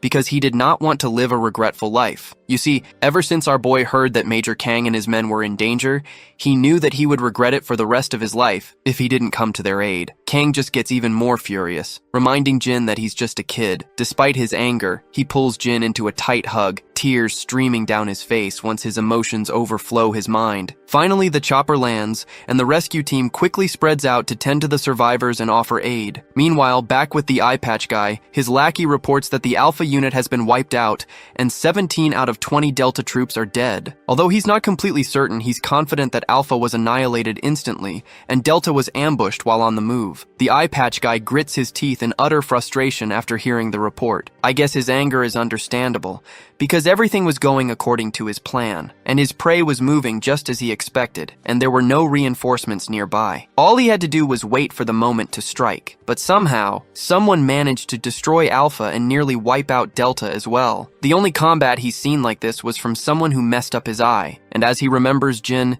his eyes begin to throb once more, and it finally clicks into his mind that our boy must be behind all of this mess. His lackey quickly notices the eye patch guy's unusual behavior, and the eye patch points out that this is exactly the kind of combat that 001 was known for. The lackey reminds him that 001 was terminated years ago, but the boss tells him to check again. He orders his lackey to analyze the current situation, considering the possibility that 001 might still be alive. The scene then cuts to the SW Cooperation Training Area, where guards are diligently doing their daily routine exercise. Among them are Seokju and Jin, with Yeona watching from the sidelines. The training involves some running and rope climbing. Seokju seems unable to take his eyes off Jin, likely because he struggles to keep up with him. After the rope climbing, the next exercise is desk jumping. Seokju and Jin stand shoulder to shoulder, ready for the challenge. As they start running at an incredible speed, Jin effortlessly outpaces his fellow, leaping over desks with such ease as if he was born for it. The spectators on the sidelines, including Yeona, watch in awe, marveling at how Jin seems to excel at everything he does. Once they finish the course, the group takes a moment to catch their breath. Seokju is panting heavily from exhaustion, but when he glances at Jin, he's shocked to see that Jin hasn't even broken a sweat. In the men's locker room, Seokju continues to observe Jin, and he is fascinated by his prowess. That's when he notices a spot of blood on Jin's arm and points it out. Jin also takes notice of the blood stain, but quickly brushes it off, saying it's nothing, and simply puts on his school coat. Seokju, however, is blown away, realizing that only a deep wound would bleed like that. Yet Jin managed to outperform everyone in training despite the injury. Seokju then speaks from the heart and points out that whenever he looks at Jin, he feels like he's been stuck in a small pond his whole life. He doesn't know much about our boy, but he's sure that Jin is not an ordinary Joe, and it's clear that he has been at this game for a long time, especially after witnessing how he rescued Yeona and how he nailed the entire training session. He further explains that since he was young, everyone told him he was a prodigy, but seeing Jin has pushed him to confront his own limits, which is pretty damn frustrating. He makes it clear, though, that he won't let our boy outshine him in training. Jin then asks him if that's why he was keeping such a close eye on him. Seokju feels a bit awkward after being called out, but Jin points out that it's pretty hard not to notice when Seokju has been trying to outdo him in every training session. Still, our boy admits he gets it, and understands that Seokju can't help but compare themselves since they're the same age. Seokju stays silent after hearing this, which just confirms that he's definitely comparing himself to Jin. Anyway, our boy then asks Seokju if it's true that he's more than just Yona's bodyguard, and that he's been trained as her aide since he was young. Seokju points out that he's not sure who told this to our boy, but it's kind of true. His grandfather father is the chief secretary to the chairman of SW Corp, and his dad works alongside him as an aide. It was decided early on that Seokju would join SW Corp one day, and since he and Yeona grew up together, he was trained as her aide to assist her when the time came for her to take on a role at SW Corp. That's when our boy admits that he has no idea how to be an aide and wouldn't even know where to start. With that in mind, he states that they each have their own roles to play. Just as our boy is walking away, Seokju quickly catches up and says he's not going to let Jin beat him in training or sparring. Jin looks at his friend and just smiles. After all, a bit of healthy competition and rivalry never hurt anyone. Once they get out of the men's locker room, Yeona is waiting outside as usual. She gives both of them props for a well-done training session and then turns to our boy, asking if he's been busy lately since they haven't seen him at school for a while. Jin simply says he had something to take care of. Yeona stays silent for a moment, and then suddenly his phone rings, and the caller ID says, "It's Major Kang." Our boy answers the phone, and Major tells him that the doctors just reported that Gwangsik's operation went smoothly and there's nothing to worry about. Jin is quite pleased to hear this, and Major further goes on to say that if they hadn't gotten back in time, Gwangsik might not have made it. So, he's alive thanks to our boy. Kang thanks him twice, saying that if Jin hadn't been there to save them, the whole unit would have been in danger, and the other guys in the group are just as grateful. The other guys in the background start showering our boy with gratitude, but then Major Kang gets serious and tells him that he doesn't want to see him out in the field again. He kinda admits that it's a funny thing to say after Jin just saved everyone's asses, but it doesn't sit right with him, and points out that Jin has a family now and a new life ahead of him. But our boy gently reminds the Major that it was because of him that he found that family in the first place, so he's pretty sure he made the right call by stepping onto the battlefield. Major Kang can't help but crack a smile, and he thanks Jin once again for making the right decision. Jin then hangs up after saying goodbye, and when we look ahead, we see Yeona standing there with a clueless look on her face. She seems a bit startled, probably because she's never seen him smile like that before. Yeona then frantically asks Jin if he needs to hurry back home, to which he replies that he doesn't, because his friends are waiting for him at the game room. Intrigued, Yeona quickly says she wants to go there too, but it seems Seokju isn't sure if they should head over. Eventually, they make their way to the game room. When our boy steps inside, he's momentarily startled by the scene in front of him, and Seokju and Yeona look just as confused. The game room is a complete mess. Peripherals are scattered on the ground, and one of the staff members is busy trying to clean up the aftermath of what looks like a fight. Seokju asks the manager what happened, and the annoyed manager explains that a group of kids in uniforms like theirs were gaming quietly until a bunch of kids from another school came in and started a full-blown brawl. It ended up in a huge mess, and now they're trying to clean up the chaos. It looks like our two beta bullies and Yang Chan might have gotten themselves into some serious trouble, and Jin seems to have a pretty good idea of what just went down. We finally catch up with Yang Chan, who's running at full throttle. Even though he's out of breath, he dashes down the streets and quickly slips into one of the dark alleys. While hiding in the corner, he's absolutely terrified as the thugs who were chasing him continue their search. To understand how Yang Chan ended up in this mess, let's rewind a bit. We see the entire gang of thugs surrounding the beta bullies. The bullies are trying their best to fight back, but they're hopelessly outnumbered. The orange head tells Yang Chan to just run, and the blonde one even tells him he shouldn't tell Jin about this. So, he has abandoned his friends in the middle of the fight, and is now trembling at the thought of how those beta bullies are going to handle an entire gang of kids from Gosok Tech. His phone rings abruptly, which scares the hell out of him, and it's our boy Jin calling. Back with the beta bullies, Jae-hyung knocks out a thug with a single punch but then gets hit by another guy. He quickly retaliates with a kick to the gut, sending the thug tumbling backward. Meanwhile, the blondie is also taking down thugs left and right. After taking down a lot of these guys, the duo looks completely exhausted. However, the number of thugs they're facing is overwhelming. One thug stands behind his lackeys and mocks our duo, saying their effort wasn't half bad, and that he finally sees some truth to the reports of his boys getting beaten. Apparently, this man is infamous Incheon Gu, and he is the top dog of Gosok Tech, and even our beta bullies had never thought in their imaginations that they would have to go against the infamous Incheon Gu and his goons one day. While Orangehead continues to taunt him, asking if he's afraid of embarrassing himself in front of his boys. Incheon takes the bait and charges at them like a raging bull. As soon as he swings his fist with incredible speed, Orangehead sidesteps it effortlessly effortlessly. He then balls up his own fist and delivers a devastating blow, but Incheon quickly blocks it. Orange Head then swings again, which only frustrates Incheon further. Incheon-gu swings back at Jae-hyung, but he delivers a crushing whack to the thug's face. It looks like Jae-hyung is too exhausted to land a solid hit anymore. Just then, he finds himself in shock as Incheon-gu grabs his leg mid-air, grinning ear to ear while taunting him that he's as good as dead now. With that, Incheon-gu delivers a brutal punch that leaves Jae-hyung's face a bloody mess. But this bastard doesn't stop there. He follows up with a knee smash that sends Jae-hyung sliding across the ground. Meanwhile, the blondie is also in trouble. He gets a skull-crushing blow from a thug behind him while he's distracted and worried about his friend. Once he's down, the thugs begin pounding on him relentlessly. Incheon-gu also continues to beat the hell out of Jae-hyung, his shoes now covered in blood and grime, but he shows no mercy, crushing Orange Head's skull with vicious intent. Suddenly, another lackey arrives from behind and informs Incheon that Tae-soo wants these guys brought to him. The other lackey then asks what they should do about the one who got away. Incheon instructs him to tell everyone to gather at the club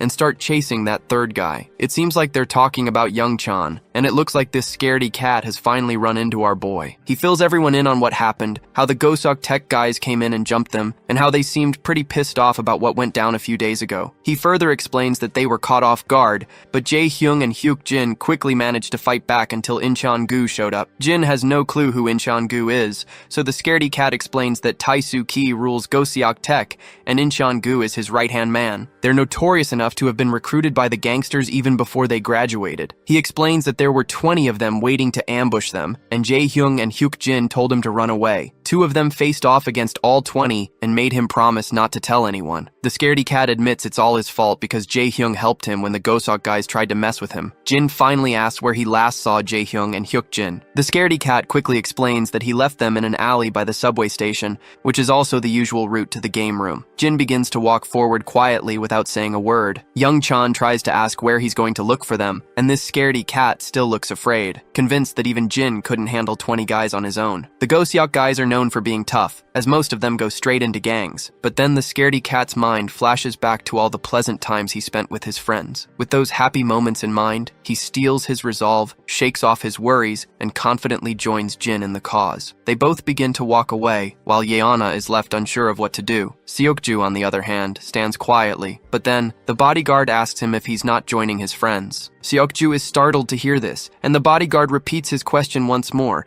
asking if he's not going with them since they are his classmates. The bodyguard then flashes a grin and tells Seokju to snap out of it. He reminds Seokju that even though he might hang around suits like the guard himself, he's still a high school kid just like those two. Seokju thinks for a moment, and then a smirk spreads across his face as he makes up his mind. He turns to Yeona and lets her know that he'll be back in a few minutes, and that it won't take him long. The girl is caught off guard by his unexpected behavior, and as he walks away, she thinks to herself that she has never seen a look like that on his face before. Suddenly, Yeona announces that she's tagging along too, but her guard quickly cuts her off, saying she can't get mixed up in any trouble, and he's sure those two will be able to handle it quite easily. Yeona is clearly annoyed by her guard's party-pooping attitude, and she quickly turns her gaze away to express her frustration, leaving the poor guard sweating profusely. Meanwhile, Young-chan is still worried because he knows Jin is a hardcore fighter, but he's not sure if he can handle 20 guys. His worries seem unwarranted when he sees Seokju joining them in their cause. Jin glances over his right shoulder, and Seokju simply states that he's joining as well since they are his classmates too. This makes Jin smile, and the trio struts down the path with full confidence. Once the trio finally arrives at the scene, they find nothing but broken sticks and blood splattered everywhere. Young-chan is freaking out, convinced they were just there. He wonders if maybe they managed to escape, but Seokju quickly spots 2 smartphones and picks them up, and explains that it's more likely the thugs took them away. Young-chan confirms that these phones belong to the beta bullies, and Seokju points out that the broken phones on the ground were left intentionally, and Jin is also pretty sure he knows whose blood is on the ground. Suddenly, some of the thugs stroll into the street. They spot our trio and quickly recognize that they are wearing a sign-on-high uniform. They also see Young-chan, who had run away earlier. The thugs begin to approach them, calling Young-chan every name in the book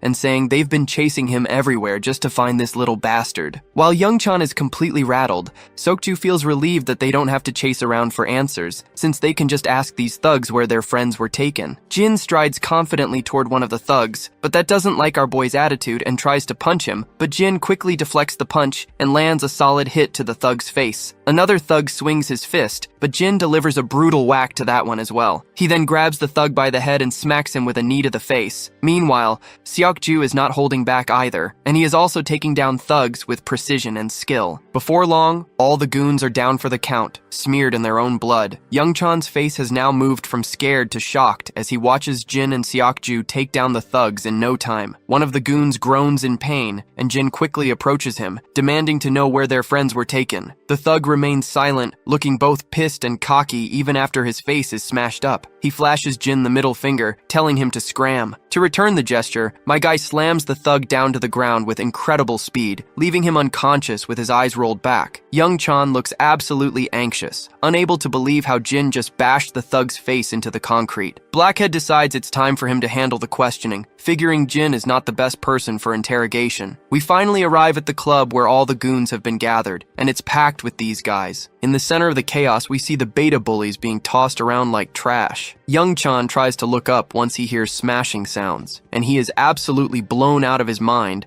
when he sees this dude with tattoos swinging the bat like a madman, leaving the blood splattering everywhere. The guy going off with his bat is Taisugi, the big cheese of this joint. While he is busy pounding someone on the ground, his lackeys arrive saying they have brought both of the thugs back. The man finally stops after hearing this and tosses his baseball bat and signals his lackey for a cigarette. The poor guy scrambles to get it for him, while Taesu plops back down in his seat, and he is looking clearly pissed. He's angry because he had to deal with a lot of crap from his boss over the rumors that our beta bullies had beaten down 10 of his men. The scene flashes back to a tense meeting between Taisugi and his boss. Taisu is being grilled about the rumors that 10 of their guys got taken down by just 2 high schoolers. The boss is practically fuming and points out that most of their crew is made up of Gosok Tech grads, tough recruits who aren't supposed to be getting beaten by some random high schoolers. He's straight up threatening Taisu, saying if this is how he handles things, his position might be on the chopping block. In the present, Taisu is still fuming about the mess he's had to deal with because of these 2 beta bullies. He glares at them, asking if they're the ones who gave his guys such a hard time. The lackey nods, but then Taisu asks where the third one is. Incheon anxiously adds that one of them managed to escape,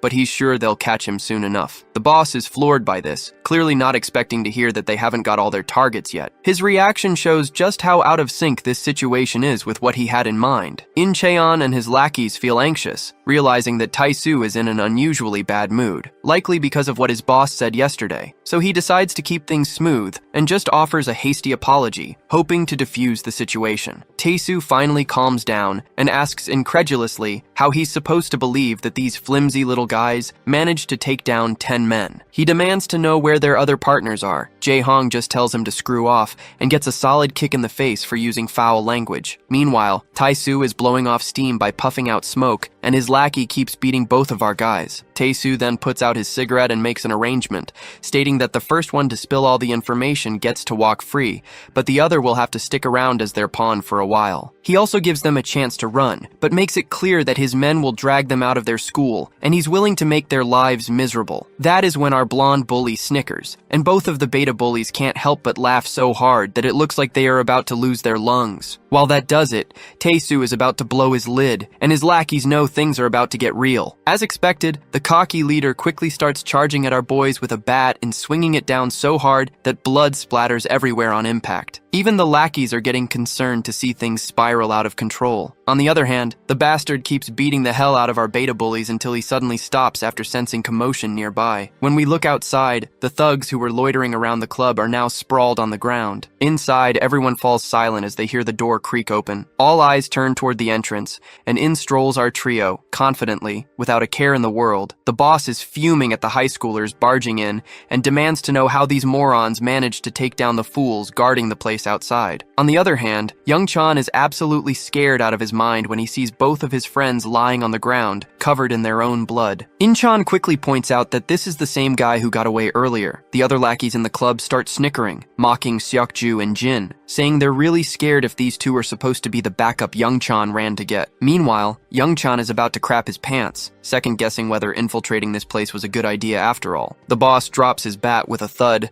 and says he's been in this business way too long, but he never thought he'd see the day when a bunch of scrawny-ass punks would come marching into his club looking for trouble. He then turns to his underling and asks what he plans to do with these fools. In response, Incheon quickly rallies his thugs, ordering them to bring our crew down to their knees. The lackeys charge at our boys, boys, bats in hand, ready to finish this once and for all. At the same time, Inchan feels a bit relieved, thinking at least they'll be able to wrap this mess up today. He doesn't even want to imagine what would have happened if this dragged on for another day. But little does he know, he and his lackeys are in for one heck of a ride. As expected, Seokju and My Guy have already started dropping these bastards left and right. Inchan and his crew go pale, and even the other fools standing around are trembling in fear. Our boys quickly shrug off their bags, and Inchan is absolutely boggled to see they've already taken down 4 of his guys. The rest of the lackeys rush toward them, but Seokju and Jin just take their stances, ready to rumble. They start smashing down these thugs like they're nothing more than trash in their way. My Guy leaps into the air like a ninja and delivers a devastating blow right to one thug's face. Seokju isn't holding back either, taking down the filthy thugs with single punches, sending them flying. Youngchan can do nothing but watch in amazement as his friends absolutely wreck the place. They're both taking down these thugs like it's nobody's business. When the cocky leader sees his lackeys getting a thorough beating,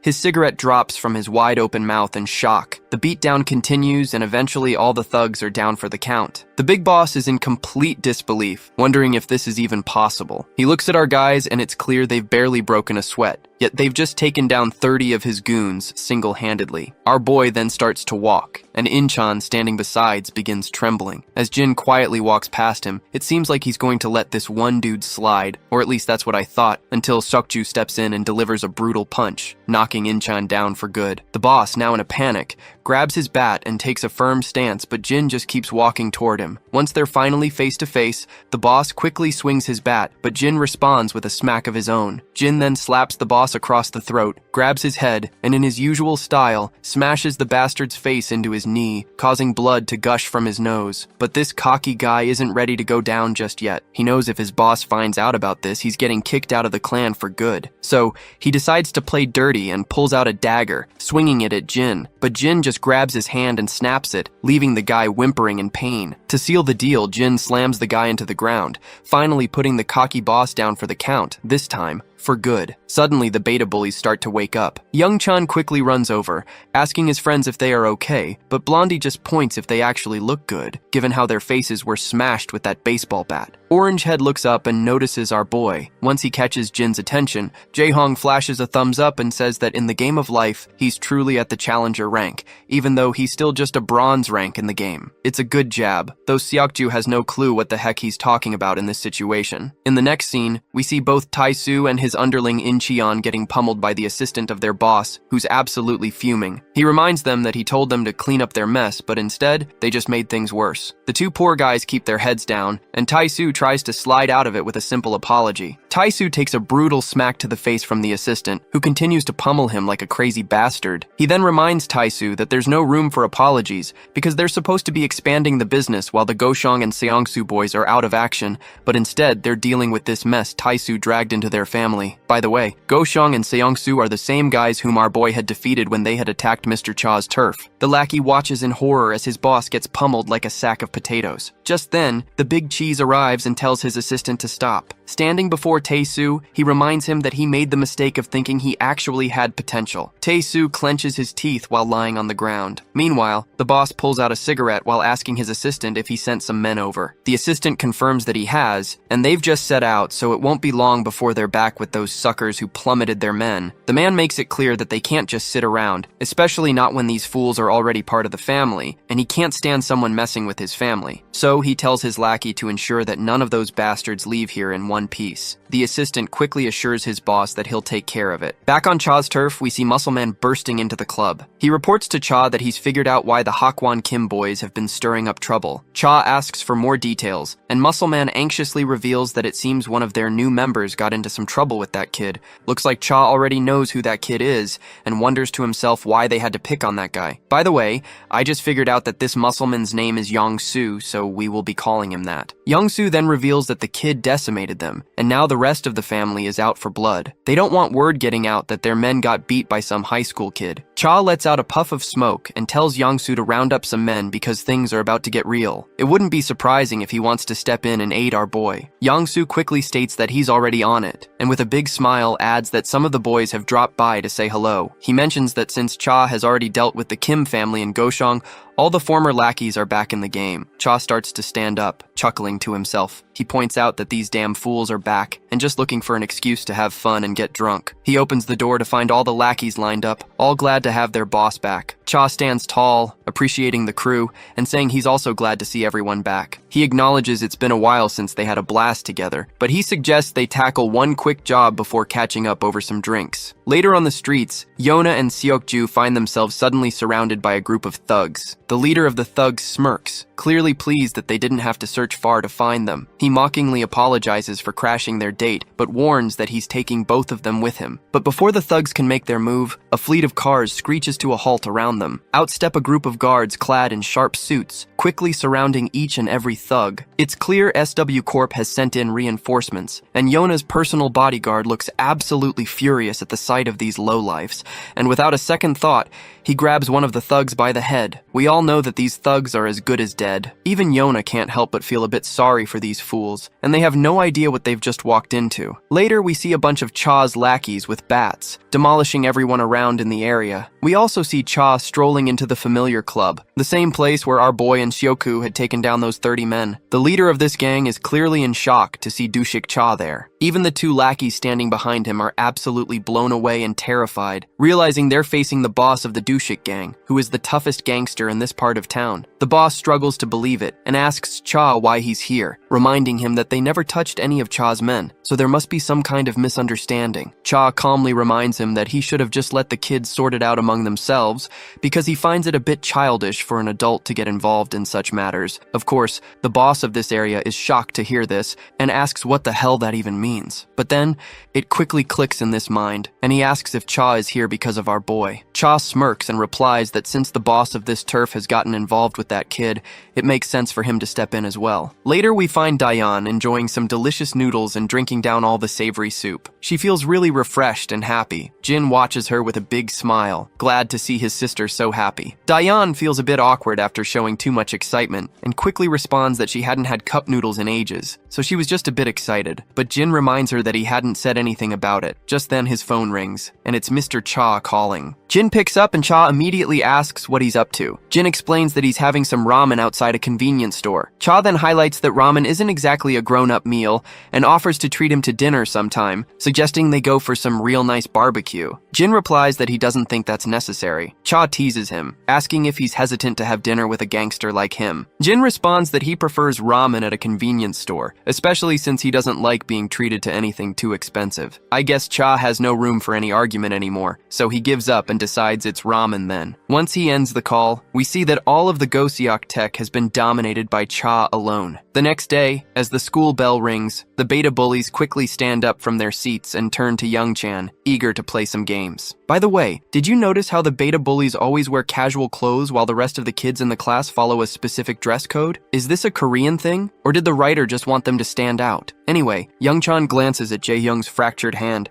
and asks if he's even in any condition to play games. Orangehead quickly raises his hand and starts flicking his fingers around, saying he's damn sure he can still play because all his fingers are okay, so he can use a mouse just fine. Young-chan is baffled by how Orangehead is trying to flex his broken arm, while our boy finds it a bit admirable. Blondie then warns Orangehead not to use his injury as an excuse during the game, because he already knows that he is going to blame his arm after he plays poorly. They then turn to Seokju, asking if he wants to join them. For a moment, Seokju looks startled, but Jae-hyung promises that snacks will be on him today as a gesture of thanks for all the help. Seokju is quiet for a moment, but then agrees to go. In the end, Yeonha also expresses her desire to join them. Blondie checks if she's sure about going to the game room, and she confirms it, wondering if it's a problem for her to tag along. Seokju then turns to our boy and asks if he's still at bronze rank. Our boy confirms that he achieved bronze a while ago. Seokju beams with pride, leaving everyone a bit puzzled by his reaction. Without further ado, he starts walking forward, ready to head to the game room. Jin can't shake the feeling that there's something off about Seokju. Despite this, they all enjoy themselves in the game room, with Yeonha observing quietly behind them. Jae-hyung, in particular,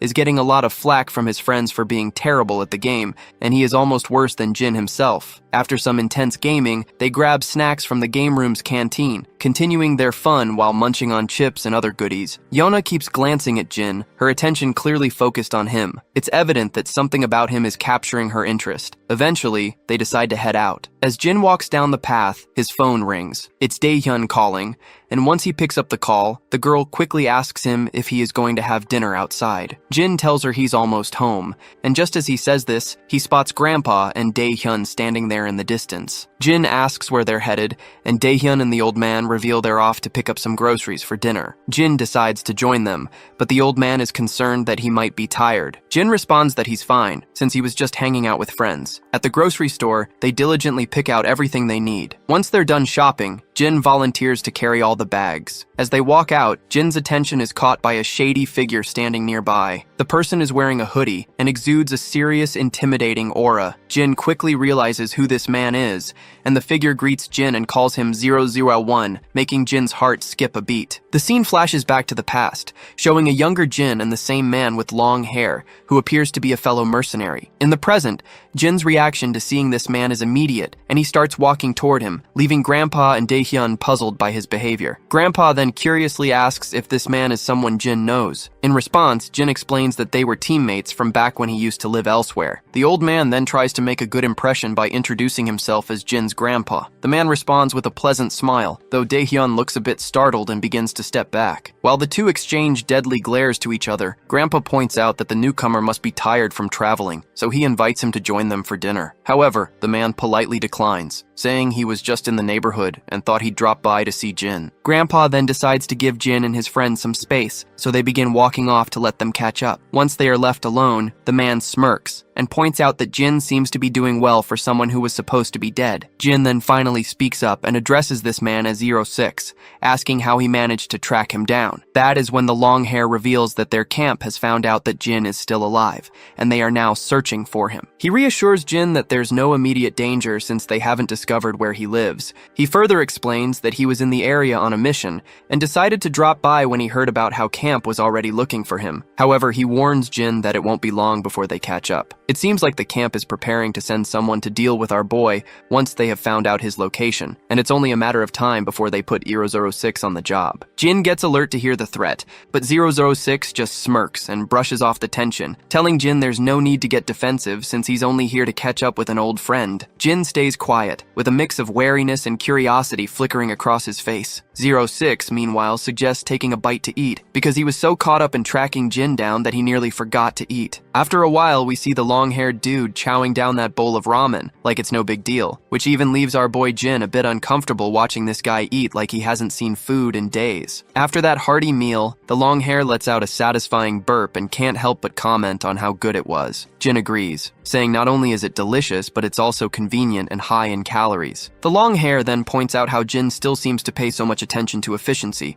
even after quitting as a mercenary. Nevertheless, Jin gets serious and asks his friend how he found him if the camp hasn't tracked him down yet, to which Longhair replies that he already knew Jin was alive because he knows him like the back of his hand. He then asks Jin if he's gotten his memories back, and our boy quickly says yes. 006 then mentions that even 032 probably knows Jin is alive too, though he can't predict how he would react since the news of our boy's death hit him pretty hard. Our boy then asks him why he has not informed 032 about this. The blondie replies that the fewer people who know the better, even if it's someone close. Jin then points out that he figured he would eventually realize he was alive, but didn't expect him to keep it secret from the camp. The blonde just snickers and says he didn't expect this much from himself as well. That's when the scene flashes back to the past, where everything is on fire and soldiers are advancing. The explosions are massive, and we see Jin lying low on the ground with his gun in hand. The blonde guy walks over to him, crouches down, and rubs the ground, noticing blood on the grass, which is a clear sign that someone just cleared through the area. But eventually he just goes back, leaving our boy there in the hiding and crawling down over the grass. In the present, the blonde admits he has no clue why he did not take our boy back to the camp when he found him back then, but he's kind of proud of his decision. He explains that they were trained like dogs,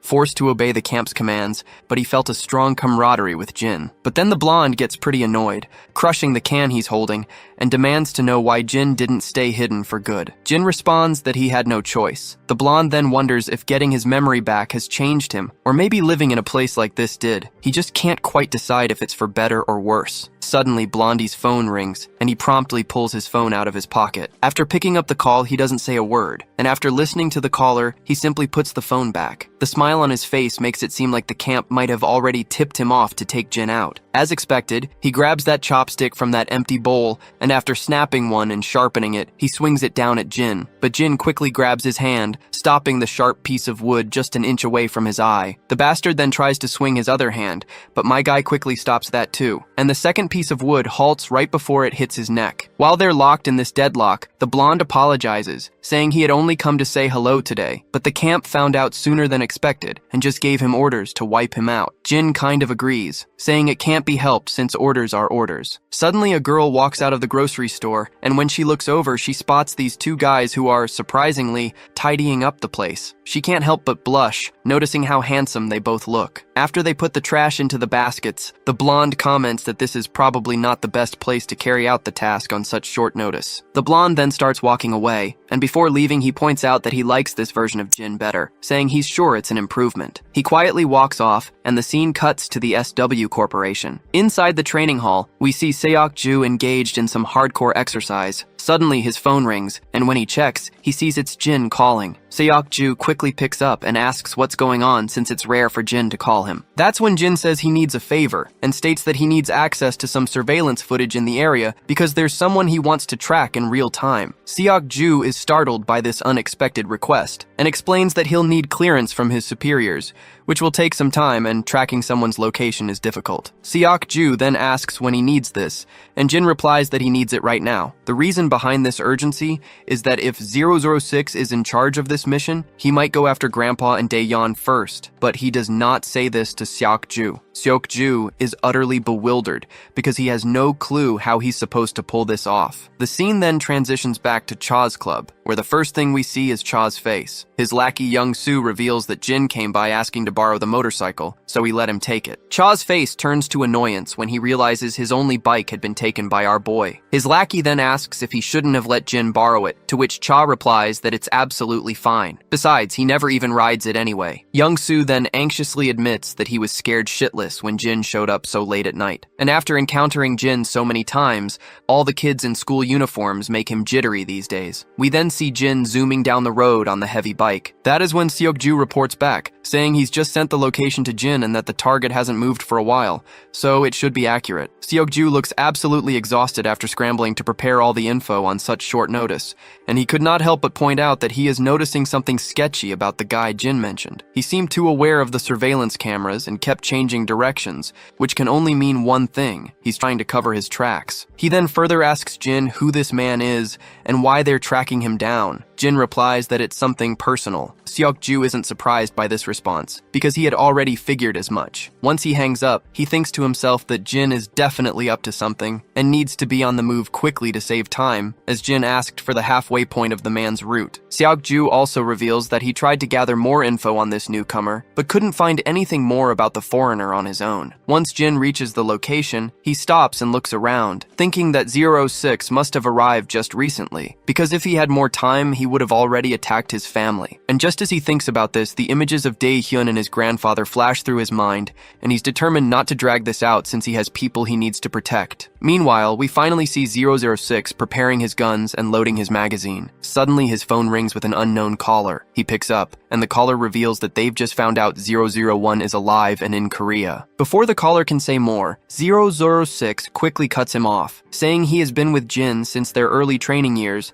and knows everything about him. He further explains that he just finished a job in the region and came to check if the news about Jin's survival was true. He makes it clear that he can't sit back knowing a traitor is alive and doing well. It turns out the caller is the same eye patch guy we've seen before. The caller then tells him he'll have to do whatever it takes to take Jin out, pointing out that there's no one better for the job than him. He warns 006 to be extremely careful, as Jin was called 001 for a reason. Blondie then mentions that a long time has passed since their early days, and the eye patch guy agrees, saying Jin is bound to be rusty after hiding in the shadows for so long. With that, he ends the call, saying he'll wait for good news. As soon as the call ends, Blondie glances at his phone screen and his eyes widen as he notices Jin approaching him from behind. He scrambles to pick up his gun, but before he can do anything, Jin grabs him by the waist and slams him to the ground, leaving the gun out of reach. Both quickly get back on their feet. 006 feels clearly annoyed and mutters that he made sure no one was following him and wonders if it was those damn cameras that gave him away. As they face off, Blondie admits he knew Jin would come looking for him, but wants to know why he didn't waste any time, considering it hasn't been that long since they last said their goodbyes. Jin remains silent, and 006 assumes that the new version of 01 doesn't talk much either. Both then quickly dash at each other,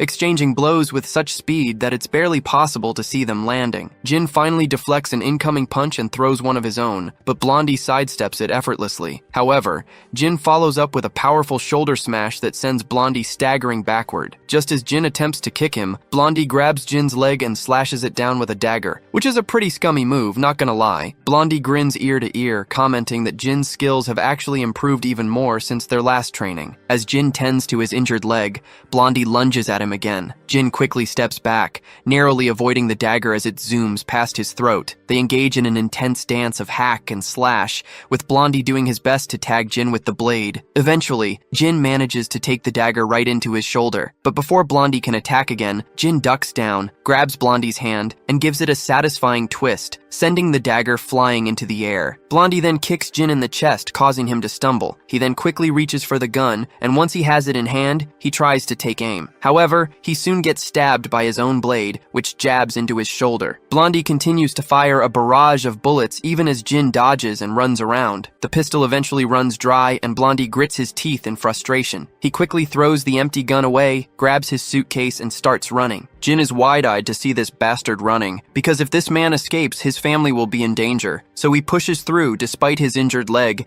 and chases after him. As he dashes out of the shelter, he sees Blondie trying to flee on Jin's own bike. Jin feels hopeless when he sees his enemy getting away on his Hayabusa. His mind then flashes to the image of his beloved sister and grandpa, who are smeared in blood. However, it looks like his worries are just unwarranted, because just as Blondie seems to be getting away, someone slams the bike with their car, sending Blondie rolling over the car's roof and crashing onto the asphalt road. The car quickly comes to a stop, and Seokju steps out, asking if he should have not intervened. Jin, however, replies that he did a fantastic job. Seokju gets back into his car, and as he drives away, he can't shake the feeling that something big is going on. We then flash back to the moment Seokju crashed into the bike. Once he steps out of the car, he checks on Jin, asking if he's alright. Jin assures him he's fine, despite the injuries to his shoulder and neck. Seokju, however, is concerned, noting that Jin definitely doesn't look okay. Seokju then looks at Blondie, who sprawled out on the ground, bloodied and seemingly down for the count. Poor Seokju begins to worry that he might have hit him too hard. Jin then tells his friend to just go away. Seokju is initially bewildered by this request,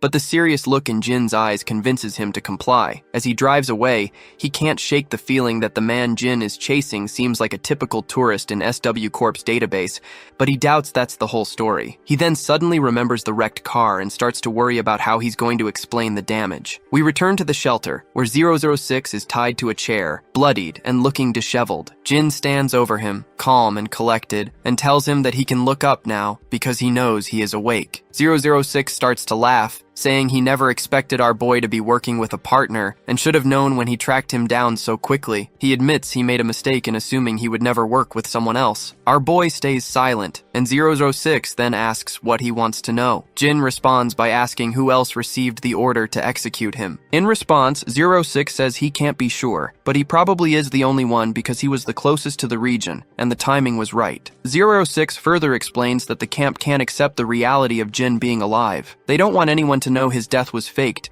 so they'll try to eliminate him as quietly as possible. He adds that they will never give up, because Jin has caused a lot of camp damage, especially to the Mad Dog, who is going to make his best efforts to kill our boy. Blondie then ends the conversation, saying that's all he has to say and is only giving Jin this information because they were once comrades. He then finally tells Jin to just kill him now. Jin grabs the dagger and begins walking forward. It seems Blondie isn't really afraid of dying, because he'd rather be killed by our boy than by some random enemy. He begins to close his eyes, bracing himself for death. But to his surprise, Jin starts untying him. Blondie asks what the hell Jin is doing, and our boy simply responds that he's freeing his legs. Blondie then rephrases his question, asking why he isn't killing him. Jin then responds by asking why he should. He then goes on to remind Blondie of the reason he should stay alive, which is the same reason he can't escape the camp. Jin explains that he understands what that means because he has lived with a family and knows how it feels, so he suggests Blondie do the same. He also points out that since Blondie has failed his mission, he's as good as is dead now, so he better lay low somewhere the camp can't find him. As 006 begins to walk off, he reveals to Jin that his family will be in constant danger, and the camp will ensure any attempts to terminate him. Jin responds that he's already aware of this. He adds that things would have ended differently today if he had targeted his family first, but he plans to guard this life as best as he can. Blondie smiles and says he'll try to throw the camp off his tail as much as he can before disappearing. He then asks one final question, which is the real name of our boy. Jin remains silent for a moment before finally revealing his name. Blondie smirks and also gives out his own name, which is Liam. He then jokes how it took them 10 years to learn each other's names. With this heartfelt exchange, 006 begins walking away, and the next scene takes us to our boy's apartment. Once he arrives home, he quietly opens the door and slips inside, trying not to make a sound. But before he can reach his room, he hears the creak of another door opening. His heart skips a beat as he realizes he's been caught sneaking in. It's his grandpa, standing there with a surprised look on his face, seeing Jin return at such a late hour. Jin gives a warm smile while carefully hiding the wound on his shoulder and asks why Grandpa is still awake. The old man explains that he had trouble falling asleep, which is probably because of the coffee he had earlier. With a pleasant smile, he tells Jin to and rest, pointing out that Jin must be tired as well. With that, Grandpa retrieves back into his room. As Jin is about to head to his own room,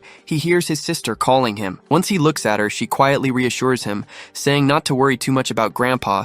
He was just waiting up because he's still concerned about whether Jin is having a hard time settling back into life in Korea. She then reminds him that she had left dinner on the table for him, knowing how much he enjoys home-cooked meals. After that little chat, she heads back to her room quietly. Jin moves over to the delicious spread laid out on the table and smiles broadly at the sight. The scene then shifts to Seok-ju, and when his phone rings, he picks it up and sees a message from Jin. The message is a thank you note for slamming 006 with his car and for providing the pinpoint location. Seeing this, Seok-ju can't help but feel a bit embarrassed by the compliment from his friend. The next day at school, Yeona and Seok-ju are walking side by side as usual when Seok-ju spots Jin standing outside the classroom. They call out to him, and he promptly looks up. Both of them ask why he's standing there, to which Jin replies that he needs to talk to Seok-ju about something. Yeona is startled by this and starts wondering what it could be about. Once they get inside the lounge room, Seok-ju inquires about the incident from the previous night. Jin, seemingly prepared to explain,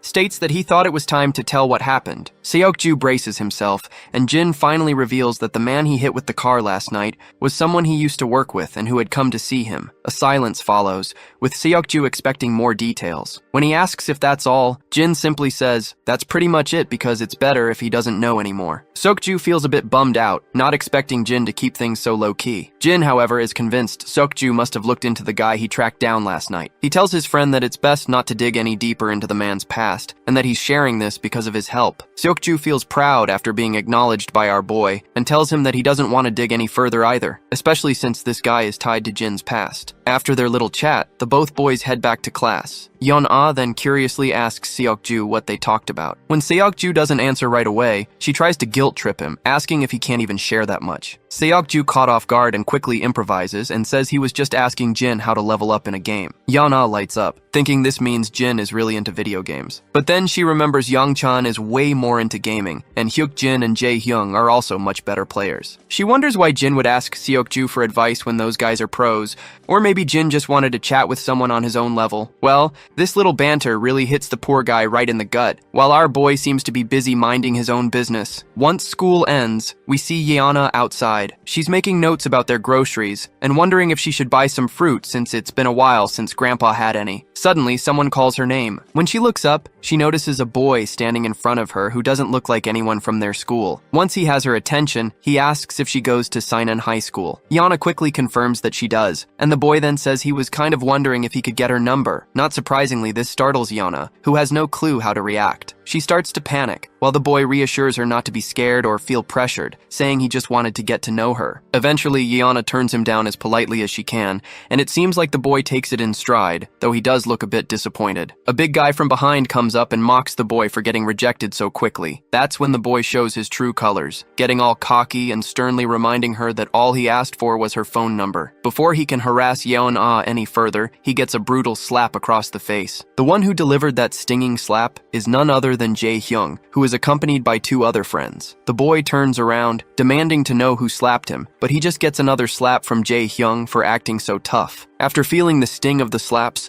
this lowlife realizes that dealing with these guys is a terrible idea. Meanwhile, Hyuk-jin is giving the other goon chills with just his glares, and the 2 bullies decide to leave, trying to salvage whatever dignity they have left. Orangehead lets out a sigh of disappointment seeing these bullies, then happily turns to Dae-hyun, asking if she's alright. The girl says yes and starts bowing her head frantically, but Jae-hyung feels embarrassed and quickly tells her that there's no need to say thank you. At the other block of this street, we see people freaking out as they spot a group of thugs strolling down the streets. Surprise! It's Tae-sugi, along with his underling In-shin and the rest of his lackeys. They're casually strolling down the area, and wouldn't you know it, the same guy who tried to harass Dae-hyun is with them, clearly bringing in Tae-soo as backup to get revenge on our beta bullies. By the way, this harasser's name is Tae-shong, and he apparently is the brother of Tae-sugi. Meanwhile, Tae-soo is feeling absolutely annoyed, grumbling about how every wannabe tough guy in town seems to think they can mess with them these days. That is when his lackey reminds him that word of their defeat by the bunch of high schoolers is getting around, and they might need to do some damage control. So, they decide to start spreading their terror by taking out the thugs who dared to mess with Tae-song. A creepy smile spreads across Tae-soo's face as he agrees with his lackey, saying they're going to show these guys what Goshok Tech is really made of. Suddenly, his little brother points his finger at Dae-hyun and states, "That is the girl who got me smacked by a bunch of guys." Well, it looks like these punks are in for one hell of a ride again because our boy is strolling down the street with his sister. The harasser quickly points out that the guy walking beside her isn't the one who slapped him earlier. Tae-soo, on the other hand, feels like he's seen this person before. When he takes a closer look at our boy, he's absolutely devastated to recognize who it is. His lackeys also start trembling as they remember that this is the same guy who beat them up after infiltrating their turf. While Tae-soo is trembling in fear, his little brother asks, "What's the matter?" Tae-soo asks if the girl next to that guy over there is the one he was trying to hit on. His little brother nods, only to receive a devastating slap across the face. Tae-soo angrily asks his brother if he's trying to get them all killed. The poor kid is in absolute tears, clueless about why his brother is coming down so hard on him, but he ends up getting even more of a beating. Later, we find ourselves back at the apartment, and Daeyeon is really amazed at how good Jin is at peeling fruits. The brother smiles and asks if she thinks so. She nods, saying she could never get them this smooth and round, no matter how hard she tries. Suddenly, the phone rings, and the sound echoes through the living room. The voice seems to be coming from Jin's room, so he heads over and finds his phone on the table. When he checks it, he notices it's an unknown caller, but he answers anyway, and it turns out to be 06 on the line. 06 reveals that he has left a trail for the camp to follow, as far away from Jin as possible, and that's where he'll be for the next few days. Once he's out of the country, he plans to leave more traces in other countries to throw them off, which should be quite helpful in confusing them. Jin agrees and adds that he'll set up a separate trail as well. Blondie then strikes a banter, pointing out how Jin was supposed to be a dead man, and now they are trading places, so he doubts that they will ever be able to cross paths. So he wishes him best future before ending the call, and our boy wishes him as well, and with that sweet note, their call ends. The next day at school, Jin hears about his sister getting harassed after school yesterday, but his friends quickly reassure him that Jae-hyung handled it, with Orangehead confirming that he knocked the guy in the head a couple of times and sent him on his way. Suddenly, Seokju pops into the scene and quickly asks what the harasser looked like. Youngchan explains that he was in a Goshok Tech uniform. As soon as they hear this, Seokju perks up, and Jin points out that it's the same school they had trouble with a while back. My guy then gets absolutely furious, realizing that someone harassing his sister from Goshok seems way too coincidental. Seokju agrees, saying they can't just overlook this. Meanwhile, the beta bullies, who are usually eager to pick fights, are feeling unusually anxious about the situation. Even they think that jumping to conclusions might be premature. Right on cue, Yona jumps into the scene and breaks up the tension. She asks what they're talking about and reminds them that every guy just wants to hit on Daehyun because she's always been popular with guys since she's undeniably pretty. Her brother does not understand any of this, while Youngchan agrees, saying Daehyun has already been asked out a bunch of times before. It seems like Jin is still having a hard time stomaching the fact, but Youngchan adds that she's indeed popular. You see, no one was able to approach her when Gisu Kim and his sister started picking on her, and she looked unhappy for a while. Jae-hyung also confirms that his sister is indeed pretty, and even Blondie chimes in, saying he knows a bunch of guys who had a crush on her. Jin still has no clue how to react to this, and looks more thoughtful. Meanwhile, the beta bullies are left wondering if this is such a hard concept for Jin to understand. But then Seokju speaks up again, saying they should still get to the bottom of this. Jin responds positively, and Seokju decides they can go right after school since there's no training. Meanwhile, the others standing around are utterly clueless about what these two are up to, and Yona even asks if they were paying any attention to what they had just said. The scene then cuts to Gosuk's turf, where Taisu is sitting in a chair, looking pretty annoyed. His lackey is filling him in on how everyone is treating them like trash. Recently, Seongsok High even gave them a beating, and all the nearby schools are treating them badly these days. Taisu reflects on how just a few days ago, he was yelled at by his seniors, and everything seems to have fallen apart since he messed with our boy. His lackey quickly gathers all the boys and tells his boss that they need to do some damage control before things get out of hand. The boss stays quiet, letting his cigarette fall and squashing it under his foot. He decides to go along with the plan, and his lackeys crack smiles, seeing their boss in better spirits. That's when Jin bursts into the room with Seokju. The boss's face turns terrified at the sight of these familiar faces, and even the lackeys who were smiling a moment ago now look scared. Everyone steps aside as Jin heads straight for the boss. He suddenly stops and asks Taisu why he harassed his little sister. Taisu's mind flashes back to when he saw the siblings walking down together,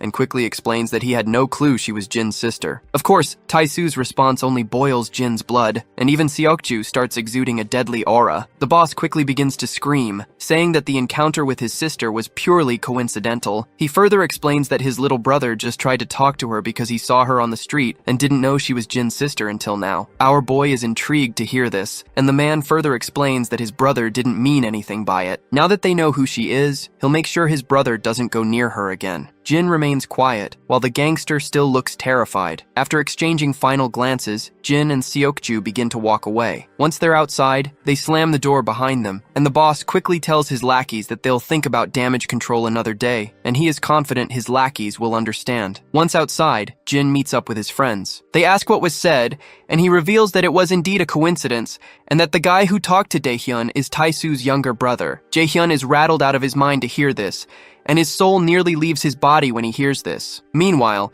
Yeonwoo reminds them that she had already told them there was nothing to worry about, but Jin states that he still plans to keep a close eye on them for the time being. After all, they can't just take their word for it. A while later, Jin is sitting with Mr. Cha, who looks at his ramen and the other strange stuff and remarks that it's been a long time since he had food like this outside a convenience store. He suggests they should have just bought some good barbecue instead. Jin, however, denies the suggestion, which annoys Mr. Cha. The gangster then brings up that he heard our boy had borrowed his motorcycle again. Jin admits he did, and promises to return it later that night. However, Mr. Cha tells him to keep it, saying he'll just leave it sitting there anyway. Jin insists on returning it, and Mr. Cha sighs, telling him to do whatever he wants. Once Cha gets a lot of noodles onto his chopsticks, he begins to slurp down the deliciousness with gusto. On the other hand, Jin is politely enjoying his triangle food, while Mr. Cha can't help but notice how Jin looks like an average teenager. But on the other hand, this same kid totally destroyed the Kim family single-handedly and also dealt with the SW Corporation like a pro. Suddenly, Mr. Cha calls out to Jin, asking what exactly he does every day. Jin simply replies that he goes to school, just like any normal kid. Of course, Mr. Cha had expected this kind of response, but it's not what he wanted to hear. The scene then transitions to SW Corp, where the chairman is standing and peeking through the window. It's always funny to see that classic Manhwa scene where the rich boss stares out of the glass window from their office. Meanwhile, the director's assistant reveals that many have voiced concerns about SW Corp being a bit too aggressive in its expansion. The director just shrugs and says that things get a bit chaotic when people start looking out for their own interests. They're taking all the necessary precautions with their expansion, but they can't avoid making a few enemies along the way. The assistant also agrees and points out that their aggressive tactics are causing SW Corp some trouble with some pretty shady organizations, and the SW Corp advisors have also noticed some suspicious activity from other companies lately. In the next scene, Jin's sitting with the director, who offers Jin to have tea, but our boy politely declines, saying he's good. The director then asks how working with the security team has been for him. Jin says it's been fine. The director moves on to ask how he's liking the school, and Jin responds that it's nice. Finally, the director asks if there's anything they can do to help him with anything, and Jin says no in response. Our boy then asks if that's all the director wanted to talk about, and if so, he's heading out because training is about to start. The old man happily tells him he can go, so Jin gets up from his seat, bows his head respectfully, and the director returns the gesture, leaving his assistant a bit bewildered because he finds it weird that the director is paying respects too. And nevertheless, Jin starts to walk out. Later, we see all the guards diligently training in the hall. Amid their exercises, we catch up with G.A. and her bodyguard after a long time. Her guard notes that Jin doesn't stand out like he used to. G.A. gets curious and asks more about Jin. The bodyguard responds that while Jin doesn't stand out as much as he used to, he's definitely quicker and more athletic than their men. He's certain that Jin is quite experienced because his skill level can only be achieved through rigorous training in combat, so there's no doubt that he's received a lot of professional training. After hearing this, G.A.'s interest in Jin is piqued. She explains that although he's young, he's quietly endured harsh training, and the men have all warmed up to him as well. The scene then flashes back to the past, where we see Major Kang meeting with G.A. once again. As they're chatting, she advises him to try not to overwork himself and get hurt, and Kang responds that he won't. Then he asks her if she's still looking into that student she asked about. At first, she has no idea what he's talking about, but then a bell rings in her mind. She pretends to be uninterested and asks if he means that kid named Jin, but in her thoughts, she is blown away to see how Kang still remembers Jin's name from that day, and she also can't shake off how he looks so anxious after asking about Jin. Eventually, G.A. smiles and says she's no longer interested in Jin, which visibly brightens Major Kang's mood. G.A. notices this shift in his mood, and she can definitely see there's more to the story. In the present moment, when she looks at our boy, she wonders if Jin might actually know her fiancé. After a while, we see her car zooming down the road, and Jin is also sitting beside her. She casually brings up the idea of Jin joining their talent agency, and suggests that he could benefit from their top-notch training programs in acting or singing. Jin, however, promptly declines, saying he's simply not interested. G.A. can't help but be intrigued by his immediate and firm response. She wonders if he could at least pretend to consider it, finding his lack of hesitation a bit puzzling. She then finally asks him if he happens to know Major Kang, and then further reveals that he's her fiancé. Of course, this news surprises Jin, and his mind flashes back to the past when Kang mentioned he had to meet his fiancé. Jin has absolutely no doubts that she definitely knows Major Kang. When she looks at him, she finds herself bewildered, as Jin just sits there, looking clearly untroubled by this unexpected bombshell. My guy just looks way too untroubled to the point that he looks weird, because this is definitely not his style. Even she senses something different about him, and she can't quite put her finger on it. A while later, once they reach their destination, G.A. heads into the corporate building. On the other hand, Jin and his senior get inside the staff-only room to freshen themselves up. Meanwhile, Jin's mind is still stuck on the fact that Jia is Major Kang's fiancé. He can't quite believe it. While the guards wait outside the ladies' restroom, we see G.A. inside, doing some makeover to her face. We then notice someone else also entering the restroom, and not gonna lie, this woman who just entered looks kinda shady at first glance. The woman then also begins using one of the sinks, located over Jia-Ye's right shoulder. Just as Jia-Ye is standing quietly there, that shady woman quickly puts a chloroform rag right over Jia-Ye's face. After Jia finally slumps down after losing her consciousness, we see that the guards outside have also been taken down. The woman with black hair then quickly instructs her lackeys to hurry and transport the goods. Suddenly, the senior bodyguard gets a shocking report. Mr. Sin has vanished,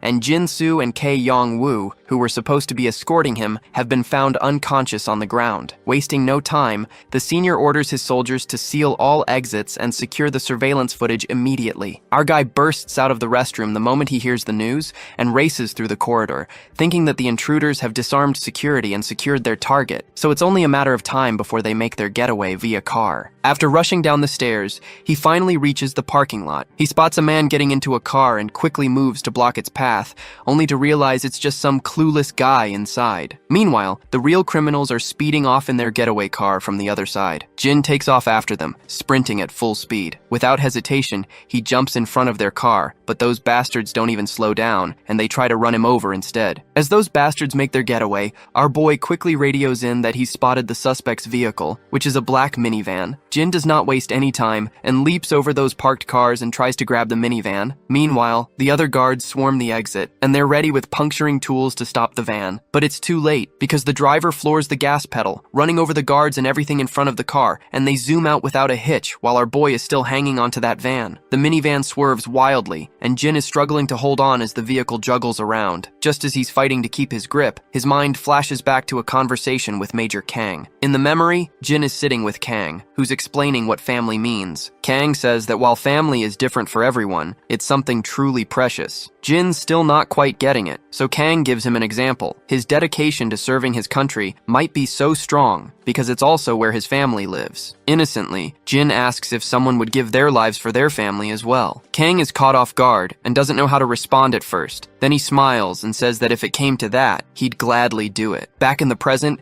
as Jin clings to the minivan, he grits his teeth and tightens his grip. He slams the minivan so hard that the glass begins to shatter. The driver, distracted by the commotion, doesn't notice an oncoming car in the intersection. The two vehicles collide, and Jin is violently flung off, crashing down about 10 meters away. Right at that moment, the minivan guy takes its chance, slams the gas, and speeds away. Jin then also starts running after the car. Inside, a woman with black hair glances back at him, giving him a mischievous twinkle with her eye. As Jin runs after the van, he starts to fall further behind until the vehicle disappears from view. Once he is exhausted, he comes to a halt. But just then, the senior guard arrives, and he quickly asks which way the van went. Jin doesn't answer. Instead, he hops into the car, which annoys the senior, who sternly tells him to get out. But Jin tells him to just hit the gas pedal and gives him the precise direction of where the van went. Reluctantly, the senior guard hits the gas. He then also reports to his subordinates that the kidnappers took a side road to the right and instructs them to coordinate with the police and dispatch their units. He then also reminds Jin that he should just drop off on the way home since he's just a kid and not part of the security team. He adds that his involvement in this mess wasn't his responsibility, but Jin counters, saying he's currently in practical training and chose to be here tonight, so he's the only one responsible for his presence. He also reports that he saw one male and one female in the vehicle, both of whom were Asian, but he didn't notice any other accomplices with them. As the senior guard looks at Jin, ready to berate him further, he notices Jin's injured face and hands. Concerned, he quickly asks if Jin is all right. Jin replies that he is fine. The senior is struggling to come to terms with the fact that Jin was reported to be hanging onto the vehicle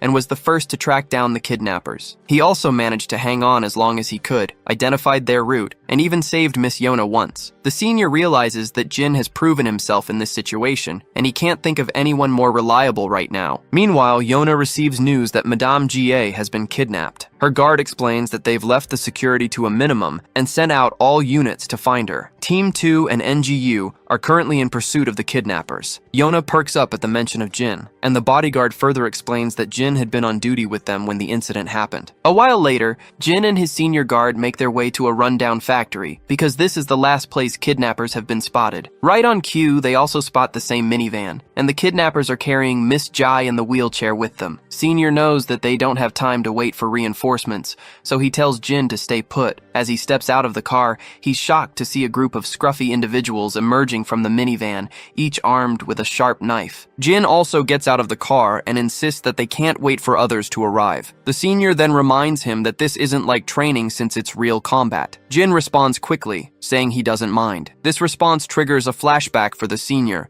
who recalls the shock he felt when the team leader of Team 3 revealed that our boy is a professional fighter. The gorilla even confirms it once again, saying that based on everything he's seen, this is at least his conclusion. Back in the present, as our boy strides forward confidently, the bodyguard finally decides to head down further. He tells Jin that he'll take care of things inside the shelter, so he better not let those filthy swine beat him. Just then, one of the goons tries to stab the senior, but our guy quickly sneaks up on the bastard from behind and delivers a devastating blow to his face, causing the dagger to drop from his hand. But before he can catch a break, another sucker swings his dagger at our boy. But once again, my guy throws this sucker down this sucker backwards, and Jin himself quickly grabs that fallen dagger from the ground and stands back to face off these stupid heads. The thug who lost his dagger scrambles back to his feet, only for his boss to start berating him, because he is not thrilled to see his grown men getting beaten down by a punky punk like this. He then berates Jin, questioning if they even let kids carry knives in their security detail. The other goons start to walk off, telling their buddy to handle Jin while they go after the senior, but it looks like they've seriously underestimated him. Their jaws drop when my guy grabs another thug and snaps his hand with a satisfying crunch. One guy tries to stab Jin, but he quickly flips the script, grabbing the thug and slicing his belly open before driving the dagger into his shoulder. As the thug drops to the ground, the others start to feel a little scared. When Jin gives them a deadly glare, they finally get the message that this kid is a bodyguard for real. Jin charges at the remaining goons, slicing through them left and right. One by one, he takes them down until only one thug is left. The The last goon quickly blocks Jin's attack. As he swings back at Jin, my guy grabs his hand, slashes his belly with the other hand, kicks his leg out from under him, and holds the knife to the thug's throat. But instead of slitting his throat, he uses the back of the dagger to knock the thug out cold. Meanwhile, the kidnappers inside the shelter are still hauling Miss Jai along. The lady is frustrated that security is catching up faster than they expected. Her accomplice reports that they've alerted the client that they've secured the target. She explains that it's a bit early, but they'll have to move to the next location soon since the security team will be closing in. With the speak of the devil, the leader of Team 2 bursts in. The male kidnapper quickly tells his associate that he's the head of the security detail for their target. While the senior grits his teeth, glaring at the kidnappers, someone tries to sneak up on him from behind. But the senior quickly sidesteps the attack, and as the bulky thug charges at him again, the senior grabs his hand and delivers a solid punch to his face. Another goon rushes at him with a dagger, but the senior quickly takes him down as well. Just when it seems like the senior has the upper hand, the situation takes a sharp turn. Despite his skill, even the most seasoned fighter is no match for a gun. One of the kidnappers pulls out a gun, its barrel gleaming under the dim light, and points it directly at Jai's head. They coldly warn the senior that they won't hesitate to pull the trigger if they have to. The threat hangs in the air like a deadly promise, and the senior could do nothing other than express his frustration with his twisted face. The man makes it crystal clear that she'll die the moment he moves, so the senior doesn't budge an inch. Then these scummy kidnappers drill a hole into the senior's shoulder with a single bullet, making his face go as pale as a ghost from the pain. Meanwhile, the jerk who just pulls the trigger is oddly fascinated that the senior barely flinches. The woman beside him tells him to just finish the job, insisting they don't have time to waste. So, the man decides to pull the trigger again, while the senior takes one last look at Jai, preparing for his final moments. Just as the monster is about to pull the trigger, the senior asks Jai for forgiveness. But before he can die in this dramatic scene, 2 daggers come flying out of nowhere, piercing the man right in the hand. On the other hand, the woman in black is dodging left and right, while Jin rushes toward Jai, grabs her wheelchair, and starts dashing down with full throttle. The goon is completely bewildered by this, and the other senior's face also goes pale. Meanwhile, the goon starts shooting bullets again as Jin tries to get as far away as possible. At that moment, the senior takes the happy soldier down with him, and they both crash to the ground. Jin glances at his senior, who quickly tells him not to look back and just run. Without wasting any time, Jin speeds up with the wheelchair and keeps moving forward. A while later, Jai begins to groggily open her eyes, but before she can react, someone covers her mouth from behind. Thankfully, it's just Jin. He tells her to stay quiet, and once she nods in agreement, he moves his hand away. The woman then asks where she is here since she was just in the bathroom. Jin points out that she'll feel dizzy for a while because of the sedative. That's when her mind flashes back, and she remembers she'd been kidnapped. Jin confirms it, saying that he and the team leader arrived first, and that security is on its way with the police. Jin looks around to make sure no one is nearby, and he is kind of relieved that she's awake, which will make it easier to move her. But he knows they won't have long before someone finds them in this dead-end corner, and the worst part is that the enemy is armed. Meanwhile, Gia wonders if her kidnapping has something to do with the new acquisitions in the SW Corporation expansion, though she had nothing to do with those deals. She looks at Jin and yells that he's hurt, but Jin brushes it off, saying he's totally fine. But Jai isn't buying this crap because she can see that his shoulder is banged up, his fingers are injured, and to top it off, he's not even her bodyguard. She's confused about why he'd go out of his way to help her, and is surprised at how dependable he's turned out to be. Just then, they hear that familiar voice of that woman, which is the same one who is behind this kidnapping. She's walking toward them, gun in hand, and tells Jin to come out right now. She threatens that if this drags on too long, they won't hesitate to kill the hostage. She further insists they better wrap this up peacefully and save the hostage before things get worse. Gia feels terrified to hear this threat and quickly stands up from the wheelchair, thinking she can't let this boy get dragged into this any further. Despite his skills, he's just a teenager, and she feels she needs to step up and protect him before she can do anything reckless. Jin signals her to stop and cryptically gestures something with his fingers, which just goes way over my head. But it seems like Gia can understand what he is trying to say, so she stands there in silence, and Jin eventually steps out from his hiding spot and raises his hand quietly. The kidnapper woman is sure Gia must be behind that container. She reflects on how she couldn't believe it when she saw our boy hanging from the van, even though he is just a kid. She then mocks him, saying he's probably seen too many action because in reality, even a hero can get killed. I guess she's right, because no matter how brave you are, "You're no match for a gun barrel pointed straight at you." But Jin remains calm even with the gun trained on him. Jia eventually comes out, yelling for her to wait. As soon as the kidnapper woman looks in Jia's direction, Jin takes his chance. He throws the blade over at her hand, injuring it badly. Before she can catch her breath, another dagger zips past her, and right at that time, Jin jumps over her, and they both fall off to the ground, and her gun also slips from her hands. She quickly grabs one of the daggers tucked near her thigh and tries to swing it at Jin, but he backs away just in time, and they both put some distance between each other. The woman then launches herself at Jin, and their deadly dance of hack and slash begins. After a fierce exchange, she takes a brutal hit to her gut and goes tumbling backward, her gun falling to the ground. She quickly spots her gun, grabs it, and aims it at with a smirk, thinking she finally has the upper hand. But Jin moves fast and grabs the gun, twists it out of her grip, and now the gun is pointed right back at her. The woman is sweating and utterly confused about how this just happened. Meanwhile, Jia is blown away by Jin's moves, while our boy just stands there cool as a cucumber. The woman smirks again, saying he must have watched a lot of movies. She then pokes fun at him, pointing out that while he might be able to fight, she questions whether he really has the guts to fire a gun. She admits that bodyguards might practice target shooting, but shooting a living person is a whole different ballgame. But well, she's dead wrong about that, and Jin doesn't hesitate for a second before putting a bullet right into her thigh, causing blood to spatter out. The woman is absolutely stunned, unable to believe he didn't think twice before pulling the trigger. What baffles her even more is that his eyes remain dead still after firing the gun, as if he's grown used to it. She is yet to figure out how could a boy from such a peaceful country know how to fight like this. But when she looks at him closely, she recognizes those eyes and feels a chill run down her spine as she realizes that he's code 001. Before she can say anything further,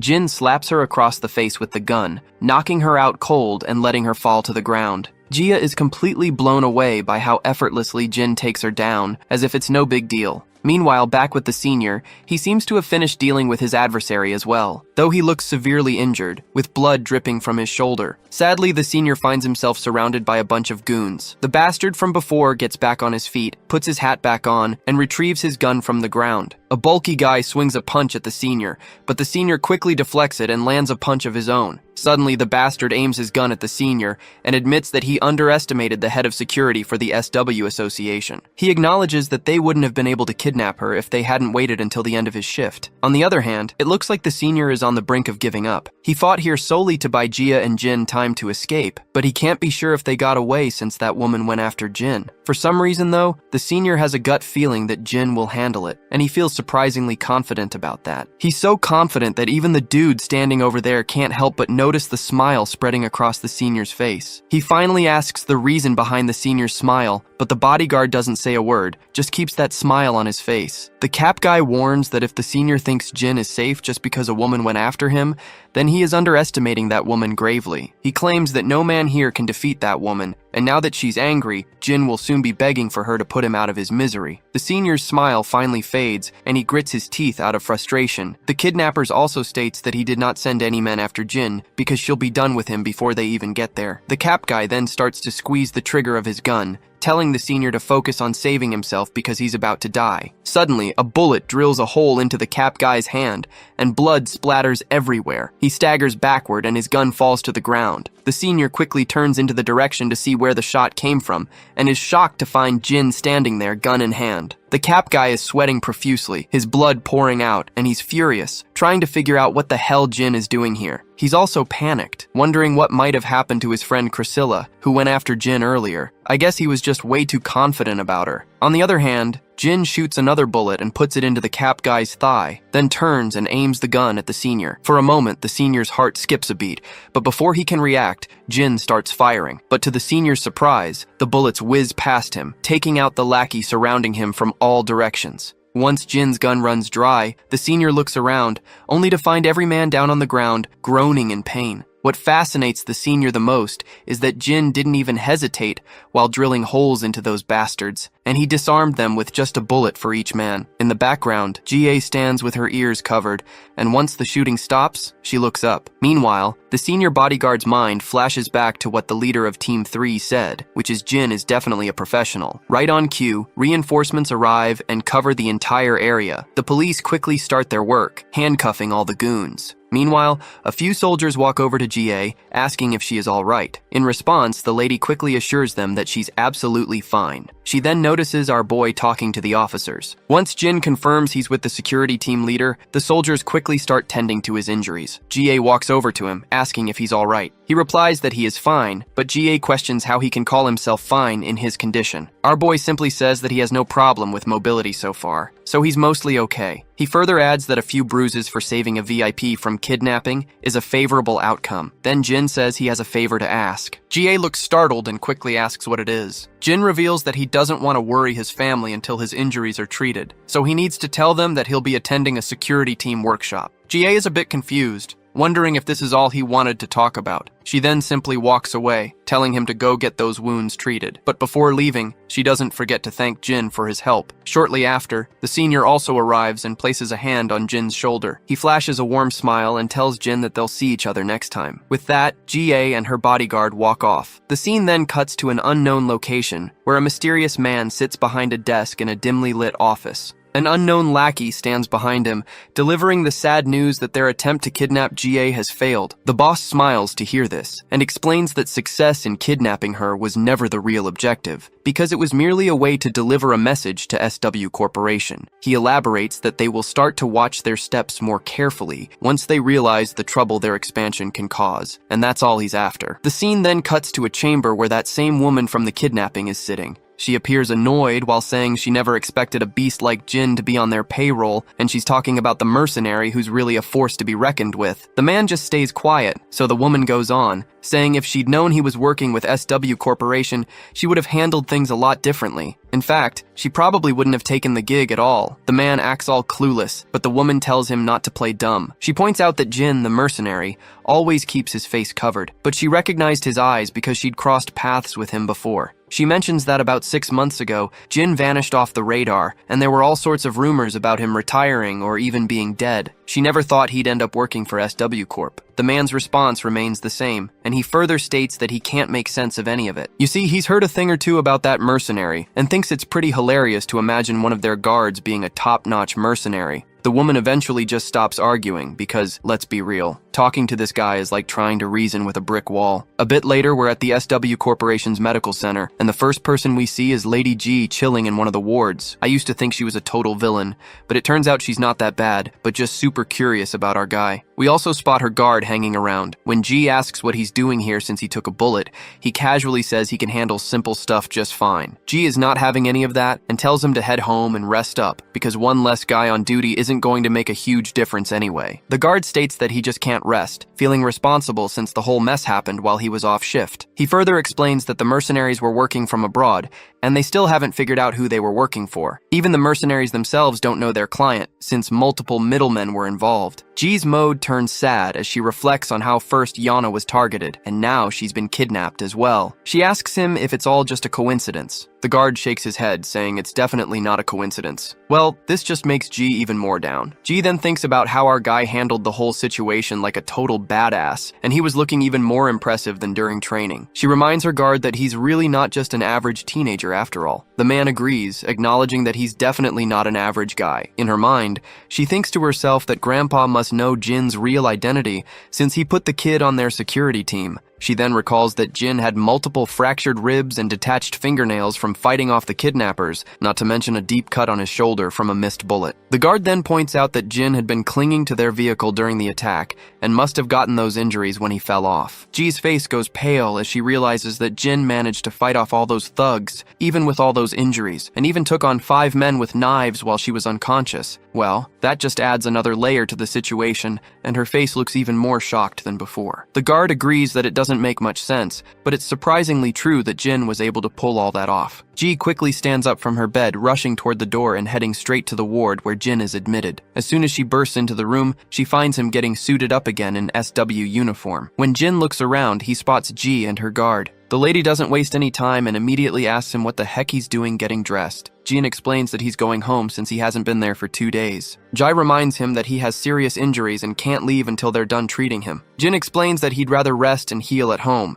G starts shouting, telling him not to be ridiculous and asking who gave him permission to do something so rash. In response, our boy simply says it was the doctor who told him. Despite all of G's protests, Jin simply packs his bag, and the lady further asks him how he plans to explain this to his family. Jin in response points out that the bruises on his face can easily be explained by saying he got hurt during training. G is annoyed to see how this guy has an answer for everything. She then tells her guard that she needs a moment alone with Jin. Once the guard steps out, she tells Jin that she wants him to come work for her after he graduates. Our boy looks at her and G states that there's nothing in it for him if he stays with Yeona because, as she puts it, she's just a child. She goes on to explain that Yeona only has her inheritance from her parents, but she doesn't have the means to secure her own future. G, on the other hand, claims she can guarantee our boy a safe and secure future. After a moment of silence, Jin says he has one question. Hearing this, G assumes he's probably curious about the salary, so she quickly tells him not to worry, as she'll make sure he's paid more than he can imagine, with plenty of extra benefits on the side. But Jin flatly refuses to have such thoughts, and instead asks what she meant by him staying with Yeona. The woman remains quiet for a moment, then abruptly asks if he's dating Yeona, to which Jin flatly says he's not. But G thinks to herself that Yeona always waits for him during training,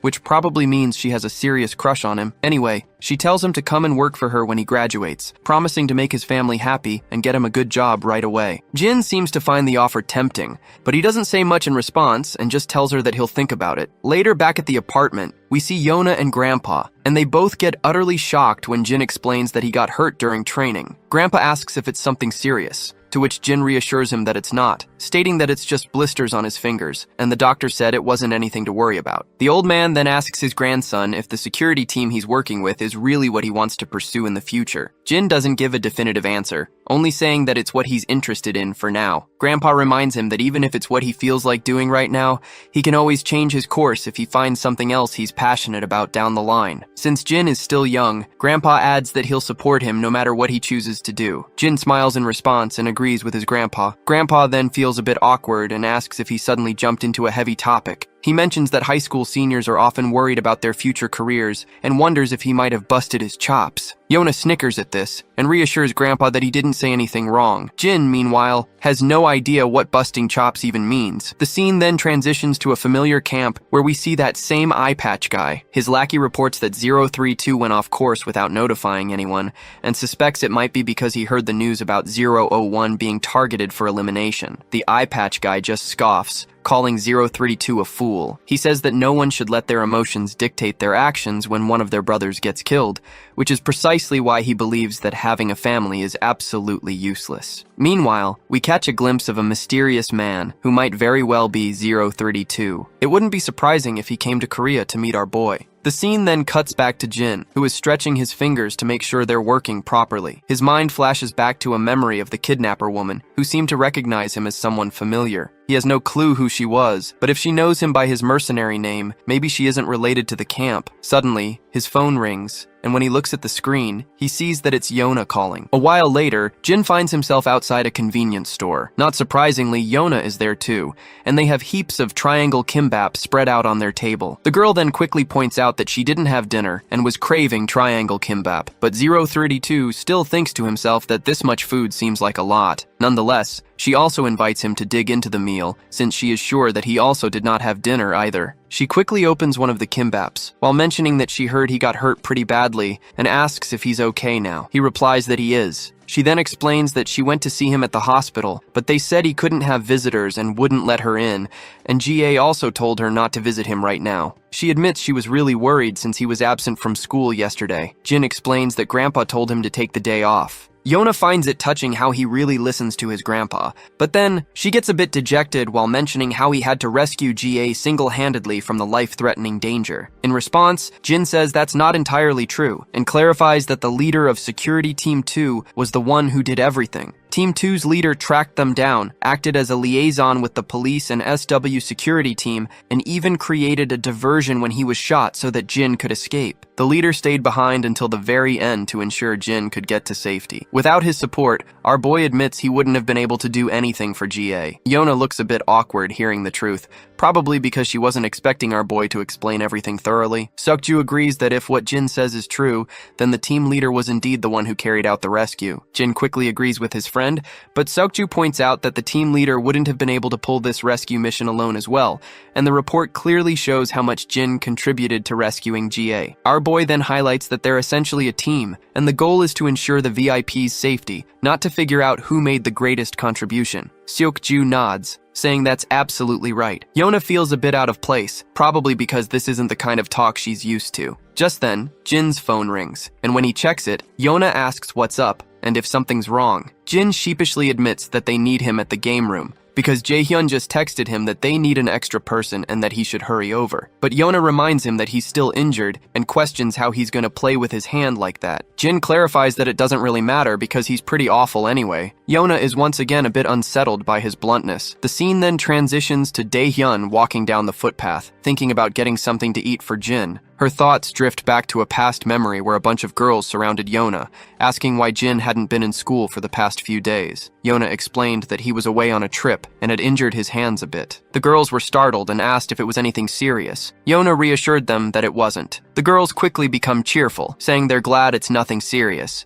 and that it wasn't his face that got injured because they can't let a face like his get scarred. Yona quietly agrees while thinking about how it seems like Jin has become more and more popular lately. Suddenly, Daehyun hears some voices nearby. When she looks in the direction of the commotion, she sees a group of thugs. She begins to panic when she realizes there's no one around to ask for help. But when she takes a closer look, she recognizes one of the thugs as the same guy who tried to ask her for her number earlier. Her mind flashes back to that encounter, and she remembers that he didn't seem like a mean person, so he might listen to her. So, she musters up the courage, approaches the group, and nervously stutters out an excuse to grab their attention. At first, the harasser responds sharply and cockily, asking who the hell it is. However, his face goes pale with anxiety when he realizes it's the same girl he tried to harass. He then frantically starts explaining to her that this isn't what it looks like, and claims that this dude had a run-in with them first while they were just passing by, and this dude just started demanding for some food. Daehyun apologizes on this dude's behalf and asks if they can let him go. The harasser clearly isn't thrilled about doing what she's demanding,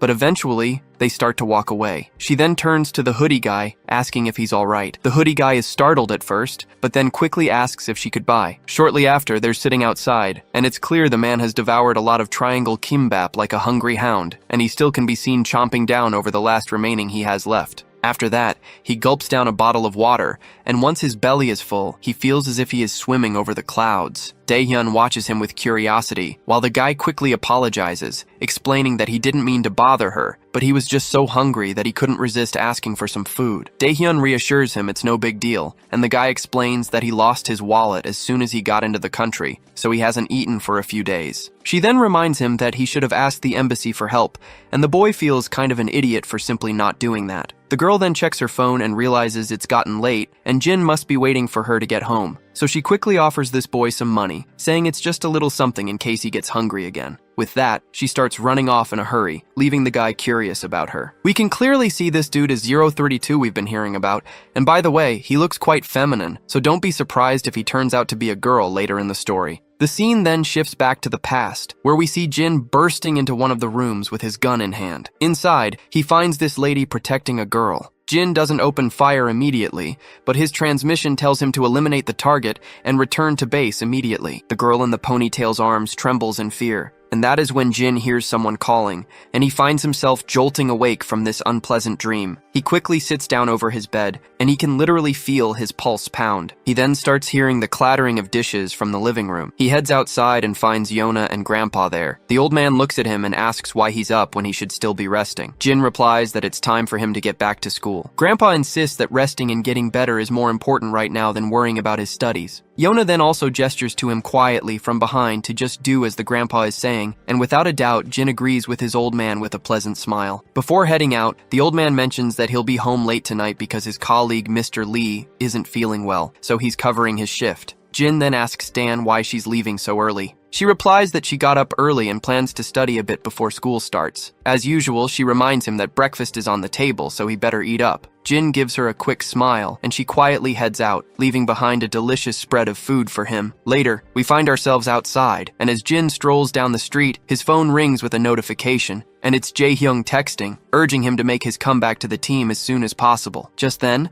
Yona also joins the chat and tells Jae-hyung to count her in as well, but Jae-hyung brutally turns her down, saying she should start practicing with bots first. Just as Jin smiles at the lively banter between his friends, we see 032 walking down the other side of the road. Our boy's smile fades when he spots him, and he is sure that something about the figure seems familiar. He quickly dashes toward the guy, but 032 slips into a back alley. Jin picks up his pace and dives into the alley after him. Once inside, he can't spot the guy in his sight. He follows the path further and ends up at a construction site. After climbing up one of the buildings, he scans the area and soon spots his old friend, who's now holding a gun and aiming right at him. Femboy doesn't hesitate and opens fire, sending a barrage of bullets toward him. But our boy quickly dives behind a nearby wall for cover while his previous injuries are still hurting. Femboy starts walking toward our boy, and he can't help but remark about how long it's been since they last met. Earlier, he admits that he was a bit startled to see someone trailing him, but he's even more surprised when he found out that it was our boy. That is when it finally hits Jin that this dude is 032. The hoodie guy keeps walking forward and points out that he already knows 006 habits, so it's no surprise to him that our boy is still alive. He finds it fascinating that he did not have to look around to find our boy. Jin then asks if the camp sent him to eliminate him, but this question just goes above the femboy's head, and he has no idea what Jin is talking about. Jin, on the other hand, already knows that the camp would never send anyone to finish the job which 006 failed to complete. But the femboy just tells our boy to shut the hell up since he's not their leader anymore. Despite this, Jin keeps pressing for more info, asking if the camp didn't send him, then he must have run out from the camp without anyone's permission.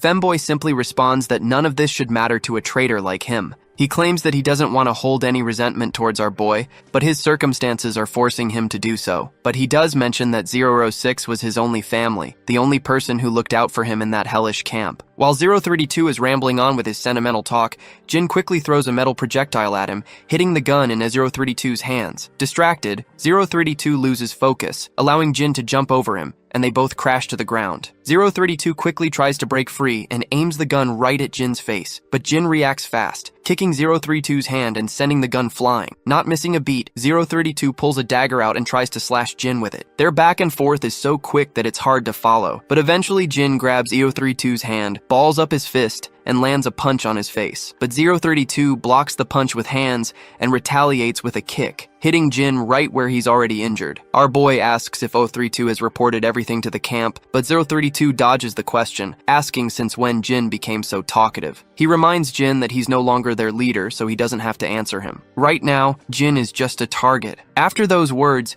he pushes Jin back and swings his dagger at him. When they both take a step back, it's clear that Jin has been cut across his belly. Meanwhile, back at school, the teacher is giving the lecture as usual, but Dae-hyun is lost in thought, hoping Jin isn't skipping breakfast. She worries that he needs to eat well to recover quickly. Back in the fight, Jin and his old friend continue their squabble. As the dagger comes at Jin again, he quickly grabs 032's arm and delivers a brutal punch right to his face. The hoodie guy slides backward after swinging his blade, and he is absolutely huffing and puffing. Jin's side hurts from the cut as he asks 032 one more time if he's reporting everything to the camp. Once again, the femboy dodges the direct questions and wonders why Jin is suddenly talking so much. He then makes it clear that he won't tell anything to a traitor who killed his friend 006. Afterwards, he swings his blade again, but Jin quickly jumps over him, landing a brutal punch to his face. Jin follows up with a series of powerful swings, eventually landing a devastating blow to 032's belly, sending him staggering backward. On the other hand, 032 notices the gun over his left shoulder. Before he can grab it, Jin dashes down, but 032 manages to pick up the gun and aims it straight at Jin. Jin reacts quickly,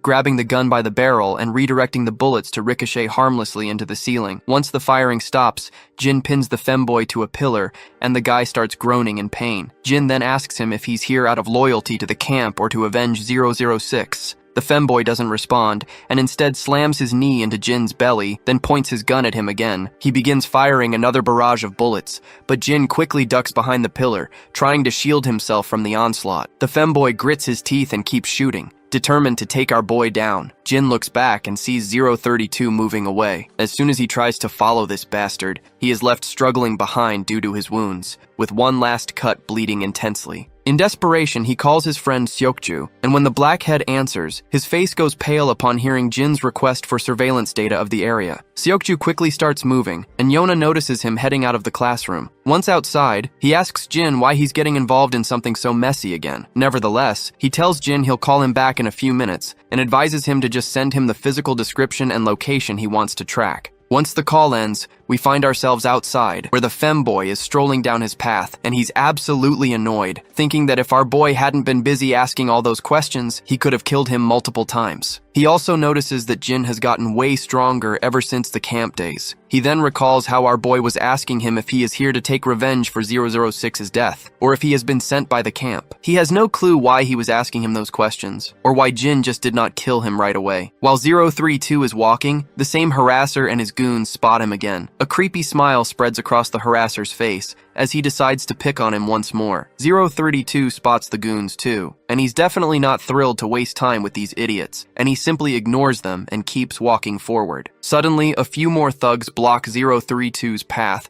towering over him as if they're about to devour him alive. But in the blink of an eye, all of these thugs are piled up on the ground like discarded toys. As 032 walks on, he notices Dae-hyun standing nearby. When their eyes meet, the girl quickly recognizes him as the same guy from before. The man starts rummaging through his pockets, pulls out a note, and hands it to her, thanking her for her earlier help. He says it's all he has right now, but promises to pay back the rest soon. Dae-hyun then tells him he doesn't have to do this, and worries that he might not have anything left for himself. She bows her head and assures him it will be all right. Later, they stop by a restaurant. Dae-hyun comments that he shouldn't have returned the money until he had more saved up. The guy simply replies that not everyone should wait until they have extra to repay someone for their help. She then asks him how old he is, and he replies that he's 17. Yona finds it fascinating that they're the same age, and 032 is also surprised to hear this. With that in mind, Yona quickly decides to become buddies since they're the same age, and 032 agrees to the idea. It's hilarious to see that she's trying to make friends even though she doesn't even know his name yet. She then asks if he's from overseas, and he confirms that he is, saying he's traveling right now. When she asks if he's traveling with friends, he says he's on his own.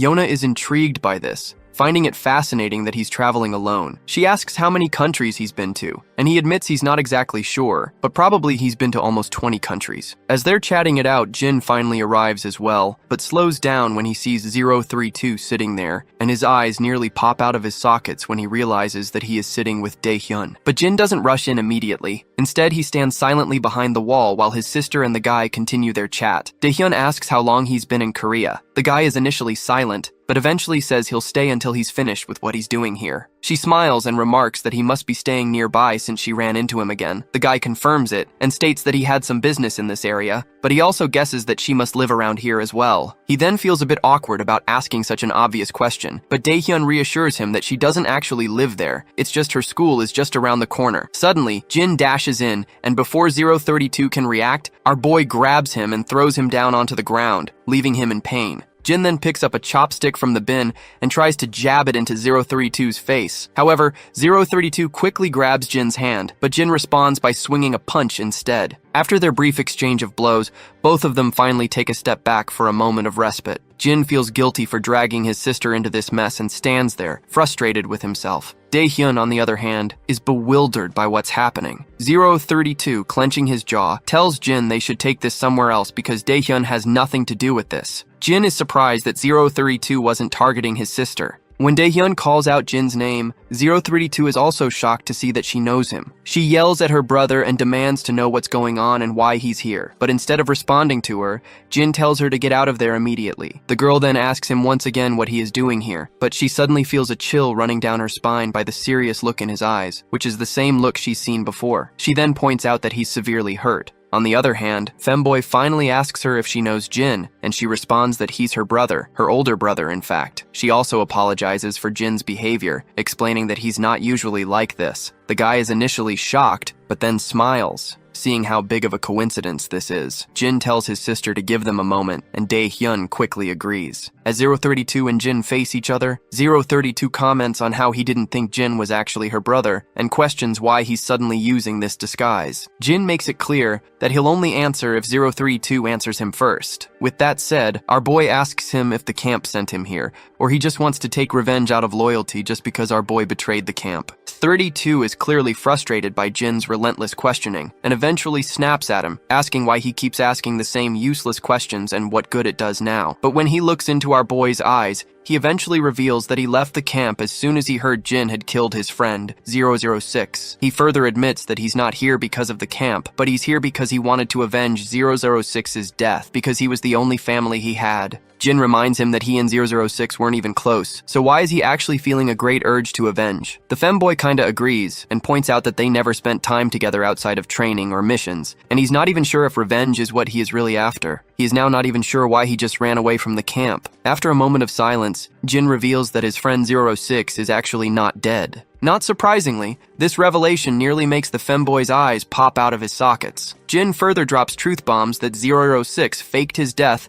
and disappeared to avoid being found by anyone, and he does not want to even let his friends find him out. The guy is officially shocked, and he asks once again if 006 is really alive, and Jin confirms it without a shred of doubt. The realization hits the femboy hard, and he starts feeling pangs of guilt when he understands why Jin had been asking him the same questions repeatedly. Jin explains that he needed to know his true intentions before revealing anything. If femboy had been working with the camp, he would have immediately reported everything back to camp, so Jin just did not want to reveal anything without confirming if femboy is working with the camp or not. After getting overwhelmed by the news, the hoodie guy slumps into a chair and starts to snicker. He then asks Jin why the hell he's here. Jin, unsure how to respond, simply says he just came back home. The guy is shocked and asks if he is saying that the girl is really his sister, because as far as he knows, our boy had lost all of his memories. Jin replies that his memories have come back recently, though they're still a bit hazy. 032 asks if he betrayed the camp just because he got his memories back. Jin shakes his head and says it was because he couldn't follow their orders anymore. Then Jin remembers Daeon and gives 032 a serious look, demanding to know how he met her. 032, clearly freaked out by Jin's intense stare, is pretty sure that if he doesn't spill the beans, Jin might actually kill him. He nervously admits that Daeon helped him out a while back. Jin expects more details,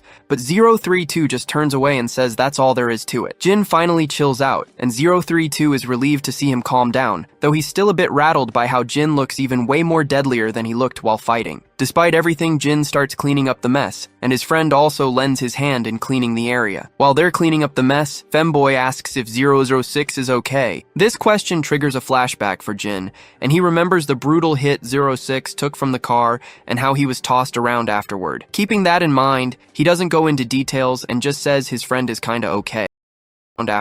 Keeping that in mind, he doesn't go into details and just says his friend is kinda okay. Femboy shrugs and says it doesn't matter as long as his friend is still alive. After all, he did try to kill Jin, so it's expected that he might be hurt. Jin then turns to him, asking how he can trust someone like our boy, especially since he is a traitor to the camp. Femboy replies that it's because Jin has never lied to any of them. Even though he betrayed the camp, 032 believes Jin wouldn't betray his friends. He mentions that 006 had the same opinion about our boy as well. Upon hearing this, Jin then says that he understands everything. His friend gets curious to hear this vague line, so he asks what he means by that. Jin reminds him that on the day the entire camp was mobilized to track him down, 006 intentionally let him run away from the camp, otherwise he wouldn't have made it out alive. Femboy smirks at this and points out that they probably hated the camp even more than he did. Jin smirks in return, and then his friend asks if there's any way to reach 006. Jin says no, not until 006 makes contact first. Jin then reassures him that he will tell 006 to reach out to Femboy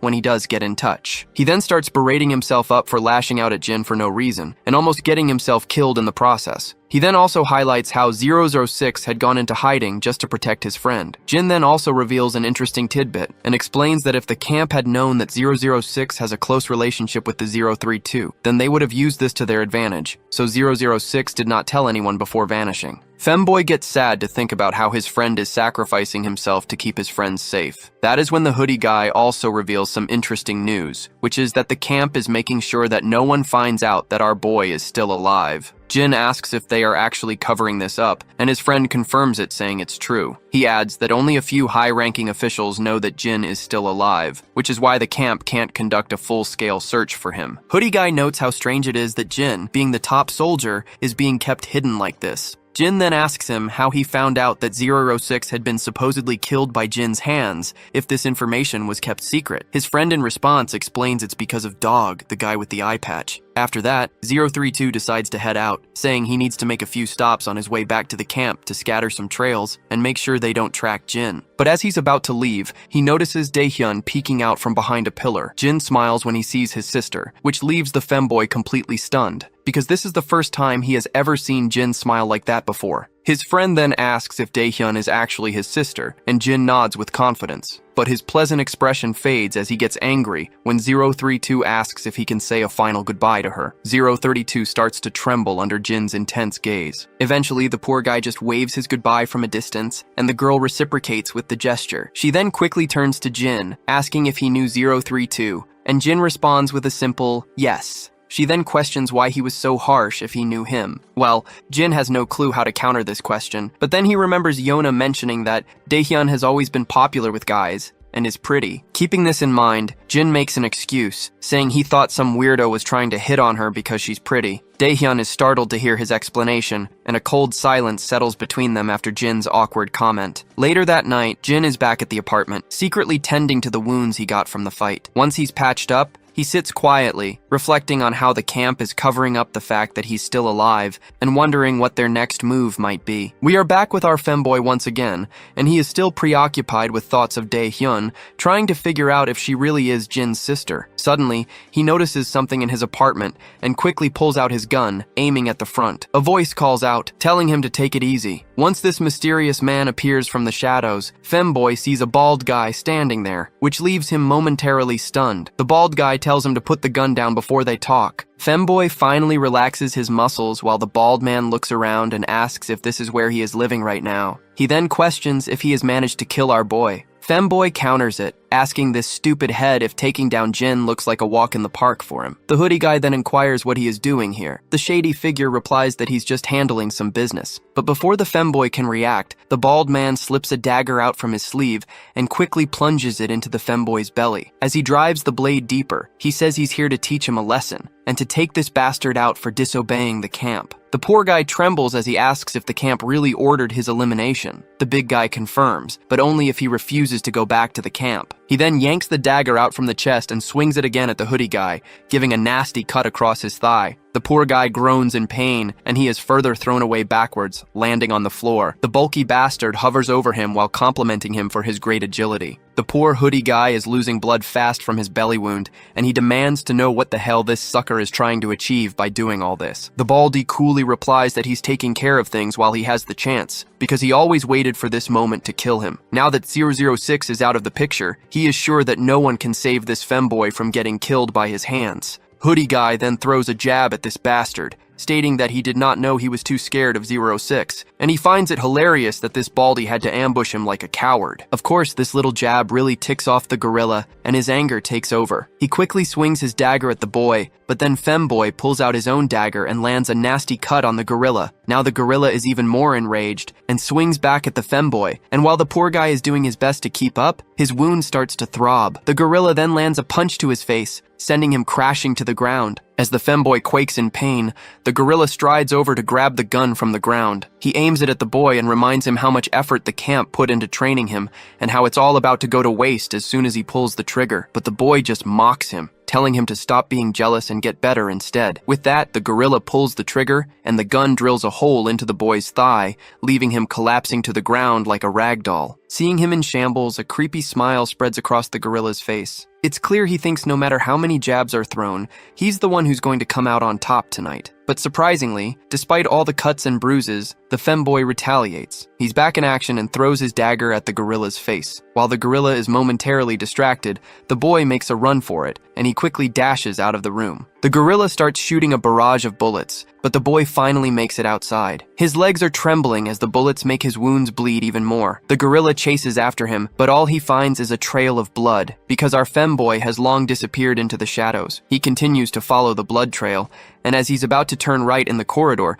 Femboy suddenly grabs his hand and lands a crushing blow to his face. Before the gorilla can react, the boy pulls the magazine out of the gun and throws it right in the gorilla's face. After those humiliating hits, the big guy gets even more ticked off and recklessly swings his dagger, but he completely misses his mark. As surprising as it is, the blows this bastard took weren't from the femboy, but rather, they were from our boy, who just gave this bastard a run for his money. The gorilla's face goes pale when he realizes it's our boy. Without wasting a moment, Jin charges at him and delivers a devastating crunching blow to his face, leaving it all bloodied. The gorilla tries to attack again, but Jin hits him with more strikes to the belly and seals the deal with brutal knee smashes. But he doesn't stop there. He slams the gorilla's face into the end with his face all bloody. The wall is smeared with blood as well. Finally, the cocky gorilla drops to the ground. Once the fight is over, we see the femboy sitting on the ground with his injuries, asking Jin why in the hell he is even here. Hearing the voice, our boy turns around, looks at his friend, and then starts to walk away. He grabs this bag full of goodies from the ground and offers them to a femboy, saying that his sister told him he was broke, so he brought this to him. Femboy takes a look and finds food supplies. He starts laughing, teasing our boy for being such a softie, and asks what's changed him so much. He wonders if he's hurt his head or something,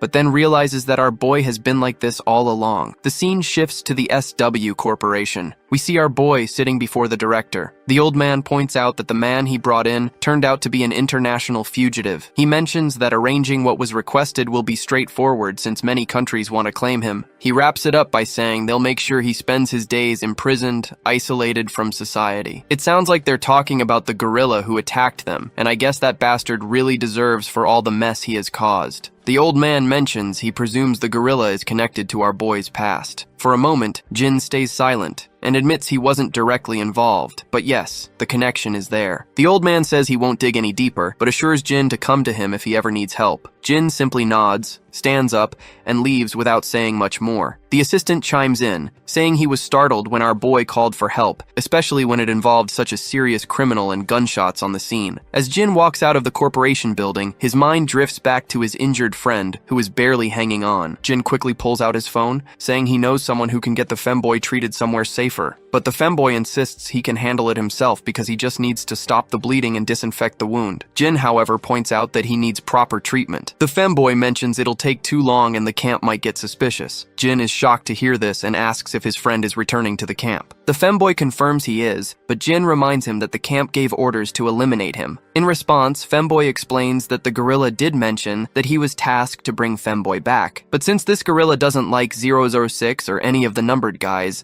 he just went ahead and tried to assassinate. Jin quickly points out that going back to camp is still risky. The femboy just snickers, saying since the camp believes 006 is dead, it doesn't make sense for them to kill him just because he went off looking for Jin. Besides, the femboy says he sees no other way either, because they will come after him if he go into hidings, and that could risk exposing 06 as well. Femboy further adds that if his plan works, he'll make sure they can't track Jin down. It's the least he can do after Jin saved his life. With all the traces 006 left behind, it should keep the camp busy for a long time. He tells Jin he hopes he'll make it and manage to protect his real life. Suddenly, Jin is jolted awake from his flashback when Lady Jai calls out to him. She asks what brings him here, and he responds that he was just running an errand. She then asks if it's really okay for him to be out like this, since he still has not recovered from his injuries. As soon as she mentions his injuries, Jin's mind flashes back to the past where he remembers getting kicked and beaten by femboy, which only made his previous injuries worse. But instead of admitting that, he smiles and says he's doing great. The girl smiles back and asks if he's free now, suggesting they grab something to eat. It seems like she's taken a liking to him,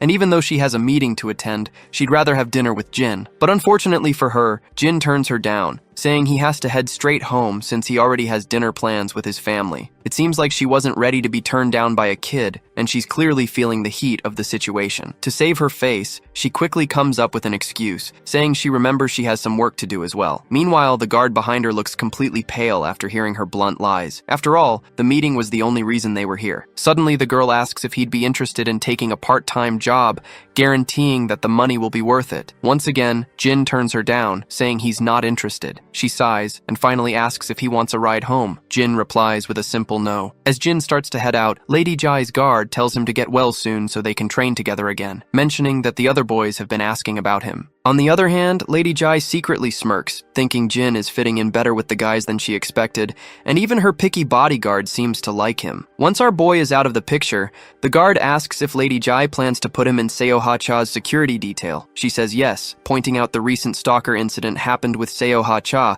and noting that it wouldn't be too dangerous since he'd just be escorting her. She asks what he thinks about it, and he replies, "It should be fine." While Jin's heading down the street, he notices his grandpa standing nearby. He calls out to him, asking what he's doing there, and Grandpa just says he's out for some fresh air. The old man then reveals that Daeun's birthday is coming up in a few days, and Jin looks quite surprised. The old man admits that he doesn't know much about Gen Z preferences these days, since he's a boomer himself. He asks Jin if he can suggest what kids his age might like as a gift, and what her hobbies might be. It turns out, Jin is just as clueless as his boomer grandpa, and there's an awkward silence as they both realize they've fallen into the boomer category. Suddenly, Jie's phone rings while she is sitting in her office. When she checks it, a creepy smile spreads across her face. She picks up the call, clearly surprised that it's Jin himself returning her call, which is quite a big deal in itself. Our boy then asks her about the offer she had made earlier, and wonders if that is still valid. The girl smiles, thinking Jin must be calling about the dinner offer, so she acts all nonchalant, saying she's pretty busy but will check her calendar. However, her pleasant smile fades when Jin tells her he's actually calling about the part-time job she offered him. She looks annoyed when she hears Jin is actually calling about the part-time job, not the dinner. Our boy then asks again if the offer is still valid, and the girl asks if he's interested. Jin confirms he is, so she tells him to come to her studio tomorrow at 4 p.m. The scene cuts to the game room where Jin and the other boys are lounging around, having fun while gaming and chatting. Jae-hyung, who's been reading an article on Seo Ha-cha, tells his other friends about it. The other boys perk up and start staring at his monitor. Jae-hyung explains that she's starring in a new TV series based on a webtoon, and will be the lead in the Mercenary teenager series. The blondie then adds that he's seen her in person, and she looks smoking hot. His orange head friend nearly chokes on his drink hearing this, while Blondie continues, saying he saw her while working part-time at his cousin's ad company, where they were shooting a commercial with her. Jae-hyung is blown away by this news, as he's been a hardcore fan of Seo Ha-cha ever since her first show, which has been almost 8 years of following and loving her work. Young Chan asks Blondie how she was in real life. Blondie responds that she's pretty in person, and admits he's never seen someone so beautiful. The other guys can't help but blush and call Blondie a lucky bastard. Jae-hyung even asks Blondie to let them know if his cousin's company needs anyone again. The scene cuts to the ad shoot set, where everyone is preparing for the next advertisement. They're eagerly waiting for Seo Ha-cha to come out of her room. Inside, Seo Ha-cha hears the news that a bodyguard is coming to escort her. One of the crew confirms it, but Seo Ha-cha replies that they already have someone from the agency handling it. But the guy reminds Seo Ha that the guard coming this time is from SW Corporation. He mentions that he had already told the corporation that there is nothing to worry about, but they were still worried because of the stalking by some stalkers. He assures her it's just one guy who will be tagging along with her, so it won't be much of a hassle. The gorilla-like guard standing nearby then confirms that the new guy is just a trainee. Of course, this doesn't sit well with the actress. She wonders why they would send a trainee for something like this. As everything gets ready for the shoot, everyone's attention is suddenly caught by the crisp sound of shoes thudding on the floor. When they turn around, they're blown away by the elegance this man exudes. Even though we don't get the chance to see this elegant man, I can confidently state that it's our boy crashing the party here. Back in Seo Ha-cha's dressing room, the gorilla-like guard mentions that SW sent the trainee to get some experience, and he assures her that he will keep an eye on him to make sure he stays out of her way. Seoha's assistant thanks the guard for his help and apologizes for the extra trouble, saying this whole situation is way above his paycheck. The guard reassures them, saying there's nothing to worry about. He adds it's SW's fault for sending a rookie, and he personally finds it rather humiliating to work with someone below his level. Suddenly, there's a knock on the door. When the guard cracks it open, he finds Jin standing there, and our absolute handsome boy in his suit looks totally lady killer, and he quickly states that he's from SW. The assistant is totally bewildered, wondering if he's really a bodyguard or just trying to pull a fast one on them. Jin formally introduces himself and confirms he's indeed the guard sent by SW. The man finally acknowledges it, though he almost thought Jin was some kind of celebrity in disguise, because he just looks too hot to be some random bodyguard. On the other hand, the gorilla perks up to see our boy, and he finds this nothing short of a joke that they have sent a literal kid. Nevertheless, Jin asks if he can come inside, and the assistant gives him the green light to enter. Once Jin is inside, Seo-ha-cha takes one look at him and is absolutely blown away, finding it ridiculous that this handsome kid is a bodyguard. Jin introduces himself personally and tells her he'll be her bodyguard from now on. Seo-ha quickly reciprocates with the gesture and says it's nice to meet him. Jin starts looking around, trying to get a feel for things, while Seo-ha-cha is still wondering if this guy is really a trainee bodyguard. He looks more like a boy band trainee that SW is trying to debut, and she suspects they probably sent him here to get some exposure. Meanwhile, our boy wants to confirm if this is her first day on set. The assistant confirms this, and once the formalities are out of the way, our boy quickly points out the elephant in the room and asks if the stalking began 2 weeks ago with letters. The woman clarifies that it's been going on for longer than that. She explains that the stalker somehow knows her address and keeps leaving strange letters in her mailbox. It's gotten worse recently, but it's been happening for a while now. She adds that this is common in this line of work, so SW shouldn't worry too much about it. After that, the actress begins to ask how old he is, and that is when our boy's mind flashes back to a time when his senior told him that revealing his age would only make people doubt his abilities. So, in the present moment, he simply replies that it's a secret. At that moment, the gorilla from before calls our boy from behind and says he wants to have a quick chat outside. Once they're out, the gorilla starts by asking if he is a security trainee from SW. Once Jin hears this, he realizes that this is what these guys must have been told, so he just rolls with it, confirming that it's exactly right. The gorilla tells Jin to simply stand aside and watch how it's done. He's confident that he already has things under control. He then starts berating our boy, saying he has no idea why SW would send a runt like him because security is no joke, and practice drills won't cut it in real-life situations. So he tells him he better stay out of the way until his shift is over, and then go home. Jin finally speaks up, asking if the gorilla is Chaeol Young Kim from the Security Brothers agency. The man grabs Jin by the neck,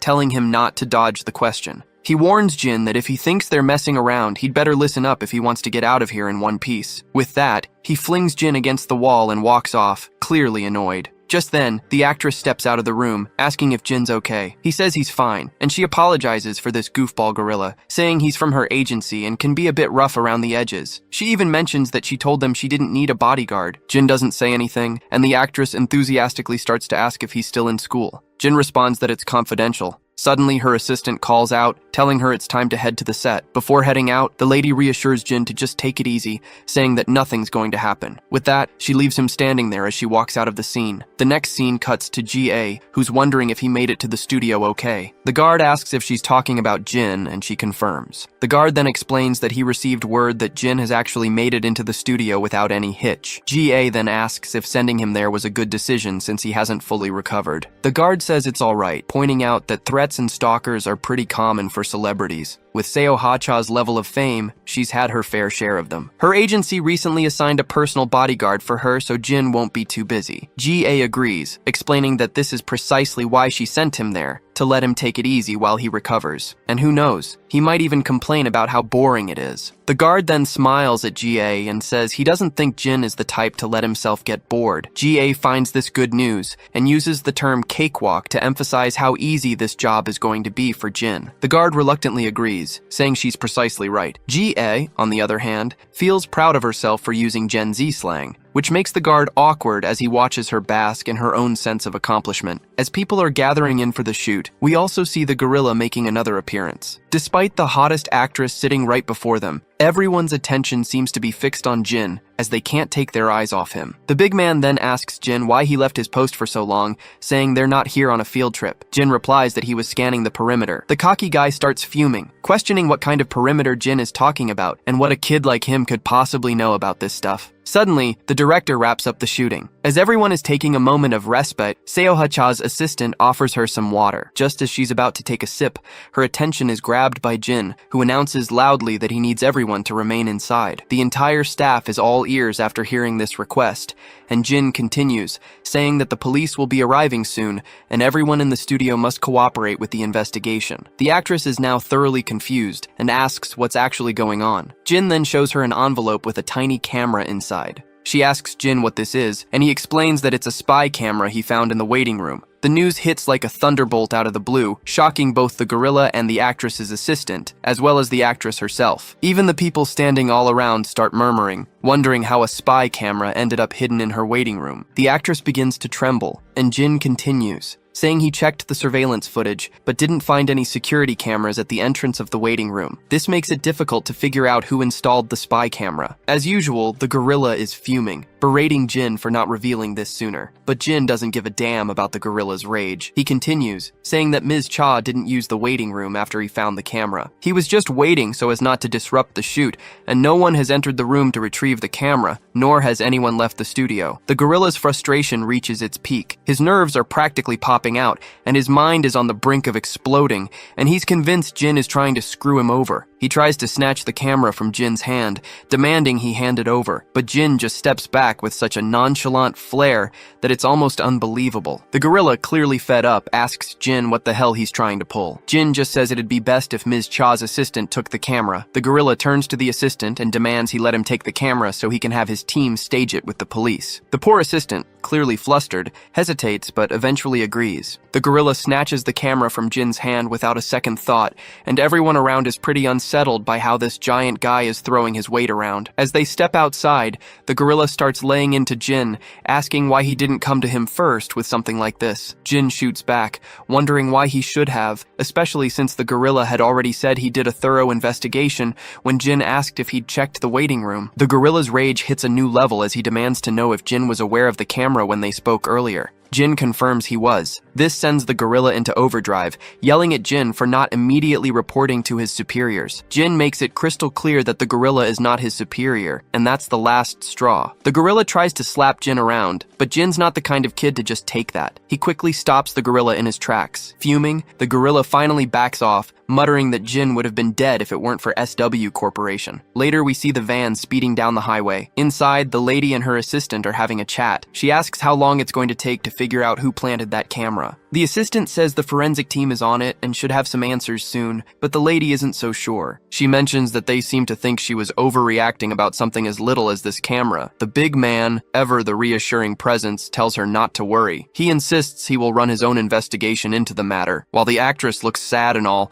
Jin glances at her but doesn't say anything. When they arrive at her home, she gets out of the car and Jin follows, but the assistant tells him to stay in the car as he'll drop Jin off at the nearest station. Jin, however, says he'll head back on his own. With the final exchange of goodbyes, the assistant drives off, leaving Jin standing there. Once the car is out of sight, Jin walks around the actress's house. That's when we see her sneaking out of her own house, wearing a mask and a cap. As soon as she steps out, she finds herself startled by the presence behind her and looks around, finding him standing by her side. She quickly asks how he's still there, and Jin simply responds that he was just scanning the area. She gets a bit embarrassed and tells Jin that he can go home since she's just heading to the convenience store around the corner, and asks if she's not allowed to do that. Jin responds that she's free to do whatever she wishes, and that's exactly why he's here. The girl lights up at this, and later, we see her enjoying some delicious noodles outside the convenience store. She tells Jin not to just sit there but to dig in too. She mentions that she was going to take the noodles home, but decided to eat them outside since he's here. She looks down and admits that when she's really stressed,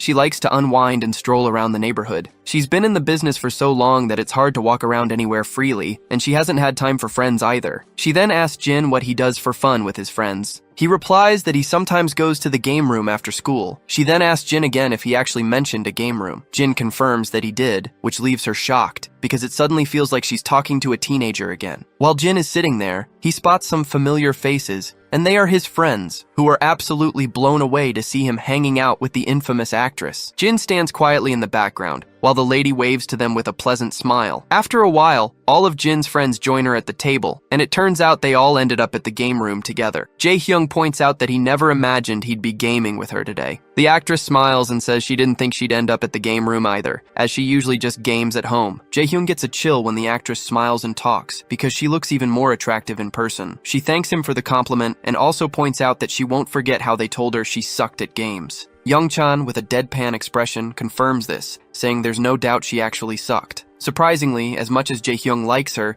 he adds there's no mercy for noobs. Blondie agrees, and he looks totally worn out, exhausted from playing with noobs like Jin and Sehoha. Jae-hyung tells her not to take it personally, but advises her not to tell people she's a gamer, as it will be just insulting in itself. The actress erupts in a smile and a cheerful laugh after their little banter. Eventually, they decide to part ways. After a final wave, Jin and Sehoha head off together, while the boys stand behind, still unable to take their eyes off her. Yongchan even remarks that he can't believe he grilled Sehoha Cha about her gaming skills. Jae-hyung agrees, and he feels like it's all just one big dream. As they walk out, they carry the sweet autographs of Sehoha Cha, signed over their uniforms. Later, we see a Mini Cooper zooming down the road. Inside, Sehoha is still in disbelief that her bodyguard is actually a high school student. Jin feels a bit awkward, seeing her so chatty and enthusiastic, while Sehoha continues to gush about how much fun she had with him, admitting she never thought she'd be hanging out at a game room like that. She usually just plays games alone at home. Jin suggests that if she finds gaming in public difficult, she could invite her friends over to play. Sehoha explains that she's been a trainee since middle school, so she honestly doesn't have any friends. Once she debuted, she was too busy with work to make any real connections. She sometimes hangs out with people she meets through work, but she wouldn't really call them friends. Sehoha then asks him about his life, because she is curious why he's working as a bodyguard while still in school. Jin explains that he's doing it to buy his little sister a birthday present. Sehoha is startled and touched by his reason, finding him to be a really sweet brother. She comments that he must be pretty close to his sister, but she can't really relate, to be honest, since she is the only child of her parents. She then offers to drop him off, but Jin states that it's unnecessary and that he'll get home himself after he's escorted her. By the way, throughout their conversation,